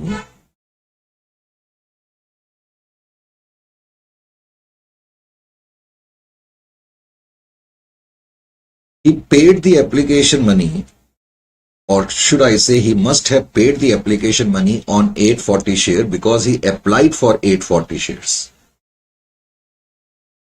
If I multiply 840 with 5, I will get 4,200. So he must have paid 4,200 on 840 shares. However, he was required to pay application money on shares allotted. He was allotted 700 shares. He is allotted actually 700 shares. So he was supposed to pay 3,500. So what is the excess money? So excess money will be this much. This is extra amount which he has paid. 4,200 minus 3,500, which comes to 700. So he has paid rupees 700 extra. Now allotment money.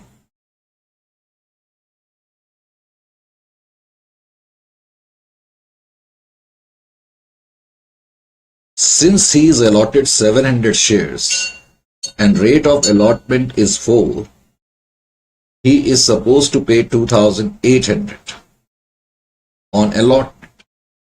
However, he has already paid 700 extra along with application, and this money will be adjusted against the allotment. So logically, he is supposed to pay 2,100 on allotment. However, Mr. S did not pay the allotment money, so we may say that net amount due is 2,100 but not received. So this money was not received. So now we have come to know that out of 2 lakh, we have already received 50,000. So we are supposed to receive 2 lakh. So we are supposed to receive 1,50,000. Out of 1,50,000, Mr. S did not pay allotment money. That is equal to 2,100. So now I will subtract this 2,100 from 150 to get 1,47,900. So that means this much of amount we have received on allotment. Is it clear to you or not? Now, we will take the call money. Next entry number 5. Call money. Call money due. Share call account debit. Total number of issued shares in this case are 50,000. Call money is 3. So 1,50,000. 1,50,000 is the amount which is due on call to share capital. 1,50,000. Now we are going to receive call money, receipt of call money. If I will receive the call money, my entry will be what? bank account debit, calls in area account debit because Mr. S did not pay the call money also, and 2 share call account.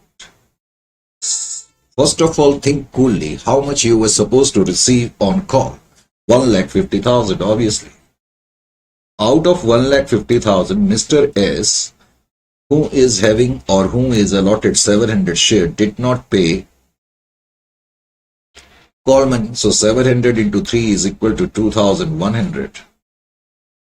And if I am going to subtract this amount, I will get 1,47,900. Correct? Now we will pass the entry for forfeiture.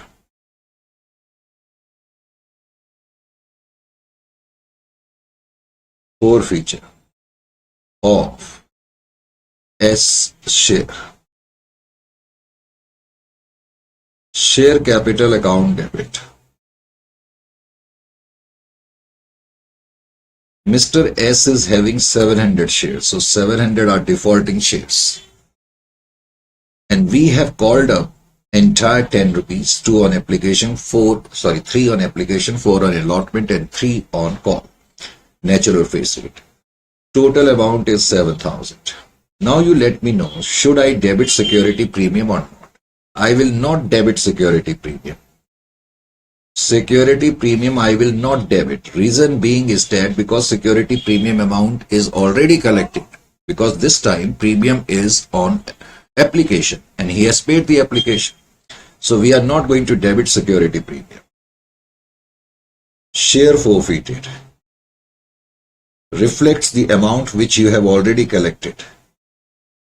But I have told you so many times now, you consider it as your balancing figure. Now you write the calls in area.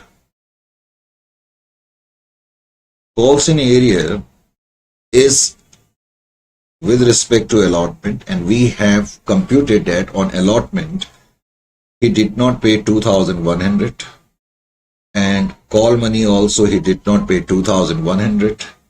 So total amount is 4,200. Calls in area earlier was debited. We debited because we thought or we were under the impression that in future he might pay, but now his shares have been forfeited, so there is no point in keeping the debit balance of calls in area, so we will cancel it out, and that is the reason we credit calls in area. And here balancing figure will be 2,800. 7,000 minus 4,200. This is your balancing figure. After the forfeiture, now you are going to reissue the shares. Correct? When you are going to reissue the shares, your entry will be entry number 8. Reissue.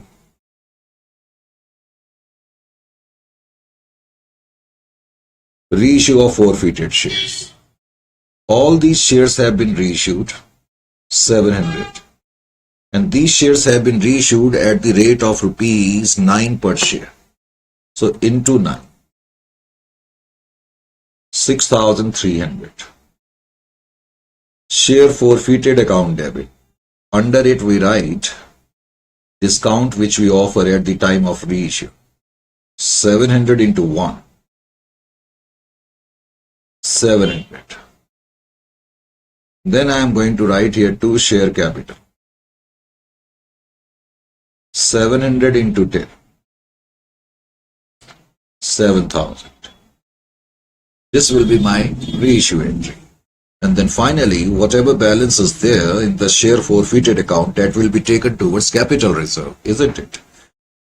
So transfer of share forfeited balance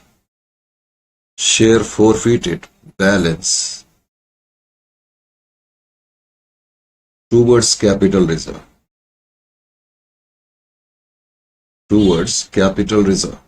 So your entry will be share forfeited account debit.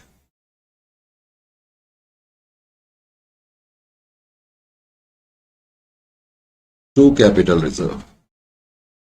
Now in this question, calculation of share forfeited balance is very simple. Because number of forfeited shares and number of reissued shares are absolutely same. For example, in the share forfeited account credit balance, we can see in our entry number 7, the credit balance is 2,800 and it is on 700 shares. So credit balance on 700 shares is rupees 2,800, and debit balance is also on 700 shares and it is 700. So we can directly take the difference. So difference will be equal to 2,100 and this will be my capital reserve. Correct? So capital reserve is equal to 2,100. This is how you are going to compute the capital reserve. Is it clear to you? Perfect? Okay. Just let me adjust the lightings a little bit.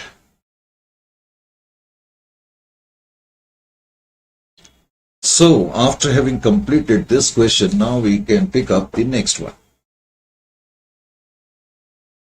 Next one is, I'll keep the sheet here. Now in this question 2.5, it is given that Haley Electronics Limited issued for public subscription 20,000 shares of rupees 10 each at a premium of 3 per share. Now in this question, just wait. In this question, 20,000 shares are being offered. How many shares are being offered? 20,000 shares, correct? 20,000 shares are being offered and the face value is 10 and premium money is 3. So quite obviously issue price is 30. Issue price is 30. Given to us application money is 3. However, allotment money is 8 including premium. Allotment money is 8, premium money is 3, so natural face rate will be 5 and balance and final call, or call money is 2 and 2. Then question states in this case, applications were received for 18,000 shares. Now in this question, how many shares you are offering? We are offering 20,000. However, how many we are receiving? As you can see, actually, you are receiving only 18,000 applications. I need not require to tell you that this time the case is of under subscription. This is under subscription situation. Whenever there is under subscription, you presume inside of your heart as if you are issuing 18,000 shares and you are receiving 18,000 application. You presume it this way. Is it clear to you? Whenever question is of under subscription, presume this way that you are offering 18,000 and you are receiving 18,000 applications. Now the good thing about under subscription is that here you need not require to do working whether there is default on allotment or not. Workings need to be done with respect to allotment entry only if there is oversubscription and there is default on allotment. Now further, the question states that allotment was made in full, and allotment was made in full means all these shares which you have issued. Now you are presuming that you have issued 18,000 shares. So all these 18,000 shares have been allotted among 18,000 applicants. So this time there cannot be case of rejection. There cannot be case of pro rata allotment. Correct? Because it is a situation of under subscription. In case of under subscription, there can never be what we call situation with respect to rejection or allotment. However, now what is given to us in the question? Question further says, Mr. S, to whom 120 shares were allotted, failed to pay allotment money and as a consequence, his shares were forfeited. Now, this question is interesting in the sense, we have here application, allotment, and call. 3, allotment rate is 8 along with premium, and 2 is call. Mr. S, he is having 120 shares. Mr. S, who is having 120 shares, failed to pay allotment money. He failed to pay allotment money means he must have paid the application. He did not pay the allotment. But question states that he failed to pay allotment money and his shares have been forfeited. That means this fellow is not given any chance to pay the call money. That means story of Mr. S shall run till up to allotment only. After allotment, he is not given any chance, correct, to pay the call money. So his shares were forfeited immediately after what we call default on allotment. Sometime it may happen. T, the holder of 180 share, failed to pay both allotment and final call money. Now there is Mr. T who is having 180 share. He paid application but he did not pay allotment and did not pay call money.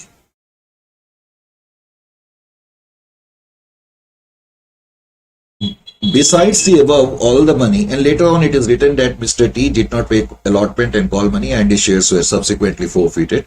Besides the above, all the money due were received.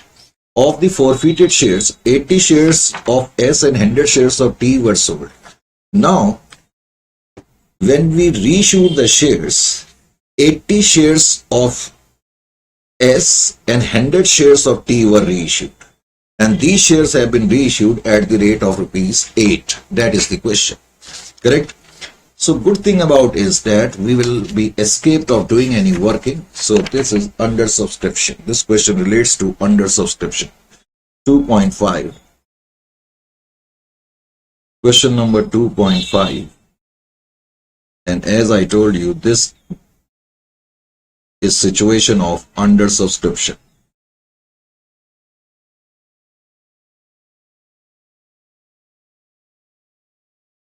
Correct? So, in this question, first of all, let me write the entry application money.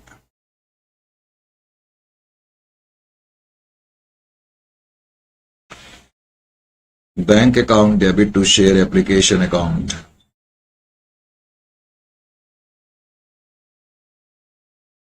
We have received 18,000 applications into rate of application we have just seen is 3.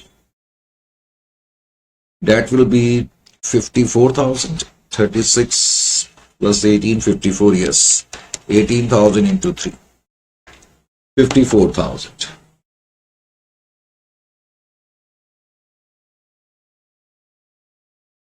So 54,000 is the amount which you have received. Then you are going to pass the entry adjustment of allotment money. Adjustment of application money. Sorry, extremely. Now we will adjust this money. Share application account debit. We have received 54,000. Out of this we will transfer to share capital. Whenever we transfer to share capital, so many times I have been telling and so many times I have told you right from the beginning of this particular chapter, consider the number of share issued. But if the question is of under subscription, just a moment ago I told you, you presume inside of your heart as if you are issuing 18,000 shares only. So I will write here 18,000 into 3. 54,000. Because it is a situation of under subscription, there cannot be any refund because we have become accustomed to writing like this. Just to actually tell you that in case of under subscription, there cannot be any rejection. Similarly, there cannot be any pro rata allotment. So we cannot take excess money to allotment. This situation will not arise. You need not require to write these two. Just to make you understand better, I am writing. Third, allotment money. As far as allotment money is concerned, your entry will be share allotment account debit. You are presuming that you are issuing 18,000 shares. Rate of allotment is 8 along with premium. So 18,000 into 8, 1,44,000. 1,44,000. Correct? Then you will write here 2 share capital. You are presuming you are issuing 18,000 shares. Natural face rate of allotment is 5. So 18,000 into 5 is 90,000. 2 security premium account.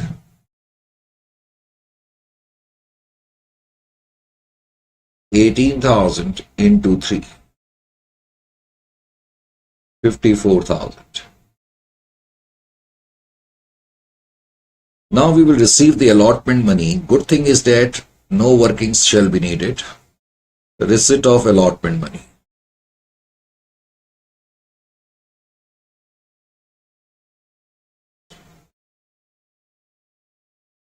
When I will receive the allotment money, my entry will be bank account debit. I am supposed to receive 1,44,000. However, as we have seen, Mr. S, who is having 120 shares, did not pay allotment money. So, less 120 into 8 calls in area.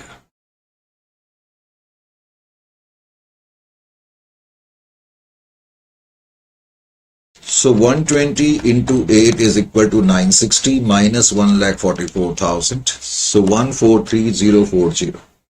This is the amount you have received, 13040, and 960 is calls in area and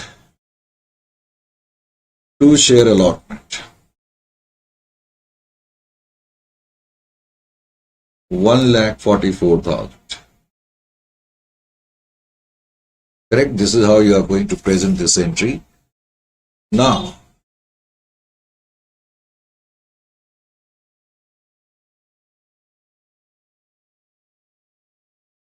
just wait. Sometimes these sheets create problems. After entry number 4, now the 5th entry shall be with respect to call. So call money due. Now in this question, it is important. You cannot pass this entry immediately. There is the error. Why I cannot pass this entry immediately? Because this is first time we are facing such a situation, because never ever we did this way around earlier. Because in this question, as I was telling to you, that immediately after allotment, his shares have been forfeited and he is not given any chance to pay the call money. So that is the reason, before making the call money due, I will have to forfeit the shares of Mr. S. So by entry number 5 will be with respect to forfeiture of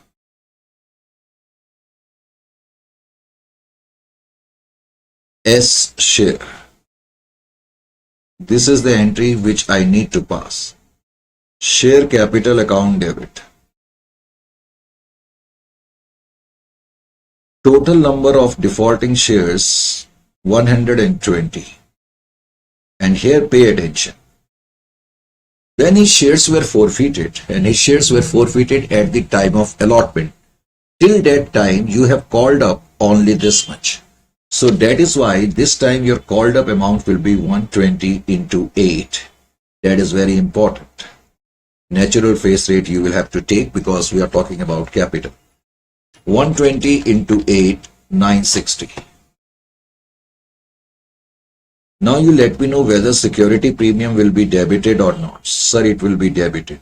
Good. Why? Because security premium account is not received. Right. On 120 shares, security premium account, which happens to be in this case 3, is not received. So 360. Then you will write here 2 share forfeited account.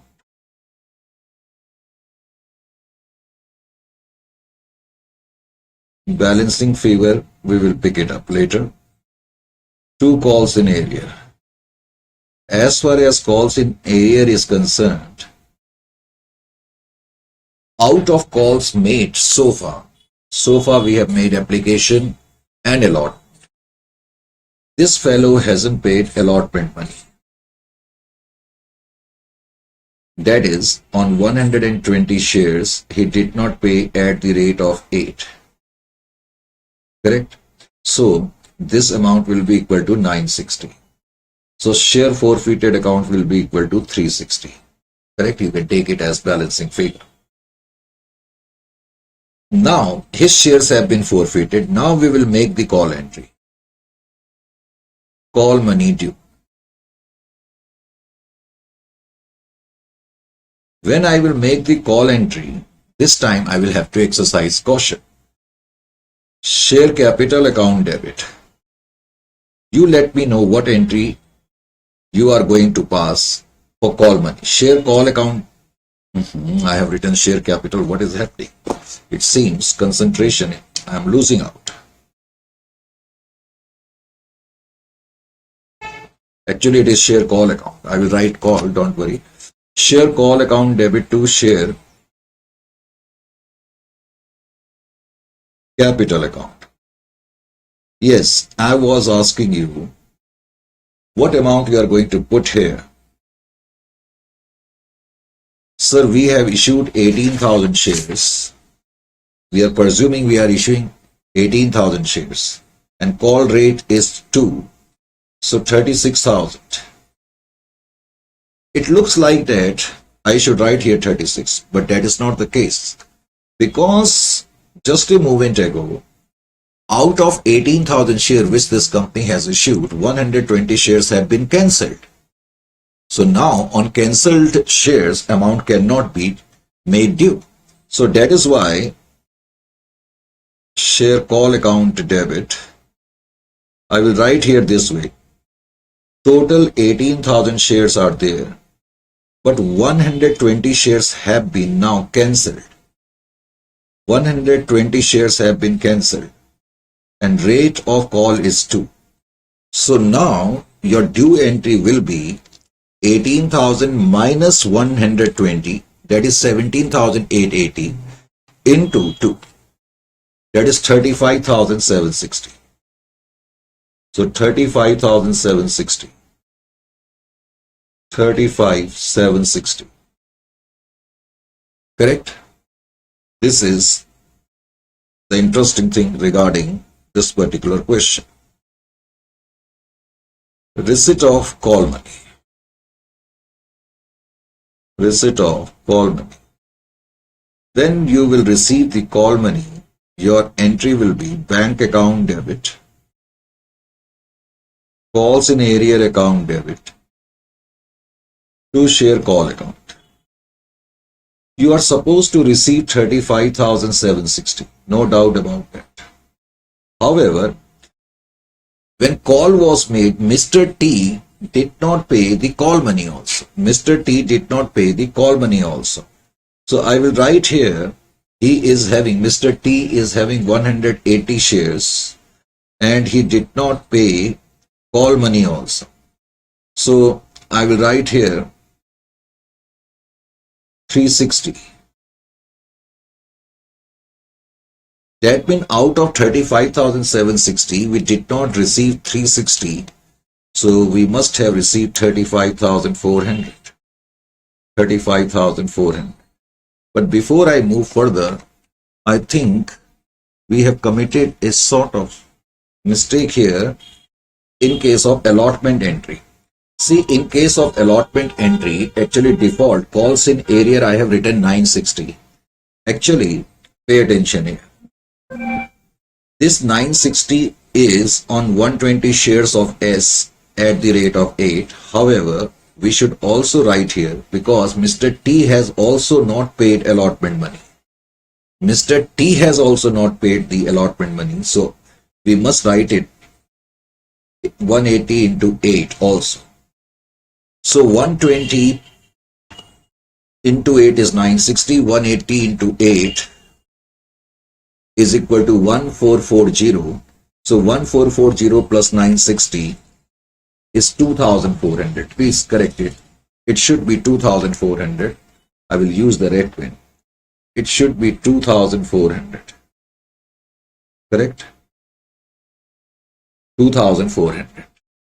And I will subtract 2400 from 1,44,000. So it will become 141600. I will write here 141600. I was extremely sorry, actually. Just a moment ago, I noticed that actually Mr. T did not pay allotment also.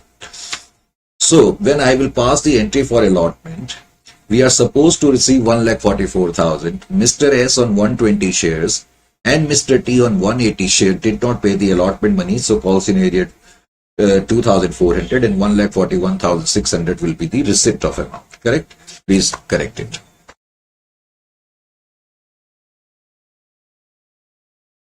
And now, because Mr. S shares have been already cancelled out, so call money, when you are going to make the due entry, you need to exercise caution that you have to pass the due entry with this amount, 18,000 share minus 120 shares of Mr. S, which have been now cancelled. So whatever remaining shares are there, due amount will be made on that. And then you are going to receive it. Now you will pass the entry for forfeiture of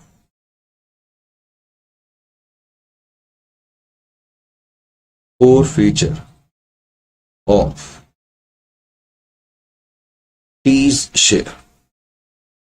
Now you will forfeit Mr. T's share also. Share capital account. Mr. T is having 180 shares. When his shares were forfeited, till that time you have already called up the entire amount rupees 10. So you will write here 1,800. Since Mr. T has also not paid premium because he did not pay the allotment, so 180 into 3 premium will be debited. 180 into 3, 180 defaulting share into premium rate 3, 540. 2 share forfeited. 2 share forfeited account, balancing figure, 2 call scenario. Mr. T has not paid allotment on 180 shares at the rate of 8, which was equal to 1440, 1,440. And he hasn't paid call money also on 180 shares. Call rate is 2 or 3? Call rate is 2. 360 anyway. Call rate, premium rate 3 is okay, 540. I thought actually premium rate is 2. Premium rate 3 is okay, 540. And he did not pay the call money at the rate of 2, 360. So total amount of call scenario of Mr. T is equal to 1440 plus 360, that comes to 1,800. 1,800. So ultimately share forfeited balance will be 340. If I will subtract from both these figures 1,800 plus 540 minus 1,800, I will be left up with 340. Correct? So this is the situation in this particular question. Now,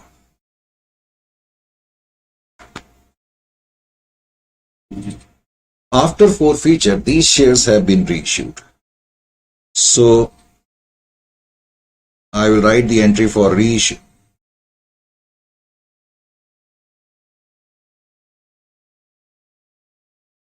Reissue of. Remember, I told you that out of 120 shares, only 80 shares have been reissued, and out of 180 share, only 100 shares have been reissued. Correct? So, and these shares have been reissued at the rate of 8. Reissue of S share. You are not reissuing entire forfeited share of Mr. S. Out of 120, you are reissuing only 80 shares. Bank account debit. 180 shares you are reissuing, and you are reissuing at the rate of 8. So 180 into 8. 1440.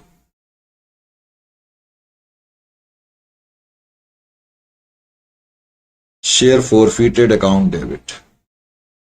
180 into 2. This is the discount on reissue, 360. 2 share capital. 180 into 10. 1800. Now you will pass the entry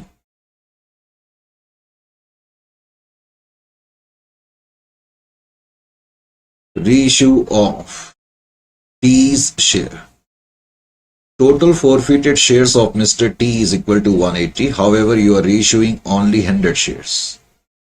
Bank account debit. 100 into 8. 100 shares are being issued. 800. Share forfeited account.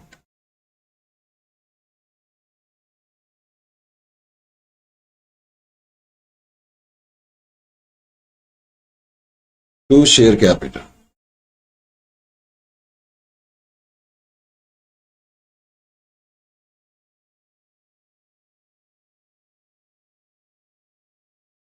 Is it clear to you? This is how you are going to pass the entry. Now in this question, we will find the capital reserve, entry number 10. Balance of share forfeited account transferred to capital reserve. So what will be my entry? What amount I am going to transfer to capital reserve? The question is this. Now for that I will do the working for you also.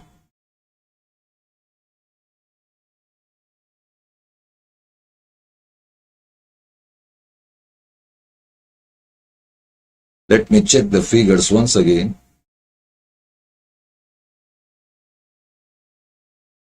In order to compute the capital reserve, we take share forfeited, credit balance and debit balance. Correct? Credit balance and debit balance. Please pay attention. We take credit balance and debit balance. Now I want to compute the capital reserve of Mr. S. Now you can see here, this is the entry for forfeiture of Mr. S. 360. This 360 is balance, will be considered as balance on 120 shares. So 360 is the balance, but it is on 120 shares. It is on 120 shares. Whereas debit balance of Mr. S, in order to know the debit balance, we will have to look at the reissue entry, and debit balance of Mr. S is, Mr. S is having how many shares? Mr. S is having 80 shares. Oh my God, lot of mistakes in this question. Extremely sorry, extremely sorry. This is 80 into 8, it should be, not 180. I have written 180. I do not know how come. It seems actually I added both these. Only 80 shares have been reissued. 80 into 8. Please write here 640. I know actually in this question, sometime you lose concentration. So that is what happened. 80 into 8. Now 80 into 2 will be equal to 160. And 80 into 10 is 800, please. This is 160, correct?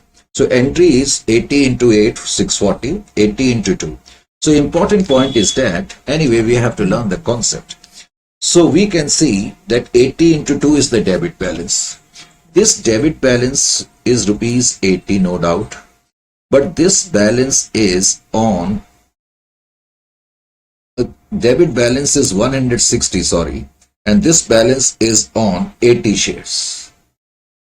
Debit balance is rupees 160 and it is on 80 shares. Just wait, allow me to, so that we should not get confused time and again, because somewhere it seems we are moving out of track in this question. So many. Okay, now it is clear. Sometime it happens. So last time I told you that we cannot match it, 360 and 160, to find out the net gain. I will have to convert this credit balance on 120 shares to 80 shares. So I can do so. 360 is the balance on 120 shares. What will be the balance on 80 shares? 360 into 80 divided by 120, the balance will be equal to rupees 240. So now we can say that credit balance on 80 shares is 240 and debit balance on 80 shares is 160. Now you can match this. 240 minus 160 is equal to 80. So rupees 80 will become the capital reserve of Mr. T. Sorry, of Mr. S.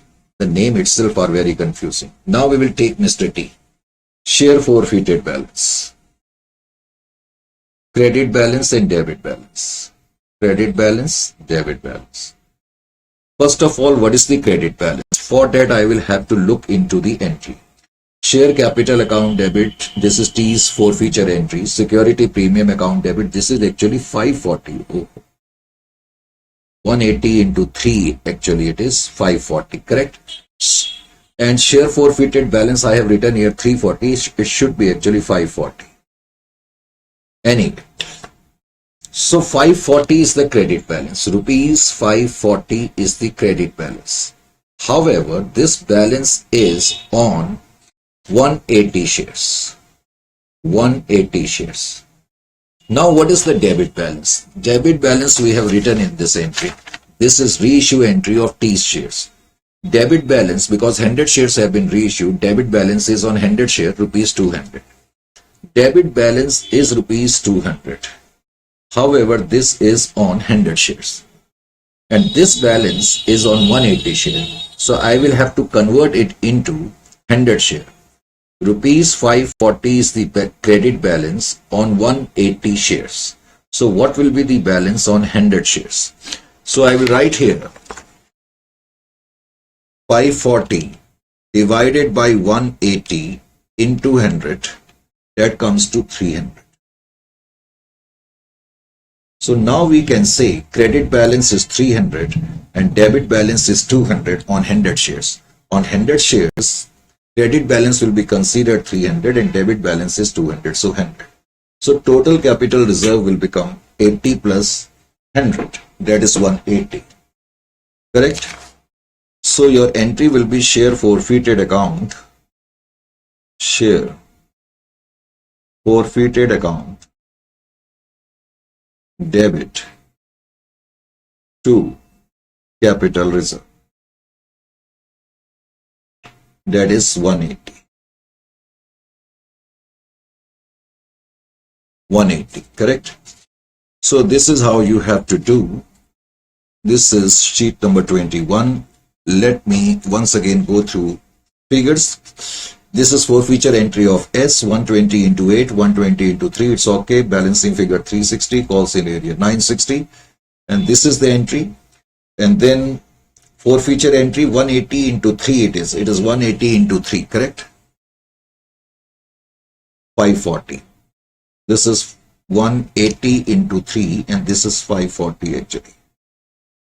It is appearing like 340. That is why I wrote 340. And it is 3 balance. So rest of the things I have already rectified. And what else was there? When you have written entry number 4, please check it once again. Bank account debit 1,41,600 it is. And 120 into 8 plus 120 into 8, that is 2,400 it is. Correct? So please check it, all these things. However, you have been given question, I think, in a solved manner. So with that, this session we complete and we will move over to some next level in the upcoming session. After having finished 2.5 and along with that section 2, now we move over to section 3, and section 3 is a pretty elementary section just to test you whether you know the entry with respect to issue of shares to promoters and underwriters. This section has been framed. 52 Limited issued 10,000 shares of 10 each, credited as fully paid to the promoters for services, and issued another 5,000 shares of 10 each, credited as fully paid to the underwriters for underwriting services. Generalize these transactions. Question is simply asking if the company will issue some share to the promoters. Who are promoters? Promoters are those people who undertake what we call all the steps and helps in what we call launching a company. So for their services, sometime we give them a share capital. So in that case, my entry will be section 3.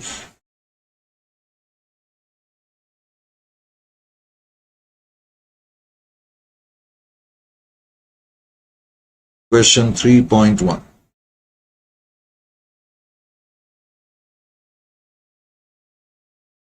Issue of shares to promoters. Now, if the shares will be issued to promoters, what entry we are going to pass? Quite obviously, we are issuing shares. So we will credit share capital. And we are offering 10,000 shares of 10 each. So 1 lakh worth of share capital we are offering to the promoters. However, against the same we are receiving services. We are not receiving cash.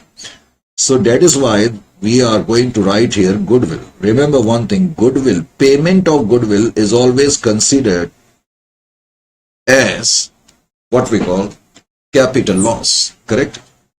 The party which pays for goodwill, it is a loss for that party. So goodwill in account is considered as opposite of capital reserve. First of all, you need to understand that. So goodwill is a loss, and if shares will be issued to the promoters, in that case, entity is going to debit the goodwill account. Similarly,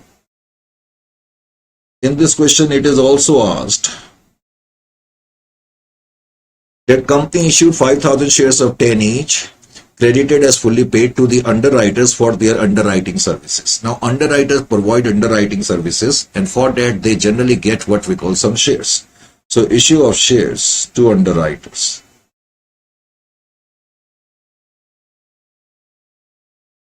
We will cover at great detail and length when regarding underwriters when we will take up the chapter underwriters, underwriting of shares in debentures.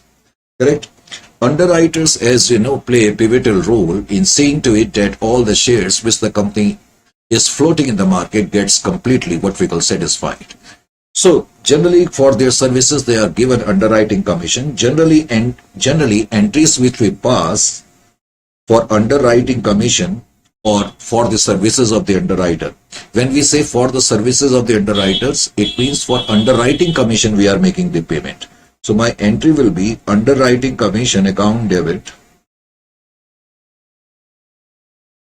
underwriting commission account debit, 50,000, because we are offering them 5,000 shares of 10 each. Underwriting commission account debit to underwriters. It means underwriting commission is due to the underwriters. And now we will discharge the underwriting commission to the underwriters by giving them shares. So underwriters account debit to share capital. You could have written the direct entry underwriting commission account debit to share capital. You could have written the direct entry. But it is better to reflect it this way around. So this is section 3. Now section 4.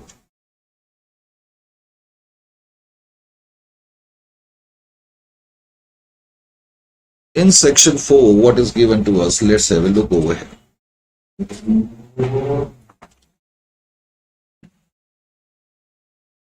On 1st of May, 1st May 2021, K Triple Nine Limited issued 5,000 equity shares of 100 each, payable as on application 20.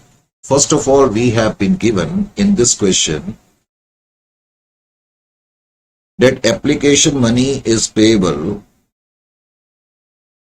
Application money is rupees 20, it is given to us. Then it is also given that first call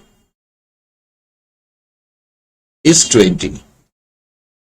And it is also given that last date of payment. Last date of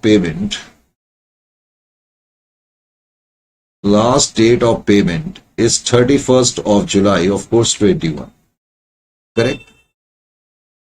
Then we have been given allotment. Obviously, after application, there will be allotment.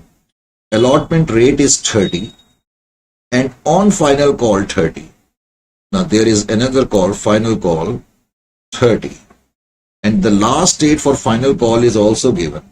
Last date of payment for final call is 31st of August 21. 31st of August 21.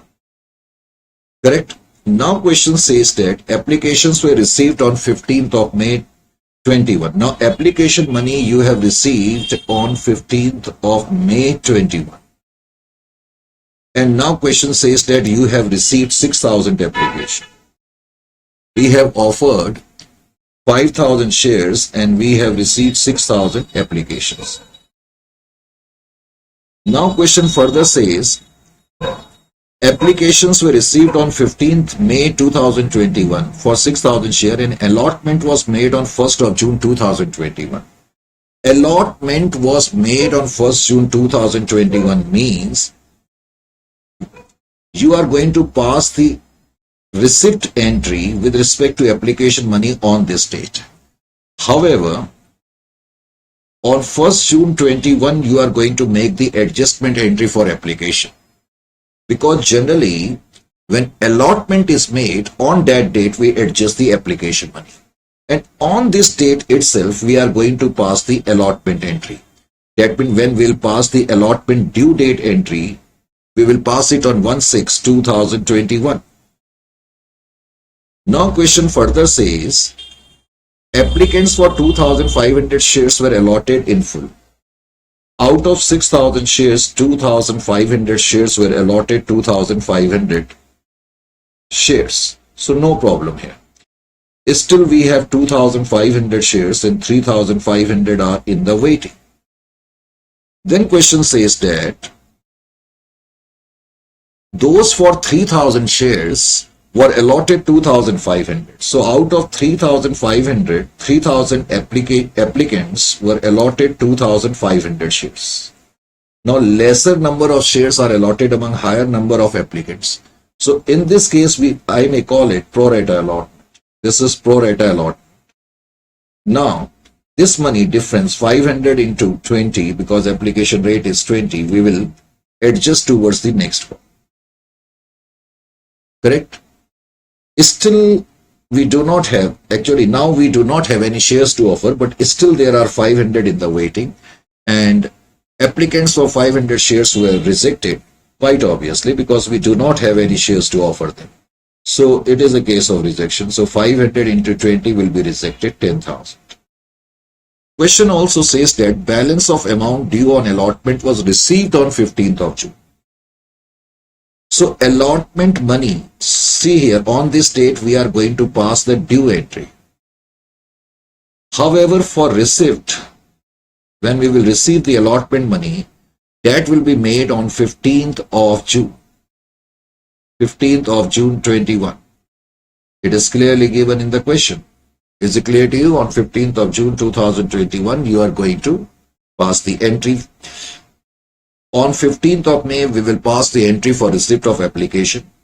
On 1/6/2021, then we will transfer the application money towards capital, etc. or adjust it. And on this date itself will pass the entry for allotment due, but receiving entry of allotment will be passed on this date. After this, in the next sheet, the question states,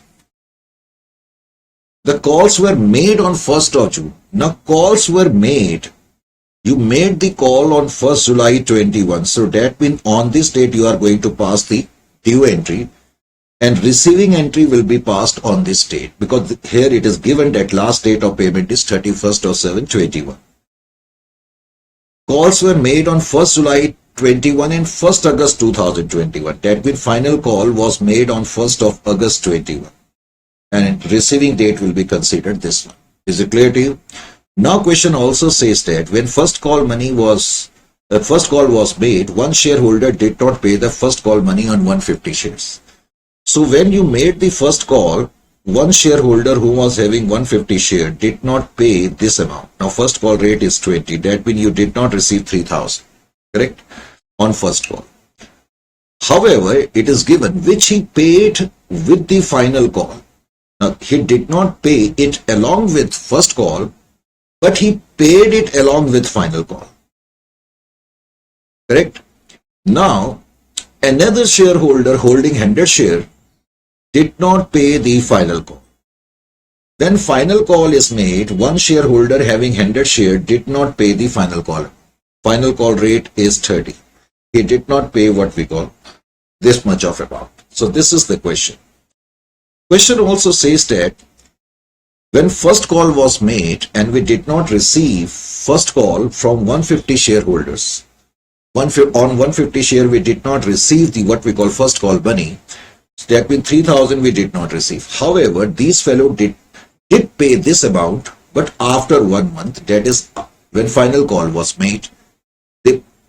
At the time of final call, they made the what we call payment, but they will have to pay some interest.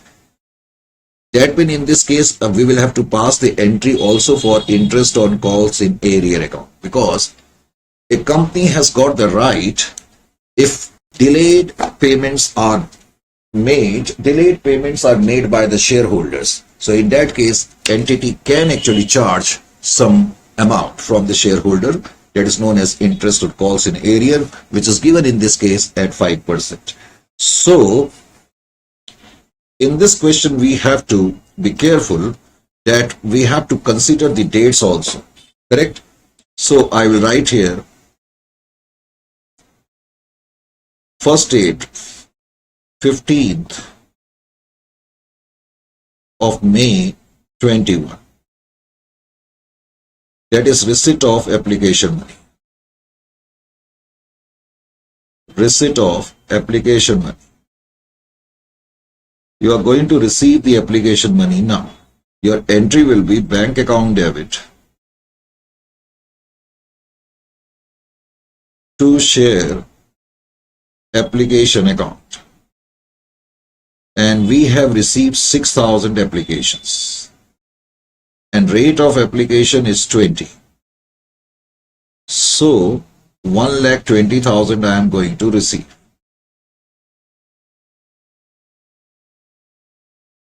Now, allotment has been made on 1/6/2021. So quite obviously, I will adjust the application money on this date.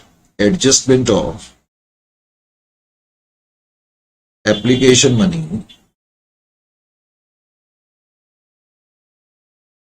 Entry will be share application account debit. That is equal to 1,20,000 to share capital account.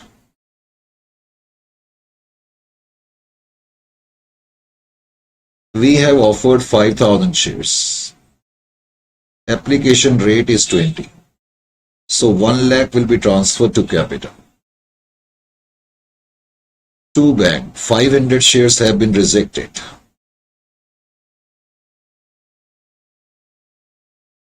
10,000 will be refunded. And 3,000 shares were allotted 2,500 shares. So their money will be taken towards allotment. 500 into 20. So now adjustment of application money has been done. After having done this should be my sheet number 22, I believe so. Correct? After this entry, the next entry again will be on this date itself. On 1/6/2021, allotment money will be made due. Allotment money due. Share allotment account debit. Total number of share 5,000. Allotment rate is 30. 1,50,000 to share capital account.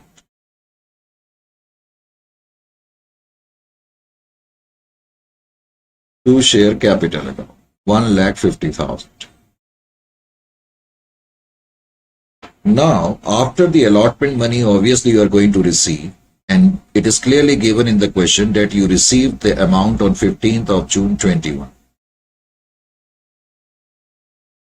Receipt of allotment money. So allotment money now will be received. Bank account debit to share allotment.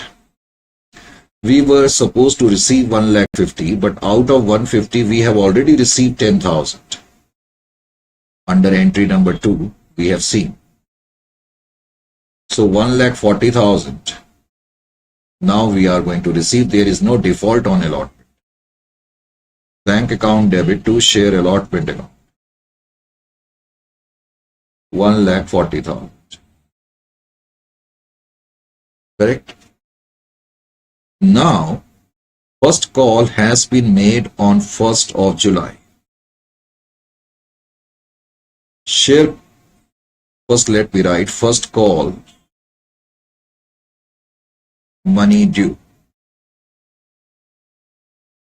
You made the first call on 1st of July 20. Your entry will be first call account debit 5,000 shares. First call rate is 20. 1 lakh. To share capital account.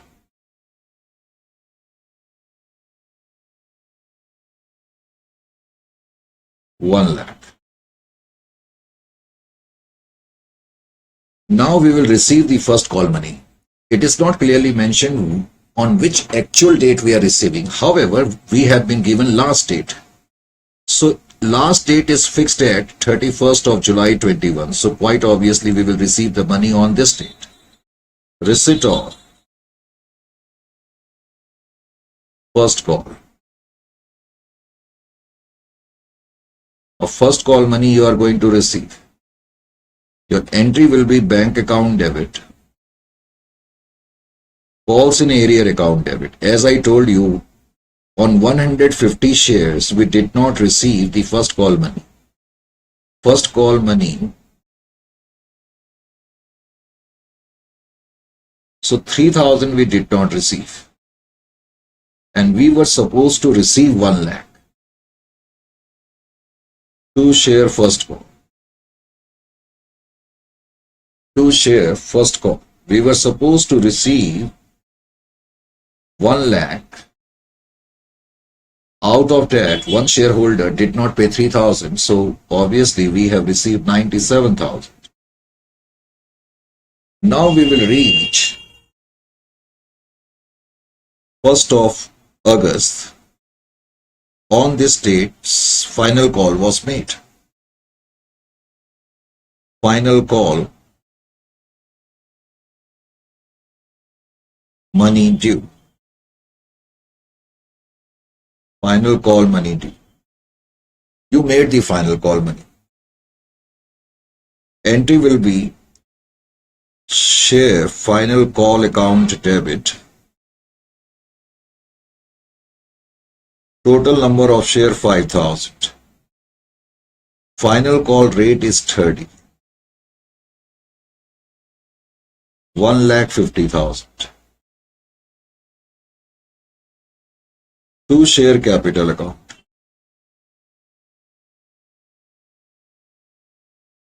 $1,50,000. Now see here. Now we will receive the amount.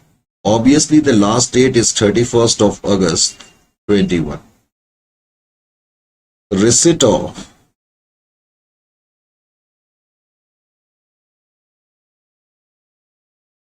final call.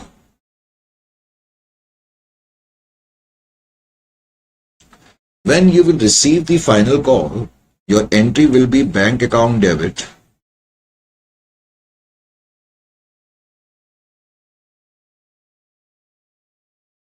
calls in arrear account debit to share capital account. To share final call account. I will write call account. Logically, I am supposed to receive 1,50,000. I am supposed to receive 1,50,000. Out of this 150, final call is not made by a shareholder having 100 share. This is what in the rough sheet I told you. This is the rough sheet. When final call was made, 100 shareholders did not pay the amount. So I am going to actually now write here 100 into 30. Correct? We did not receive on 100 shares 3,000 rupees. No problem. However, when we had passed this entry, when we received the first call money, we had passed at that time an entry bank account debit, calls in arrear account debit to share capital account. Correct? Calls in arrear account debit to share first call account.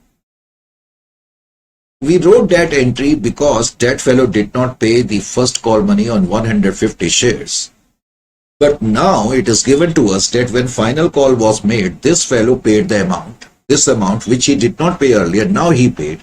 So when we will receive this amount, now we will pass entry bank account debit to calls in arrear. So bank account debit to calls in arrear. Two calls in arrear. This fellow who did not pay on 150 share, now he has paid the amount. 150 into 20.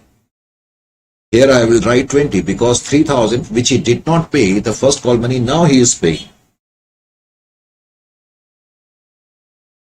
So I can directly write that we have received 1,50,000. You can also check it. You are supposed to receive 1,50,000. And I told you, you did not receive on 100 shares, 100 into 30, so 1,47,000. But you received the earlier calls in arrear amount now, that is 3,000. So ultimately, it will be equal to 150. This is the entry which you will have to pass. Besides that, it is also given because that shareholder who did not pay the first call, he paid that after 1 month because first call was supposed to be paid on 31st of July 21 and now we have reached the 31st of August 21.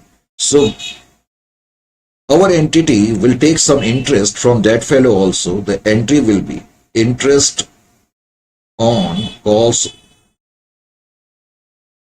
in arrear.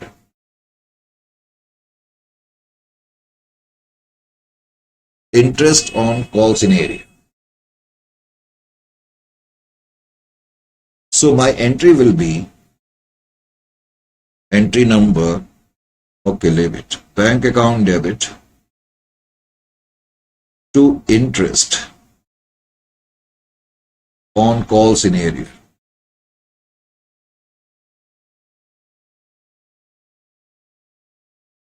How much interest he will pay? On 150 shares at the rate of 20, that is 3,000, our company is charging 5% interest. However, this interest we are charging because he made the payment 1 month after the date of payment. Final call was due on 31st of July and he is making the payment on 31st of August. So this will be the amount of interest. How much will be the amount of interest? I will have to compute it now. 3000 into 5% divided by 12. So 12.5 it is. 12.5. So this is how you will have to do this particular question. It's a pretty interesting question, isn't it or not? After having completed till up to I think 4.1, now we are moving over to question number 4.2. Correct? So just have a look over question number 4.2. Bhimtal Orchards Limited issued rupees 10 lakh new capital. Rupees 10 lakh new capital divided into shares of 100 each. The very first line needs a little bit of what we call attention. Reason being is that this time it is given that Bhimtal Limited is issuing rupees 10 lakh worth of share capital and each share is of rupees 100 each. So it means all in all we are offering 10,000 shares, correct? So 10,000 shares are being offered and you have been given that on application we have 10 and on allotment 40 per share. That means natural face rate is 30 and 10 is premium and allotment rate against the issue price is 40 and balance is on first and final call. Balance, because share is of rupees 100 and premium is 10, that means issue rate is 110. So balance is on first and final call. If I subtract application 10 and 30, the balance will become 60 and here the balance will become 60. So this is the situation in this case. Now the question states further.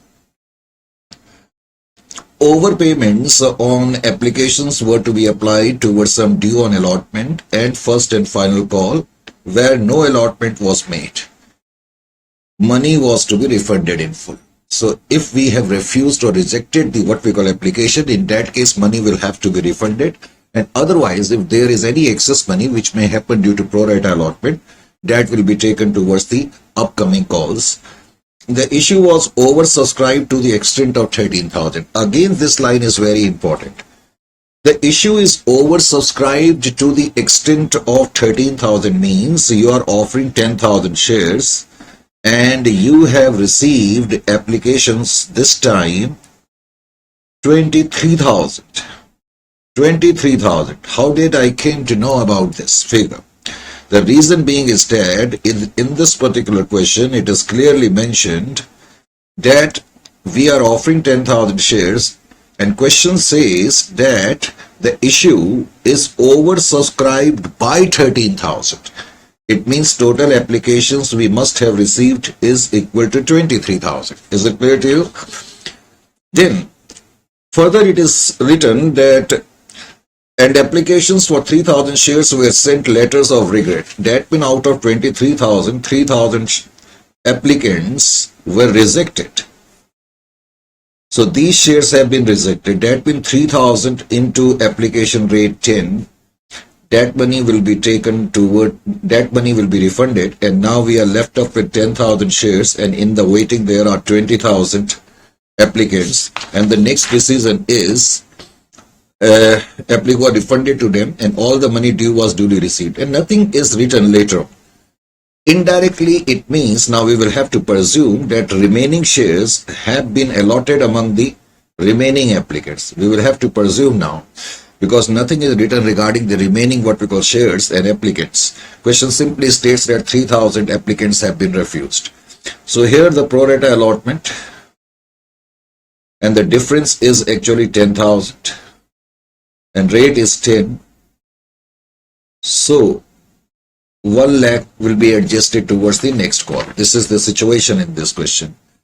And further, excess application money adjusted towards allotment 80,000 and calls 20,000. Now this time question has given that this excess money, correct? Excess money, because this money has been refunded. So now this will be the excess money. This excess money has been adjusted 80,000 towards allotment and 20,000 towards calls. The question has given it this way round, correct? So how we are going to pass the entries in this particular case, let's have a look.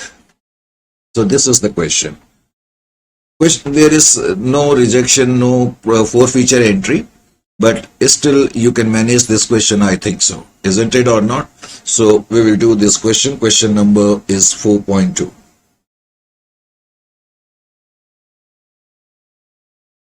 Entry number 1 will be with respect to application money. Application money. As far as application money is concerned, how many applications you are receiving? Bank account debit. We have to be careful in this case because 23,000 applications we are receiving. And one share is of rupees 10 and application money is rupees 10 per share. So all in all, 2,30,000 we have received. Bank account debit to share application account. This is the entry which we shall have to pass for receipt of application money. Now we will adjust the application money, adjustment of application money. Adjustment of application money. 2,30,000 will have to be adjusted. For that you will have to write here share application account debit. Share application account debit. 2,30,000 is the amount which we have received. Out of 2,30,000, I am going to transfer to share capital. How much? In this case, number of shares issued 10,000. Rate of application is 10, so 1 lakh will be transferred to share capital. Then we have refunded some amount to bank. We have refunded amount on 3,000 shares because 3,000 shares have been refused allotment, 30,000. And then there was pro rata allotment on account of which there was excess money to the extent of what we call 1 lakh, correct? 10,000 shares were allotted among 20,000. Difference was 10,000 and 10,000 into 10 is the excess application money. Normally we take the excess application money towards allotment only. But in this case, question has very specifically mentioned that out of excess money, only 80,000 has been adjusted towards allotment and towards calls, 20,000 has been adjusted. It is given in the question, that is why I am doing so. Is it clear to you or not? So this is how I will have to do this time. And then third one. Share first of all, write allotment money due. Allotment money due.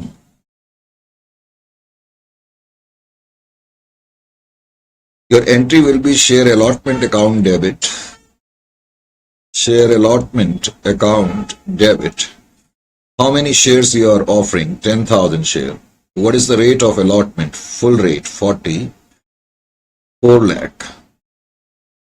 However, out of 4 lakh, we shall transfer towards share capital. How much?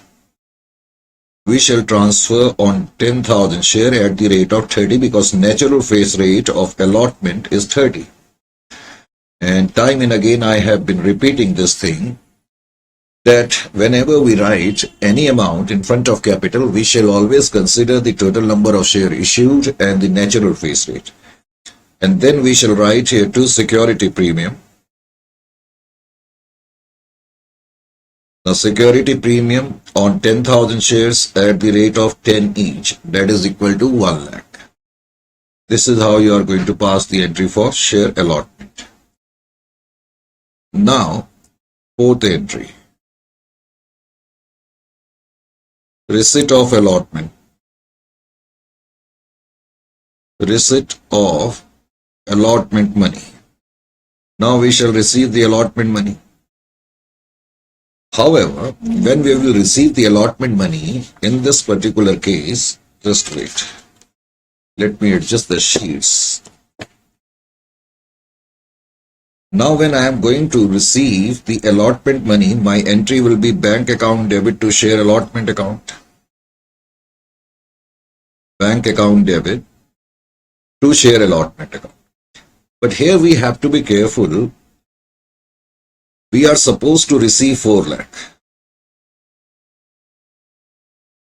on allotment, but out of that, we are presuming that 80,000 has already been received. So it means now logically I should receive 3 lakh 20, and since there is no default on allotment, so I will receive 3 lakh 20. Bank account debit to share allotment account. 3 lakh 20,000. Correct? Now we shall pass the entry for call money due. 5th entry. Call money due.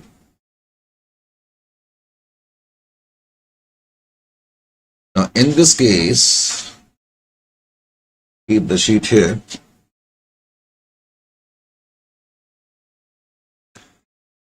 My entry will be share first and final call account debit, or simply share call account debit to share capital account. To share capital account. Number of issued share 10,000. Call rate is 60.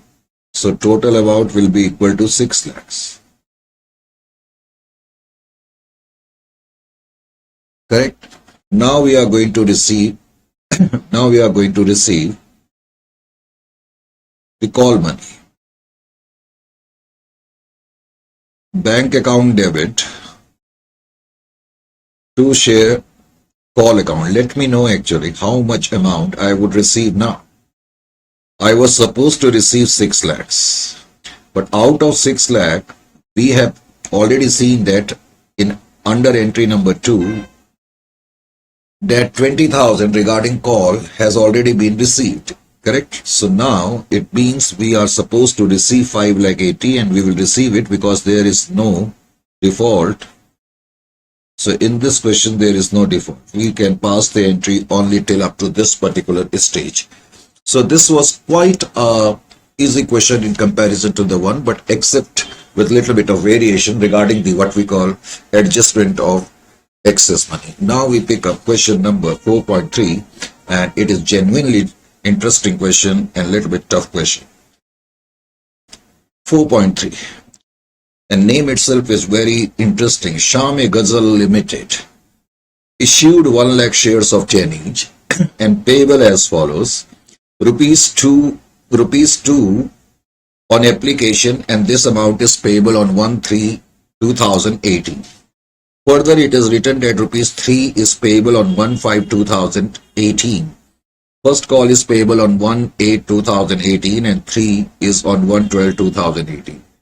So these are the dates which have been given. First of all, what I do in question number 4.3, let me pick up first of all red pen.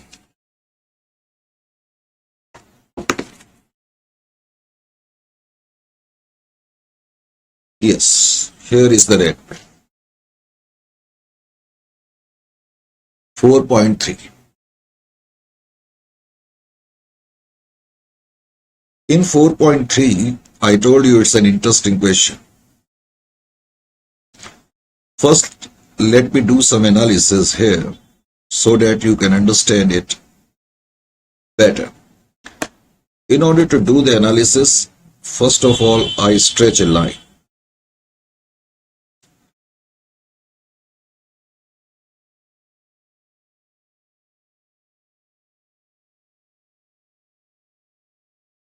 Now, it is written in the question, as per the question, application money is payable on 1/3/2018. 1/3/2018, correct? And here I am going to write application money. Then it is written that allotment is 3 again, and allotment money is payable on 1/5. 1/5/2018. On this date, the members are required to pay allotment money. And further it is given that, I do not know why today, actually it seems light is creating a bit of problem. That is the reason time and again you can see actually clear is on my glasses. Sometime, yes, that is the reason in fact. That is the reason. Now I got into, just wait. Sometime it happens. Yes. Otherwise glare was coming to my eyes time and again. I was not feeling very comfortable. Anyway, so now it's okay. So 1/3/2018. This is the date on which application money is to be received and allotment money on 1/5/2018. And now the question states that rupees 2, which is to be received on 1st of August. On 1st of August. 1st of August 2018. On this date, shareholders are expected to pay the first call. And then application money is 2, allotment money is 3, and 2 is on first call and 3 on final call. And final call is on 1/12. 1/12/2018. So this is the situation. Final call amount is 3. Now the question says all these shares were subscribed. Again here you need to pay attention. In this question, if suppose I am going to ask you how many shares we are issuing, it is given that Sami Gajal Limited issued 1 lakh shares. So 1 lakh shares we issued, and question now states all these shares were subscribed. So nothing more is given. So we shall presume that we offered 1 lakh share and we received 1 lakh shares, correct? So there is no oversubscription and subscribed for and the amount duly received. Now, question says that Sehnaj, who had 8,000 share, paid the amount of both the calls along with the allotment. This is the line. Sehnaj, who had 8,000 share, paid the amount of both the calls along with the allotment. Now one shareholder by the name of Sehnaj, correct? She paid along with allotment. Along with allotment, first of all, let me write here Sehnaj. This is their spelling. Sehnaj. She is having 8,000 shares. Correct? On 8,000 shares, not only she paid the allotment money, besides the allotment money, on this particular date itself, she paid the first call and she paid the final call. This is the point which you need to understand. Sometime it may happen, shareholder may do actually, and as you know, this is known as calls in advance. Is it clear to you or not? So in this case, what is happening? Sehnaz is paying what we call first call money and final call money before the respective due dates. First call was due on 1/8/2018, but it is being paid on 1/5/2018.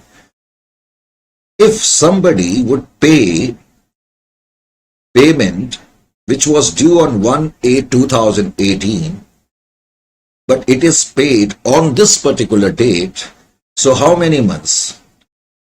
From 1/5/2018 till 1/8/2018, I think 3 months, correct? So that means first call money which was due 3 months later was paid at the time of allotment. Not only this, if I will compute from 1/5/2018 till 1/12/2018,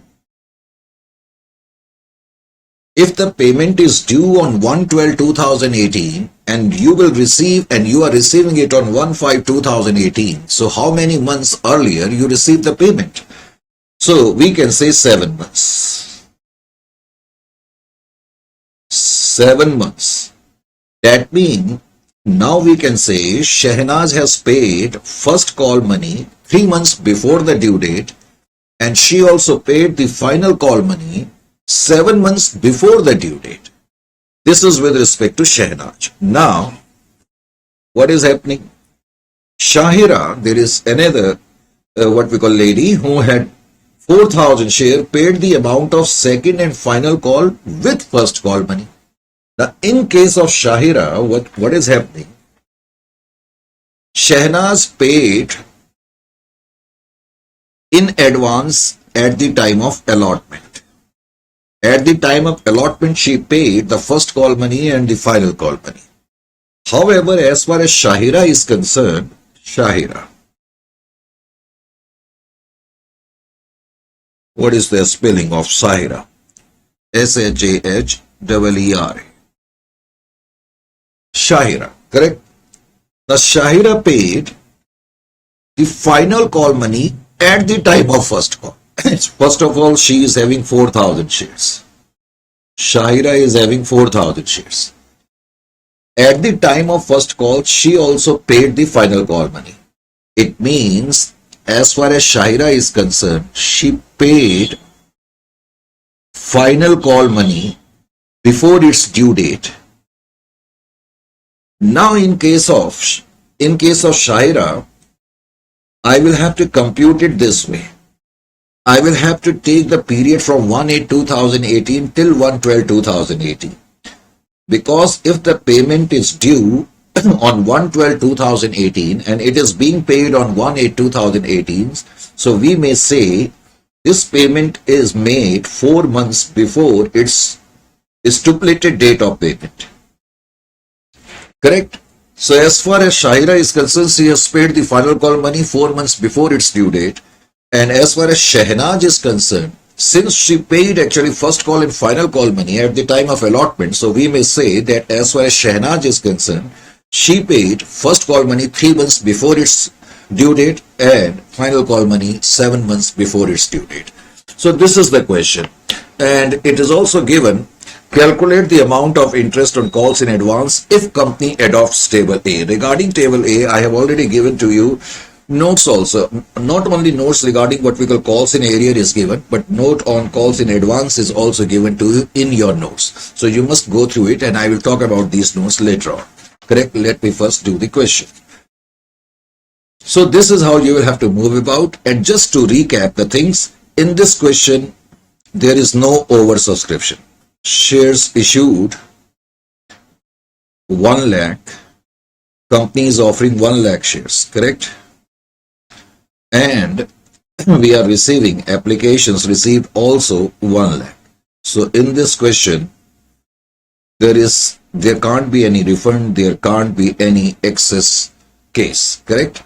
So this is how we will have to go about this particular question. Now, first of all, let me start by writing the entries. Now, entries. This is the main solution.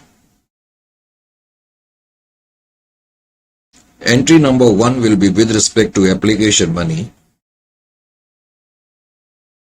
When you will receive the application money, entry is simple, bank account debit. 1 lakh applications you received and application rate is 2, so 2 lakhs.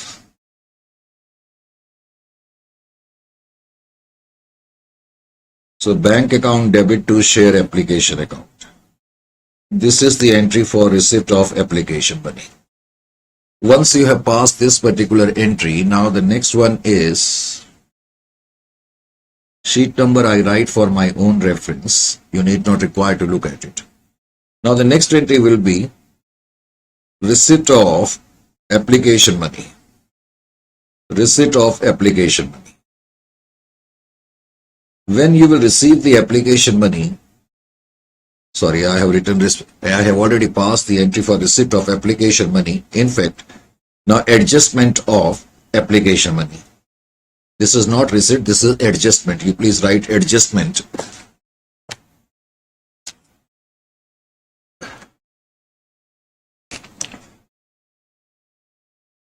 For you, I have got every arrangement. At least you cannot say that I have written it now wrongly. Anyway, adjustment of application money. I will write the adjustment later on. Share application account debit, share application account debit. How many application money, how much application money did you receive? So 2 lakh.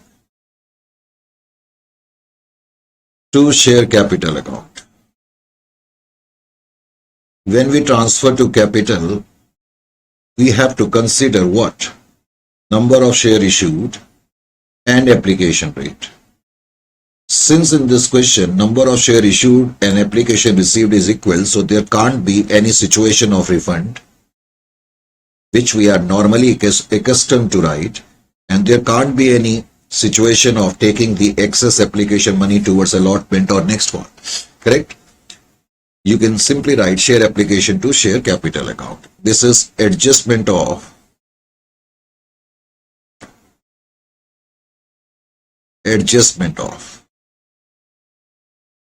correct application money.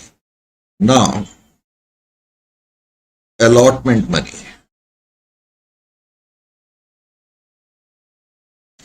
Allotment money due.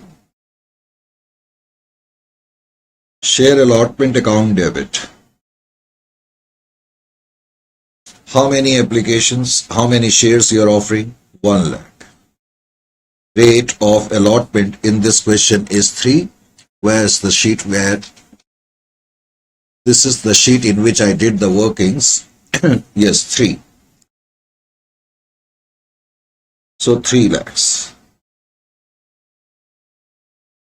Share allotment account debit to share capital account. In this question, there is no premium also. Correct? So you will write simple entry. Share allotment account debit to share capital. Now the main entry, receipt of allotment money. Now you will receive the allotment money. As far as receipt of allotment money is concerned,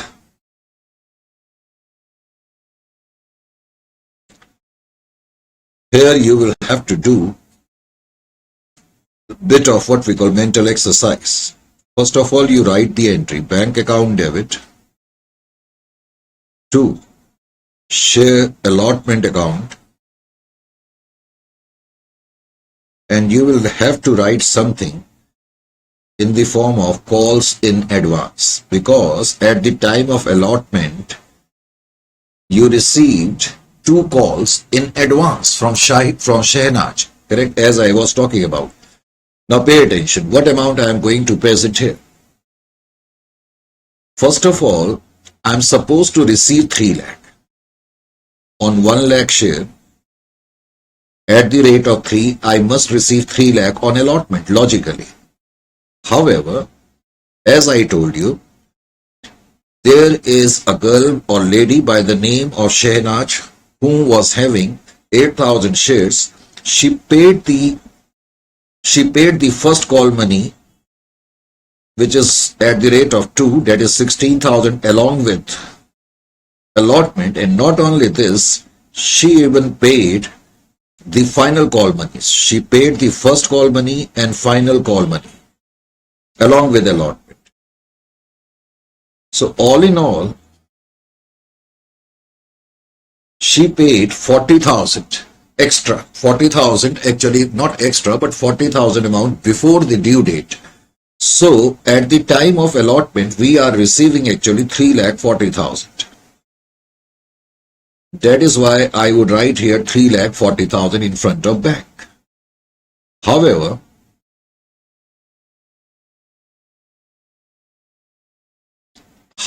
at the time of allotment, I should have received 3 lakh only, but I received 3 lakh 40.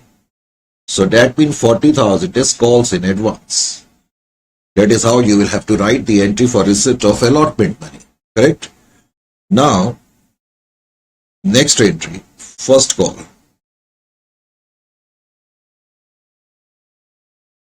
First call money due.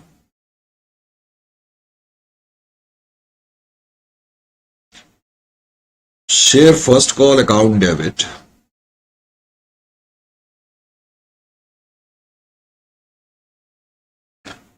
(1 lakh share), and first call rate is 2. 1 lakh into 2 is 2 lakh. First call rate is 2 or 3.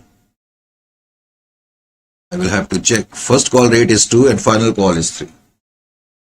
So 2 lakh, 2 lakh. First call account debit. 2 share capital account. This is simple normal entry. Now we will receive the payment. Receipt of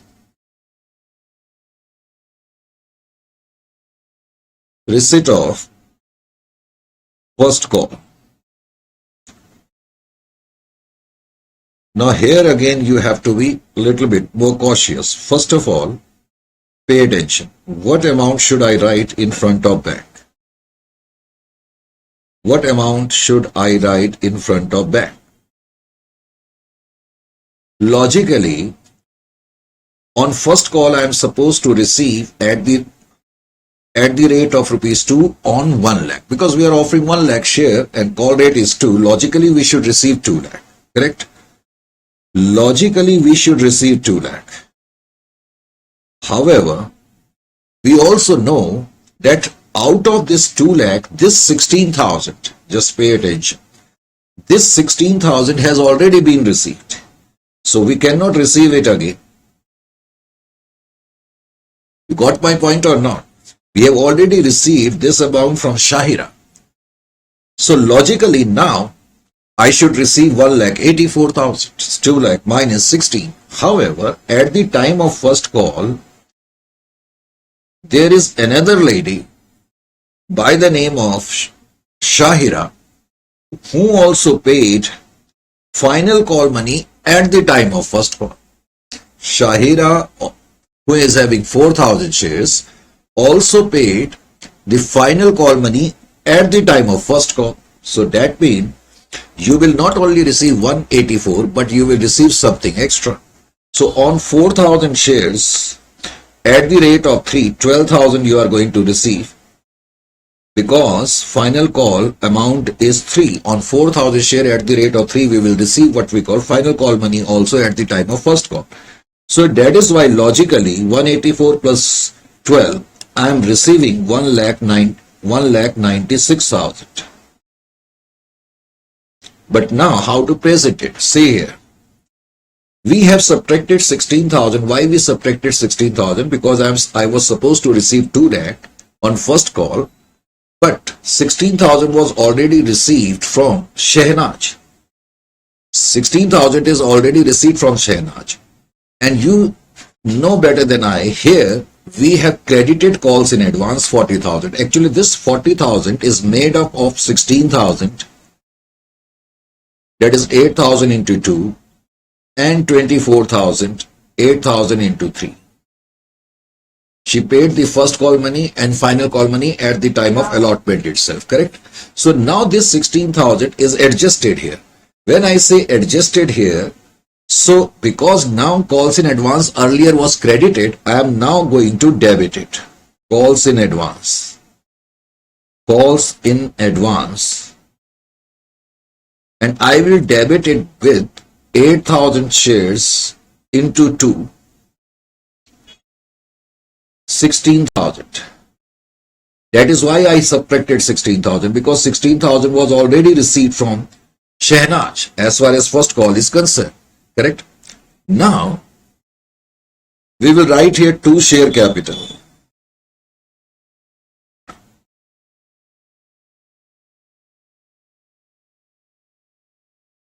Since I am offering 1 lakh shares and 1 share is of 2, logically I should receive 2 lakh. I have written share capital, share first call. Share first call, right here, share first call. This is a big problem. Sometimes call capital seems so much same words. I will write here, you write here share call account, correct? So bank account debit to calls in advance account debit to share call account. So logically I will receive 2 lakh.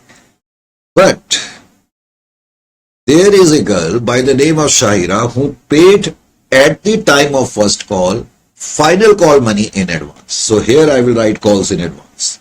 Now this calls in advance is in respect of Shahira who has paid the final call money on 4,000 shares. Now final call money was 4,000 into 3, 12,000. This is how we will have to pass this entry. You got my point or not? We were supposed to receive 2 lakh, but 16,000 we have already received from Shehnaz, 16,000. So we subtracted it, and in order to subtract the same, I will debit calls in advance 16,000. However, we also received some extra amount, that is final call money also from Shahira, 12,000, and that is why calls in advance, which is received in advance, will be reflected as calls in advance. Now this is with respect to Shahira, correct? So this is your share. This is your share call account.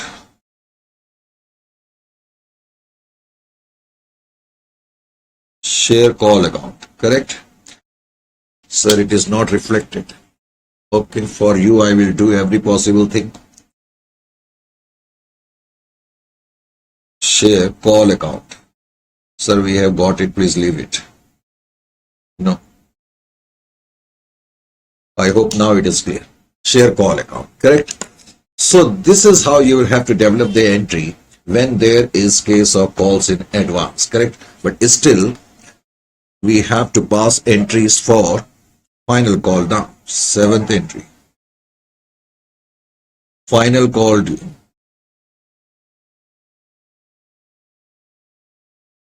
Final call due. Now we'll pass the entry for final call. The entry will be share final call account debit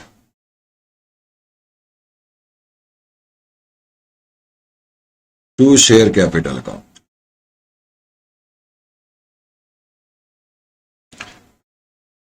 Now when I am going to pass this entry, you let me know what amount should I write. So 1 lakh into 3. Absolutely right. Because we are offering 1 lakh share and final call amount is 3. So call amount due must be 3 lakh only, it can't be 4 lakh. Correct? Once you have written this, now the next entry, what is the next entry which you are going to pass? The next entry which you are going to pass will be with respect to receipt of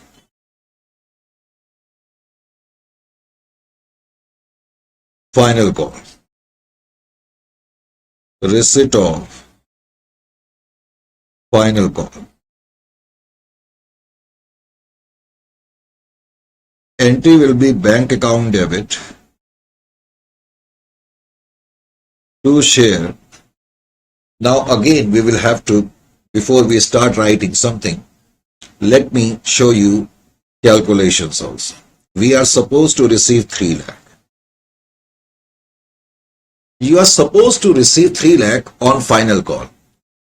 But we know that we have already received final call money on 8,000 shares of Shehnaz I am talking about into 3 and plus on 4,000 shares of Shahira into 3. So this much of amount we have already received. 8,000 into 3 is equal to 24 and 4,000 into 3 is 12,000. So how much, what will be the amount? Where is the calculator? Calculator is lying somewhere here. So 24,000 plus 4,000 into 3, 12,000. So total 36 minus 3 lakh. So now I will have to receive 2,64,000. Because out of 3 lakh, we have already received 36,000. Since you have subtracted 8,000 into 3 and 4,000 into 3, you will have to show to the examiner that why you subtracted. So better write calls in advance also. Calls in advance. So calls in advance. How will you write? Calls in advance. Write in bracket 8,000 into 3. This is in respect of final call money of Shehnaz, and plus 4,000 into 3 in respect of 4,000 shares of Shahira. So total will be 36,000. This is how you will have to pass the entry. 36,000. Then you will write here 2 share capital account. So 2 share final call account. Sorry. 2 share final call account. 3 lakhs. Now the main point here is, in the question, in the last line, it was written that company has adopted table A. I will show you. Yes, here the question sheet is. Correct? So regarding calls in advance, I have written a note also, Section 50 of Companies Act 2013. You must go through that, but I will talk about that also. That means the company will have to pay interest to those shareholders who have paid the amount of calls before their due date of payment. So, when we will pay the interest, the entry will be, first of all, interest on calls in advance. Calls in advance. Entry will be interest on calls in advance. It is a loss to the company. Remember one thing. 2, obviously bank. You can also write it this way: interest on calls in advance account debit to shareholder, and then shareholder account debit to bank account. However, this is better way of presenting it. Now you will have to compute the interest. First, I will compute the interest in respect of Shehnaz.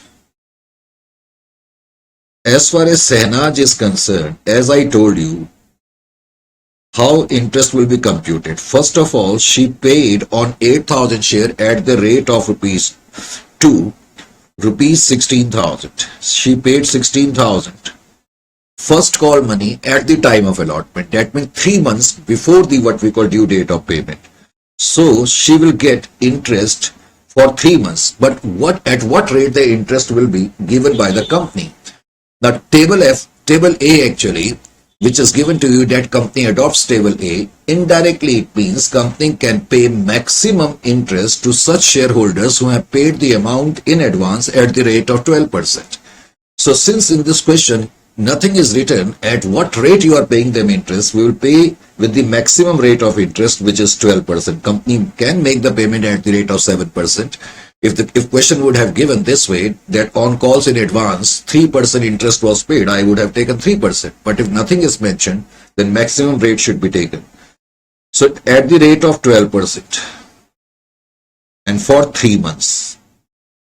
This is important, for 3 months. That will be equal to 480. Similarly, Shehnaz also paid final call money in advance, 8,000 into 3, 24,000. She will get interest at the rate of 12%.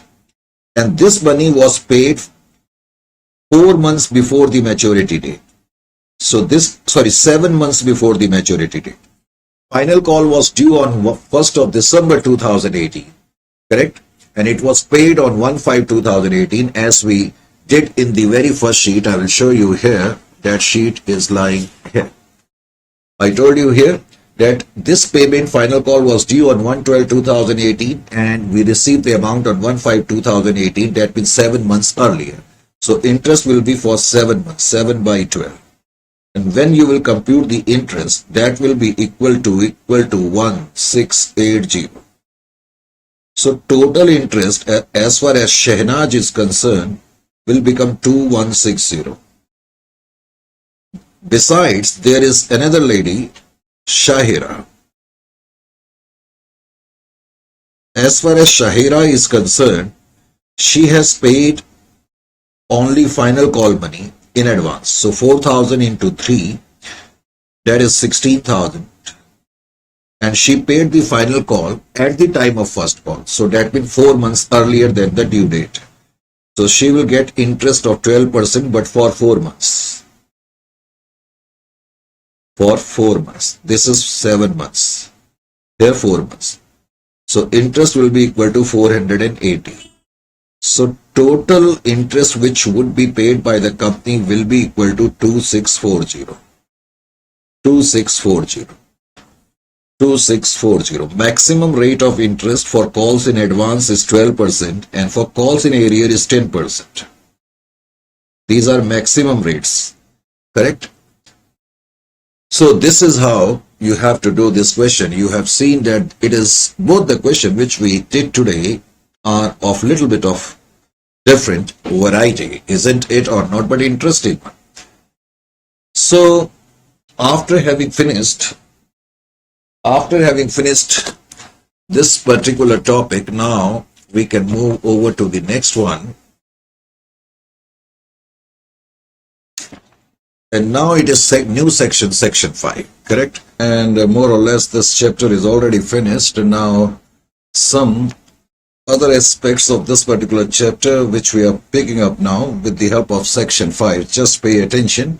And these questions are quite important because sometimes you will face the MCQs. You will find that over there questions are basically related to category of this particular section.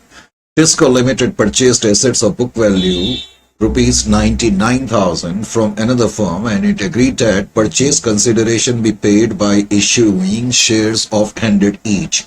Past journal entries, assuming that shares have been issued at a premium of 10%.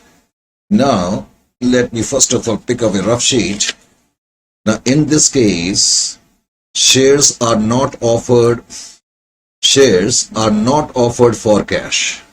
Because generally when we issue shares for public subscription, in that case, we receive cash, as we saw in the previous sections, correct? However, here we are issuing shares to vendors. Vendors are also known as suppliers. Sometimes company purchases assets from vendors or suppliers and makes the payment by way of what we call issue of shares. So when a company issues shares not for cash, then it is known as issue of shares for consideration other than cash. For consideration other than cash. That means this time, as a consideration, we are not receiving cash. We are receiving something other than cash. For example, it could be an asset, it could be machinery, it could be building, it could be something else. Issue of shares for consideration other than cash. So that means now we are picking up this particular topic when shares are issued for consideration other than cash, correct? This is the point. Now, in order to understand this particular point, Tisco Limited purchased assets of book value of 99,000 and it is agreed that purchase consideration will be paid by issue of shares of 100 each. Past entries, assuming shares have been issued at a premium. And you have to assume that you have issued the shares at a premium. So what will be your entry? The point is this.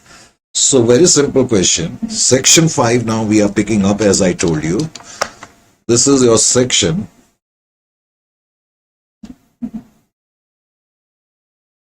5. Under section 5,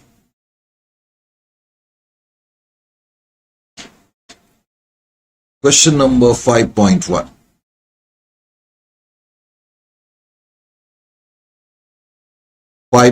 Is the question which we are picking up.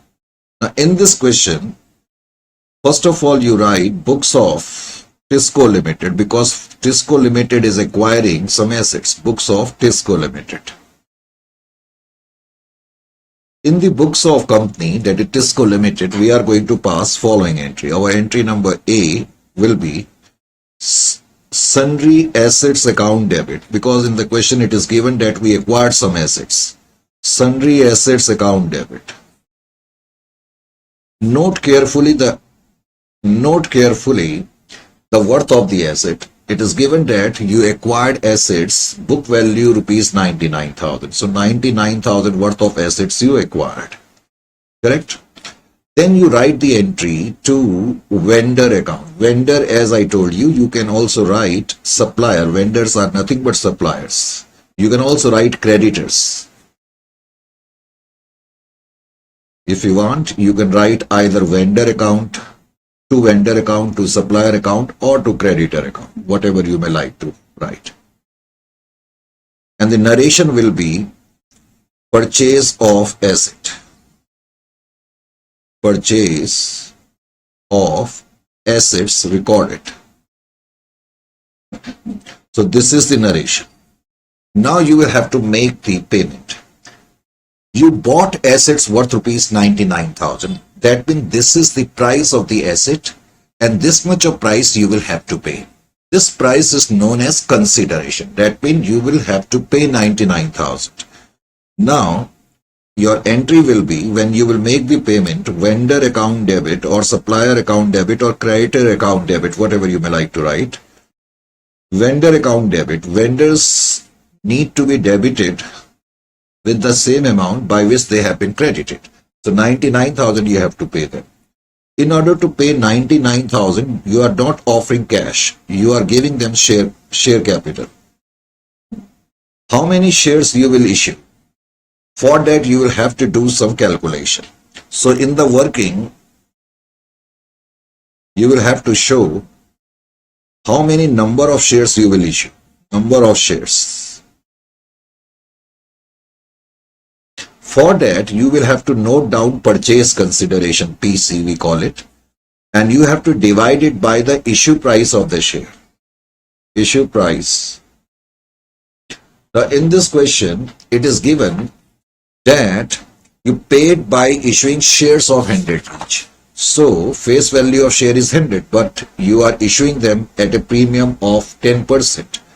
So purchase consideration is 99,000. And your issue price will be 110, correct? Now if I divide 99,000 by 110, I will get 900. It means our company will allot 900 shares of 100 each at a premium of 10. So I will write here 2 share capital. We have to make a payment of 99,000. We will tell to the vendors, we are offering you 900 shares of 100 each, but at a premium of 10%, to security premium. To security premium. This is how you will have to pass the entry. And this is how the settlement will be done. That means you made the payment by offering 900 shares of 100 each, but these shares have been issued at a premium of 10%. This is how. So small questions. Similarly, 5.2 states that Welkins Limited purchased building for 6,60,000 from Kelvins Limited. Half the payment was made in cash. And for the remaining half, it issued equity shares of 100 each at a premium of 10% in favor of Kelvin Limited. Now, in this case, first of all, question number 5.2. 5.2. First of all, I will write books of Welkins Limited. This is the name of the company. First notice what you have acquired. Buildings. So this time don't write sundry assets. Building account debit. Buildings account debit. Building worth 6,60,000 you acquired, correct? To vendor account. Or you can write the name of the company, Kelvin Limited, because this time name of the supplier is given. You can also write to Kelvin Limited. Kelvin Limited is vendor company from whom you are acquiring the asset. So purchase of building recorded.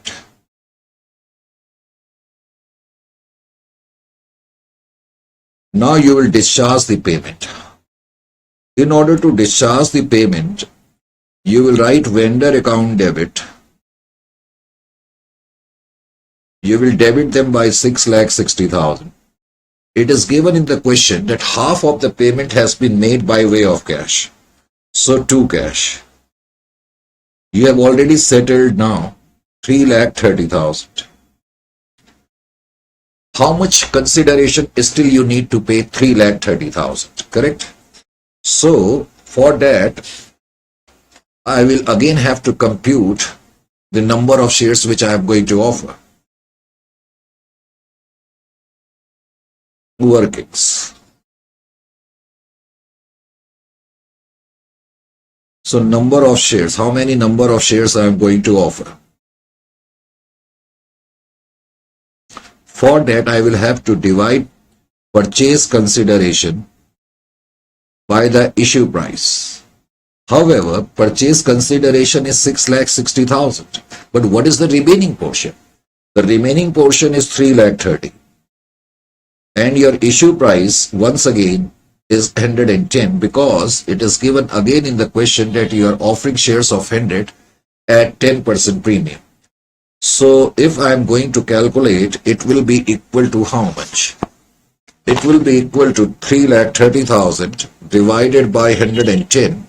That makes it 3,000. So 3,000 shares of 100 each I will offer at 10% premium to settle the remaining amount. So vendor account debit to share capital I am going to write here first of all. And then I will write here 3,000 shares into 100. That is 3 lakhs. And then I am going to write to security premium. 3,000 share at a premium of 10%. 30,000. So this is how your entry will be, and narration will be discharge of purchase consideration. Discharge of purchase consideration. That is how you are going to pass the entry. Is it clear to you or not? Now, we will have a look over another question. 5.3. BOG Limited purchased assets from McEnroe Limited for rupees 3,50,000. A sum of 75,000 was paid by means of bank draft, and the balance due issued, and for the balance issued equity shares of 10 each. This time the face value is 10 at a premium of 10%. 10% of 10 will be 1. That means you are offering the share of rupees 10 at issue rate of 11. Correct? So similar to the last question, you can do this question by yourself also. So BOG Limited purchased assets from McEnroe Limited. So books of question number 5.3.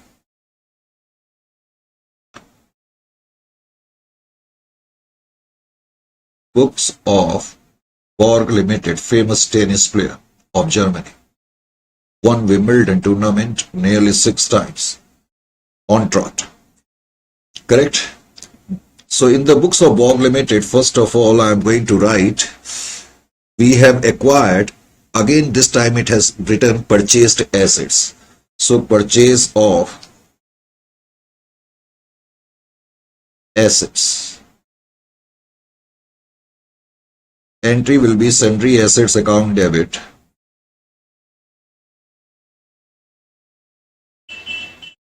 $3,50,000.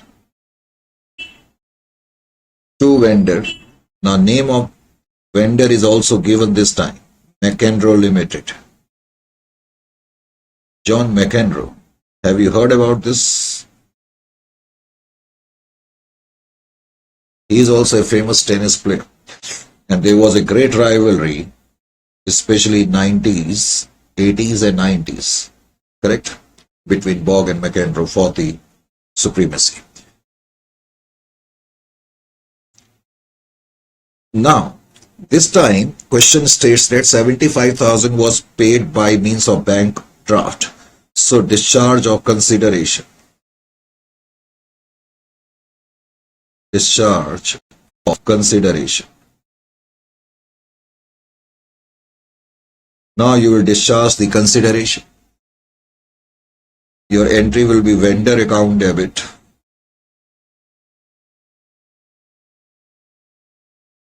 $3,50,000. Out of 350, 75,000 has been paid by way of bank draft to bank. 75,000. So still 2,75,000 is to be paid. So for that, we will offer share capital and shares are being issued at a premium.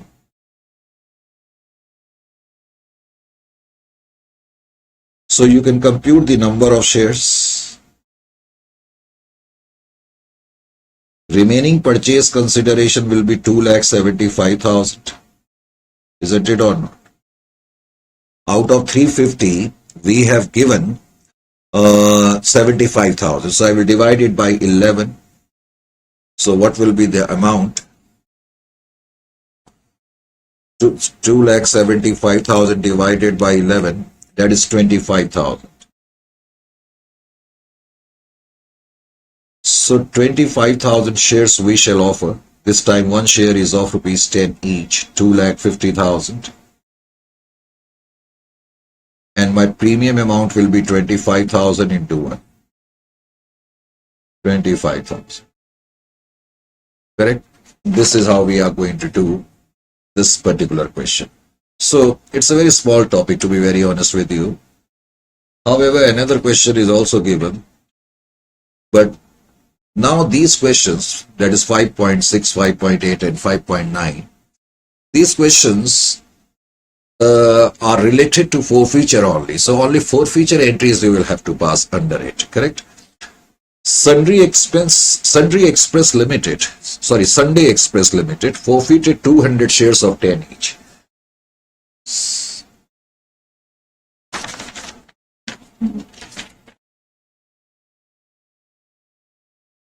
Sunday Express Limited forfeited 200 shares of 10 each for non-payment of rupees 2. That means out of 2, 8 has been paid, we shall presume, and 2 remain unpaid, and we forfeited these shares. Remember one thing, it is given in the question that we have forfeited 200 shares of 10 each. It is not given actually how much we have called up.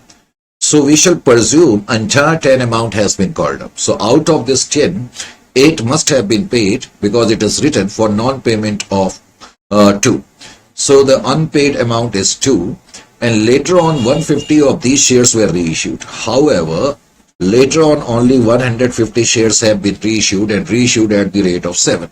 And we have to pass only the forfeiture entries. So we can pass the entries 5 points. In fact, I think I haven't done question number 5.4, I moved to 5.6. Let me do also question number 5.4. Actually, I looked into this particular sheet directly, correct? There are 2-3 sheets, they are lying here. Let me, after 5.3, first we'll pick up 5.4. A company forfeited 100 shares of 10 each, fully called up. That means entire amount of 10 was called up. And for non-payment of 2. So similar to the question which I just mentioned, out of 10, we have called up a full amount, that is 10, and out of that 2 remain unpaid and we forfeited the shares. So it means actually 8 must have been paid up. Number 1, give journal entry for forfeiture of share. Only forfeiture entry, not reissue entry is required in this question. So you may be asked small questions like this. 5.4. So in this case, we'll pass forfeiture entry, share capital account debit. I have told you so many times, whenever forfeiture is done, share capital is debited. Note the number of defaulting share, called up amount, entire amount, face value is called up, 1,000. 2 share forfeited account, here we write amount which we have already received. Out of 10, 2 remain unpaid. Indirectly, it means we must have received 800. And 2 calls in arrear or unpaid calls, also you can write 2 calls in arrear, or you can write unpaid calls. 100 into 2. 200. Only forfeiture entry is required. Forfeiture of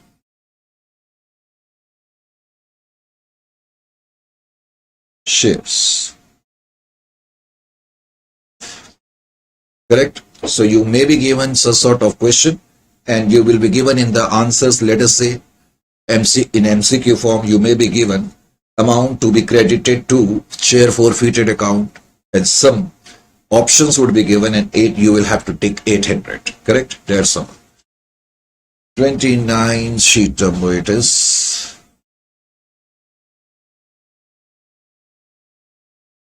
After 5.4, now I can have a look over 5.5. 5.5 says a company forfeited 100 shares of 10 each, similar to the last one, 8 called up for non-payment of 2. Now this question it seems has got repeated, same entry, so you can manage this of your own, correct? You can manage this.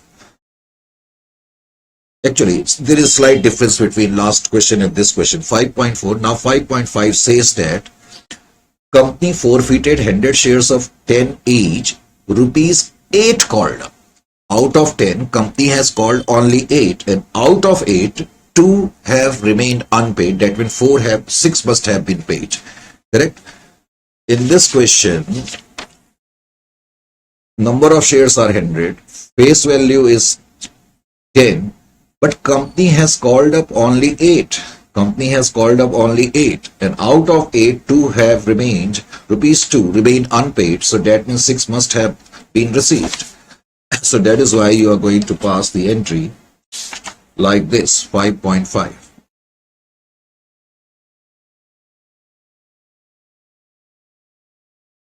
A, forfeiture of 100 shares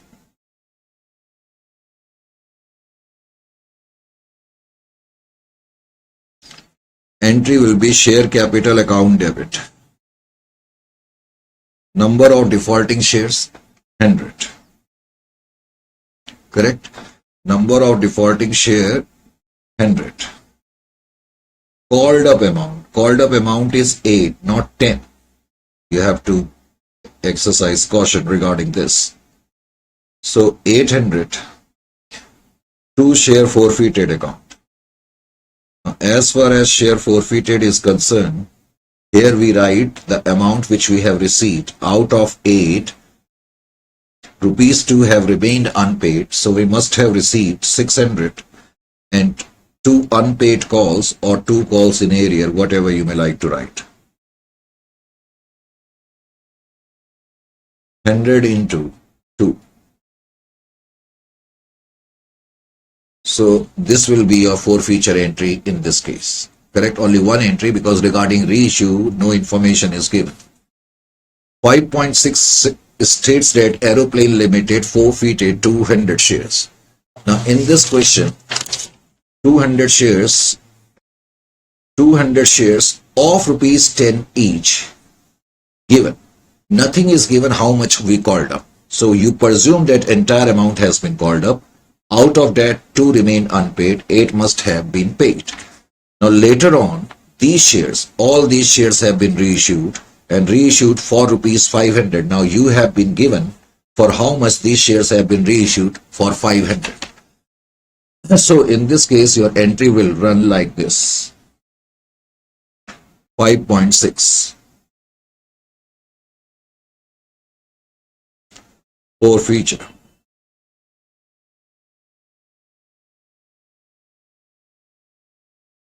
Forfeiture of shares. Share capital account debit. How many shares? 200 shares. Called up amount is entire amount, that is 10. 2000. 2 share forfeited. What portion of the called up amount you have received? Share forfeited. On 200 shares, you have received 8 because it is given 2 remain unpaid. So 1,600. Correct? And then to unpaid calls or calls in arrear. Calls in arrear, 200 into 2. That is equal to 400. Now in this question, reissue is there. So reissue of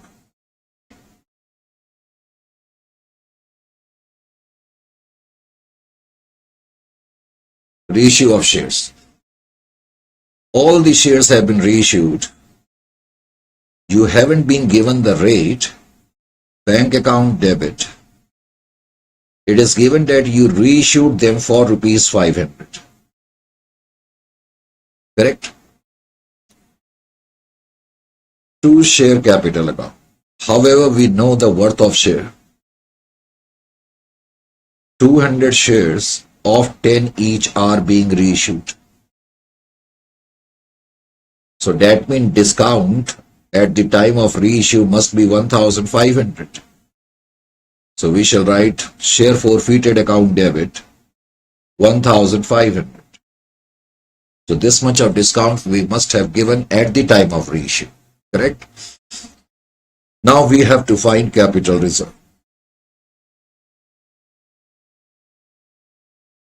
In order to find capital reserve,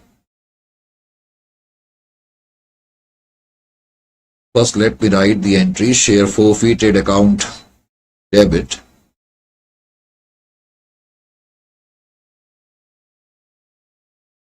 to share capital account. Sorry, to capital reserve account. To capital reserve account. Because number of reissued share and number of forfeited shares are same, so it is easy. Credit balance is 1,600. Credit balance in share forfeited account is 1,600. And it is on 200 share, and debit balance in share forfeited account is 1,500. It is also on 200 shares. So we can directly match and get the capital reserve. So capital reserve will be 100. Is it clear to you or not? So this is how you have to do this particular question. 5.7.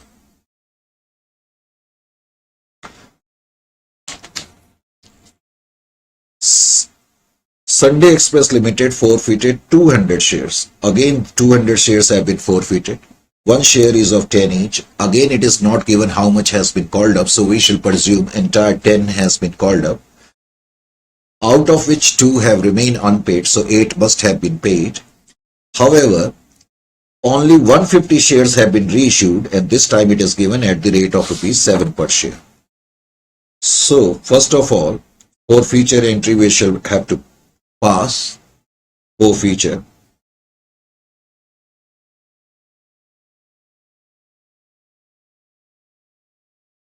of shares. Share capital account debit. 200 shares. Face value is 10 and entire amount has been called up. We will have to presume it because it is not given how much has been called up. Correct? 2 share forfeited. Out of 10 which you have called up, only 8 have been paid. 1,600. 2 remained unpaid. Calls in area.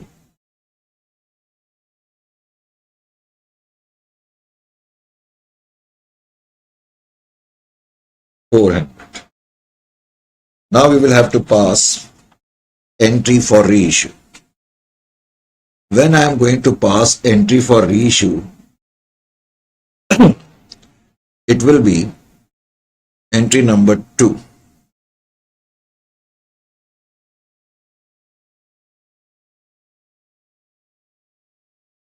Only 150 shares have been reissued at the rate of 7. Bank account debit 150 into 7. First you will have to compute 150 into 7.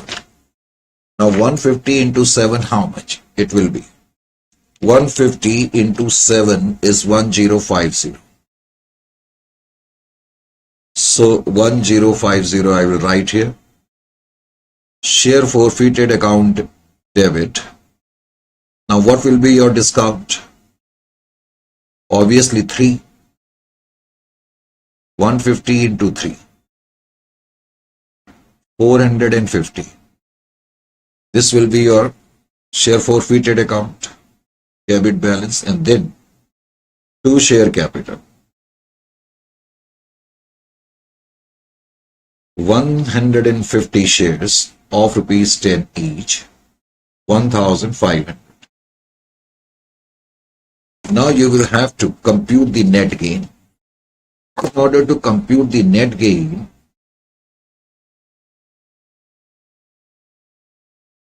that is capital reserve, and narration will be balance in share forfeited account transfer to capital reserve. Transfer to capital reserve. Share forfeited account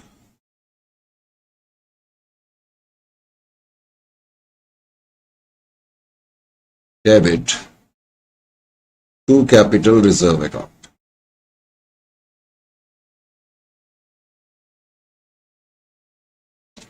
First of all, note down credit balance. Share forfeited, credit balance on 200 shares. On 200 shares, your credit balance is 1,600. On 200 shares is rupees 1,600. Before you start matching debit and credit balance, make sure that number of forfeited share and reissued shares are same, but it is not the case. So, because only 150 shares have been reissued, so what I will do now, I will convert this credit balance of 200 share into 150 share. So, share forfeited, credit balance on 150 shares. So on 150 share, what will be the balance? That is 150 into 1,600 divided by 200. Your balance will be this much. 150 into 1,600 divided by 200, that is 1,200. So now we can say share forfeited credit balance on 150 share is 1,200 and share forfeited debit balance on 150 shares is equal to 450. So difference of 1,200 and 450 will be your answer.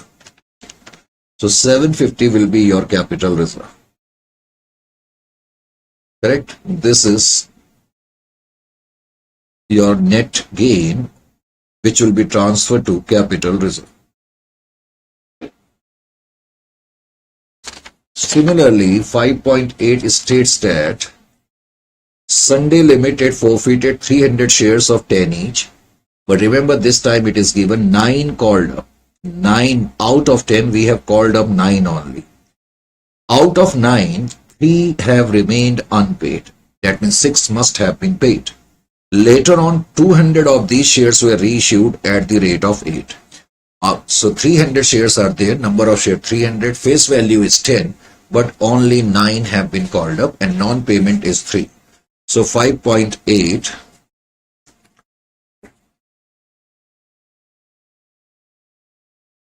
sheets are creating problems today. 5.8 is the question now.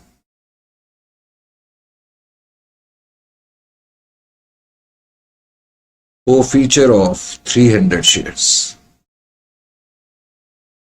Forfeiture of shares. Share capital account debit.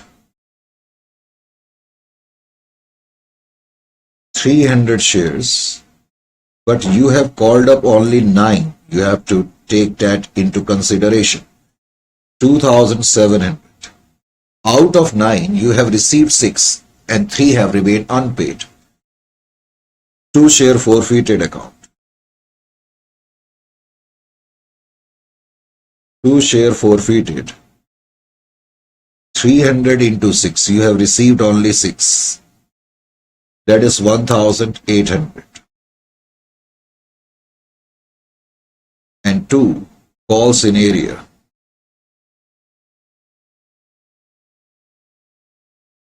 300 into 3. 900.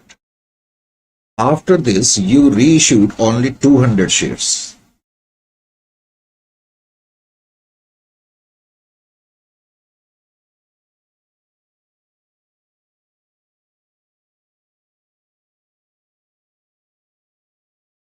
Now 200 shares have been reissued at the rate of 8 per share. Bank account debit. 200 shares have been reissued at the rate of 8. 1,600. Share forfeited account debit.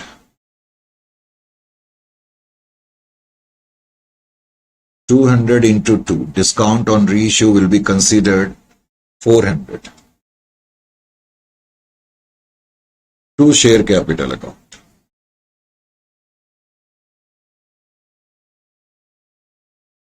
200 shares of 10. Don't write here 9. What is given? It is given that later on these shares have been reissued for 8 per share. We always presume that share of 10, correct, has been issued for rupees 8. Don't think that we earlier we called up 9. So that way it could be wrong. Now we have to compute the capital reserve.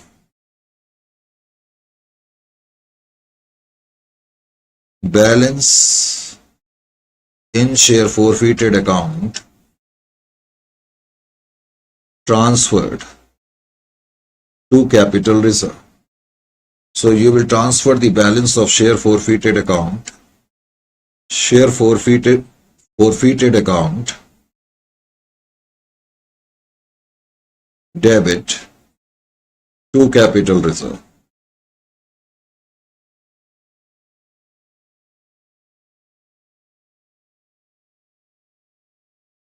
Share forfeited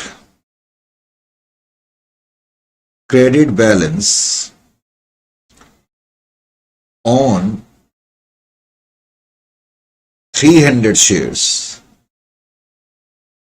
On 300 share, credit balance is 1,800, correct? On 300 shares is rupees 1,800 credit balance. However, we are offering only 200 shares at the time of reissue. So we will have to convert this credit balance. So credit balance, share forfeited account, credit balance on 200 shares. So what will be the balance on 200 shares? That you can find out. 200 into 1,800 divided by 300. Now what will be the balance? The balance is 200 into 1,800 divided by 300, that is 1,200. So now, share forfeited credit balance on 200 shares is this much. Now I can subtract less debit balance, share forfeited debit balance on 200 share. And debit balance on 200 share, we just noted down 400.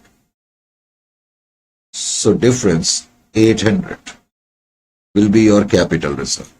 And this capital reserve 800 you are going to write here. Correct? This is how you will have to do this question. 5.8. After having done 5.8, now we can do 5.9.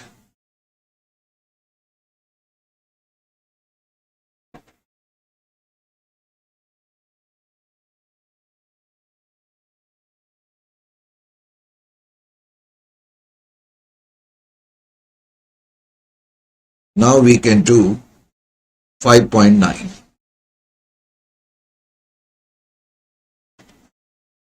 Question number 5.9. Now what is written? Friday Limited forfeited 150 shares of 20 each, issued at a premium of 5. Now in this question there is premium. Correct? In this question there is premium. Friday Limited forfeited 150 shares of rupees 20 each. One share is of 20, and this share must have been issued at a premium of 5 per share. That means at a issue rate of 25. For non-payment of second and final call of 7. Second and final call was not paid, and second and final call amounting to rupees 7. Later on, 100 of these shares were reissued for rupees 21 per share. Now in this question, you may get confused with respect to the fact whether should you debit security premium or not. See here, question states that first of all, number of shares are 150. Number of shares is equal to 150. Correct? And face value is 20. Premium is 5. So issue price is 25. That means this share was issued at 25. However, it is given that out of 25, you did not receive 7. So logically, it seems actually we haven't received 90. Logically, it seems. Sorry, if I subtract it, it seems 18.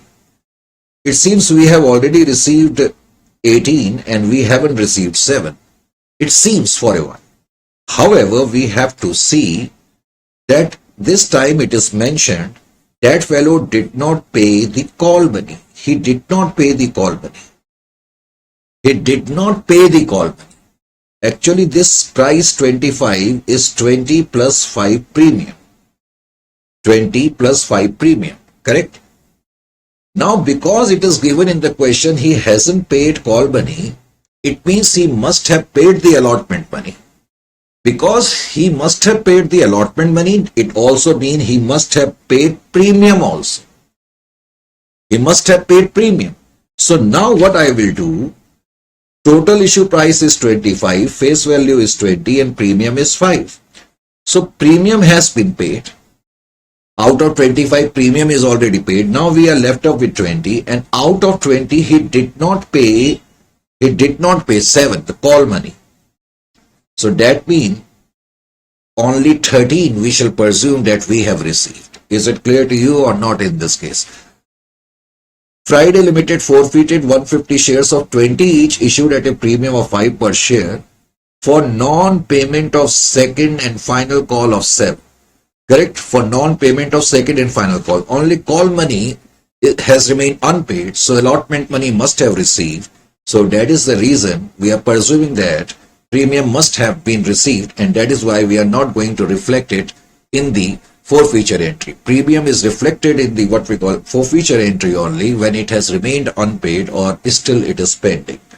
So this is interesting point in this question. Otherwise, and then for question further says, out of 150, 100 shares have been reissued for 21. Now this is another tricky point. Out of 150 share, and one share is of 20, face value is 20. Remember one thing. Even though earlier we issued it at a premium, but face value is 20. Now out of 150 shares, 100 shares have been reissued at 21. It means share of 20 is being issued at 21. It means at the time of discount, at the time of reissue, there is no discount. In this case, there is no discount at the time of reissue. Is it clear to you? So that means even when we are reissuing the share, we are reissuing them at a premium. So discount is 0 at the time of reissue in this particular question. So entry will be forfeiture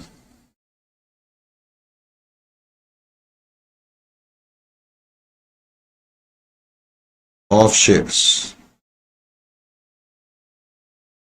Share capital account debit.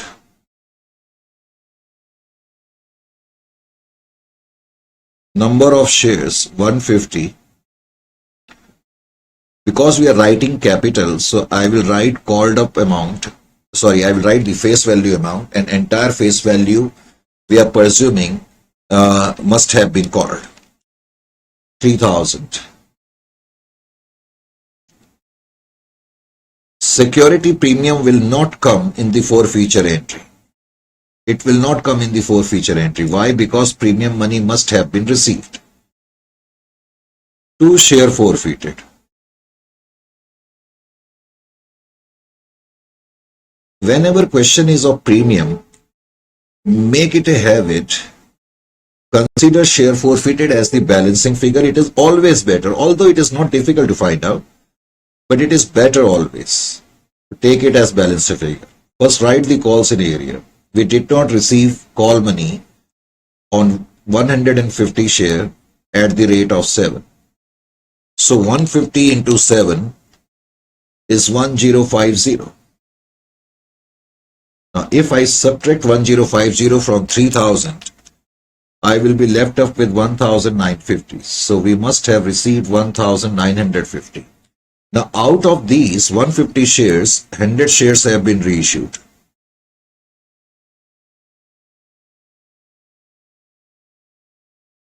Reissue.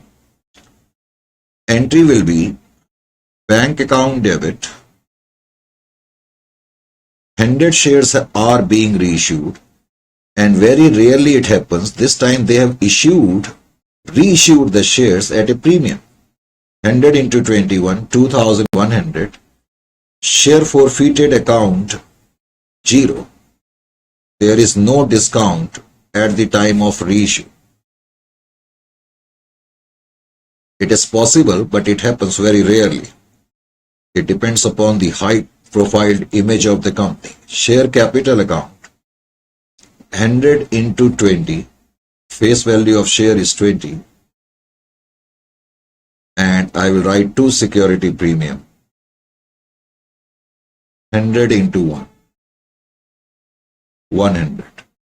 Now, what will be your capital reserve? The main question is, what will be your capital reserve?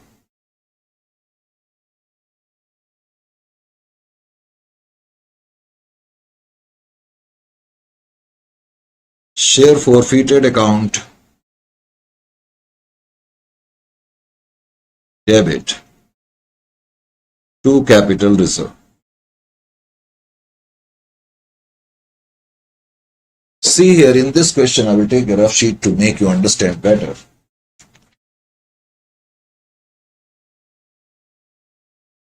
Share forfeited, credit balance on 150 shares. On 150 shares is how much? Because this entry has been done with 150 shares, so we will say it this way around, that this credit balance 1950 is on 150 shares. On 150 shares, credit balance is this much. However, what will be your credit balance on 100 shares? Because you have reissued only 100 shares. So credit balance on 100 share must be this much. That is 100 into 1950 divided by 150. Correct? So I will write here 100 into 1950 divided by 150. So credit balance on 100 shares is 1300. Now I will subtract the debit balance, share forfeited debit balance on 100 shares, which is 0. So my capital reserve will be 1300. Is it clear to you or not? So your capital reserve will be equal to 1300. 1300.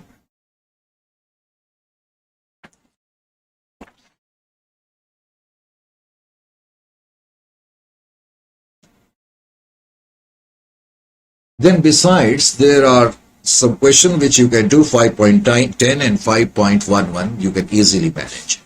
Besides that, lots of MCQs, nearly 101 or 102 MCQs I have given. All these MCQs have been given along with solved answers. For example, who are the owners of the company? Answer number will be C, equity shareholders, and so on. So you must go through all the MCQs. Do it, because all you have to do is to tick mark. Answers are in front of you, so that will help you to grasp the theory and strengthen your theoretical base also. So on such note, we come to the end of this particular chapter, correct? And hope you must have enjoyed it, and we did it as thoroughly as it is possible. So on such note that you must have felt a little bit pleasure and confidence both after having gone through this, and with the promise to meet you in the next session soon, so we take leave of you. Now it's time to say goodbye.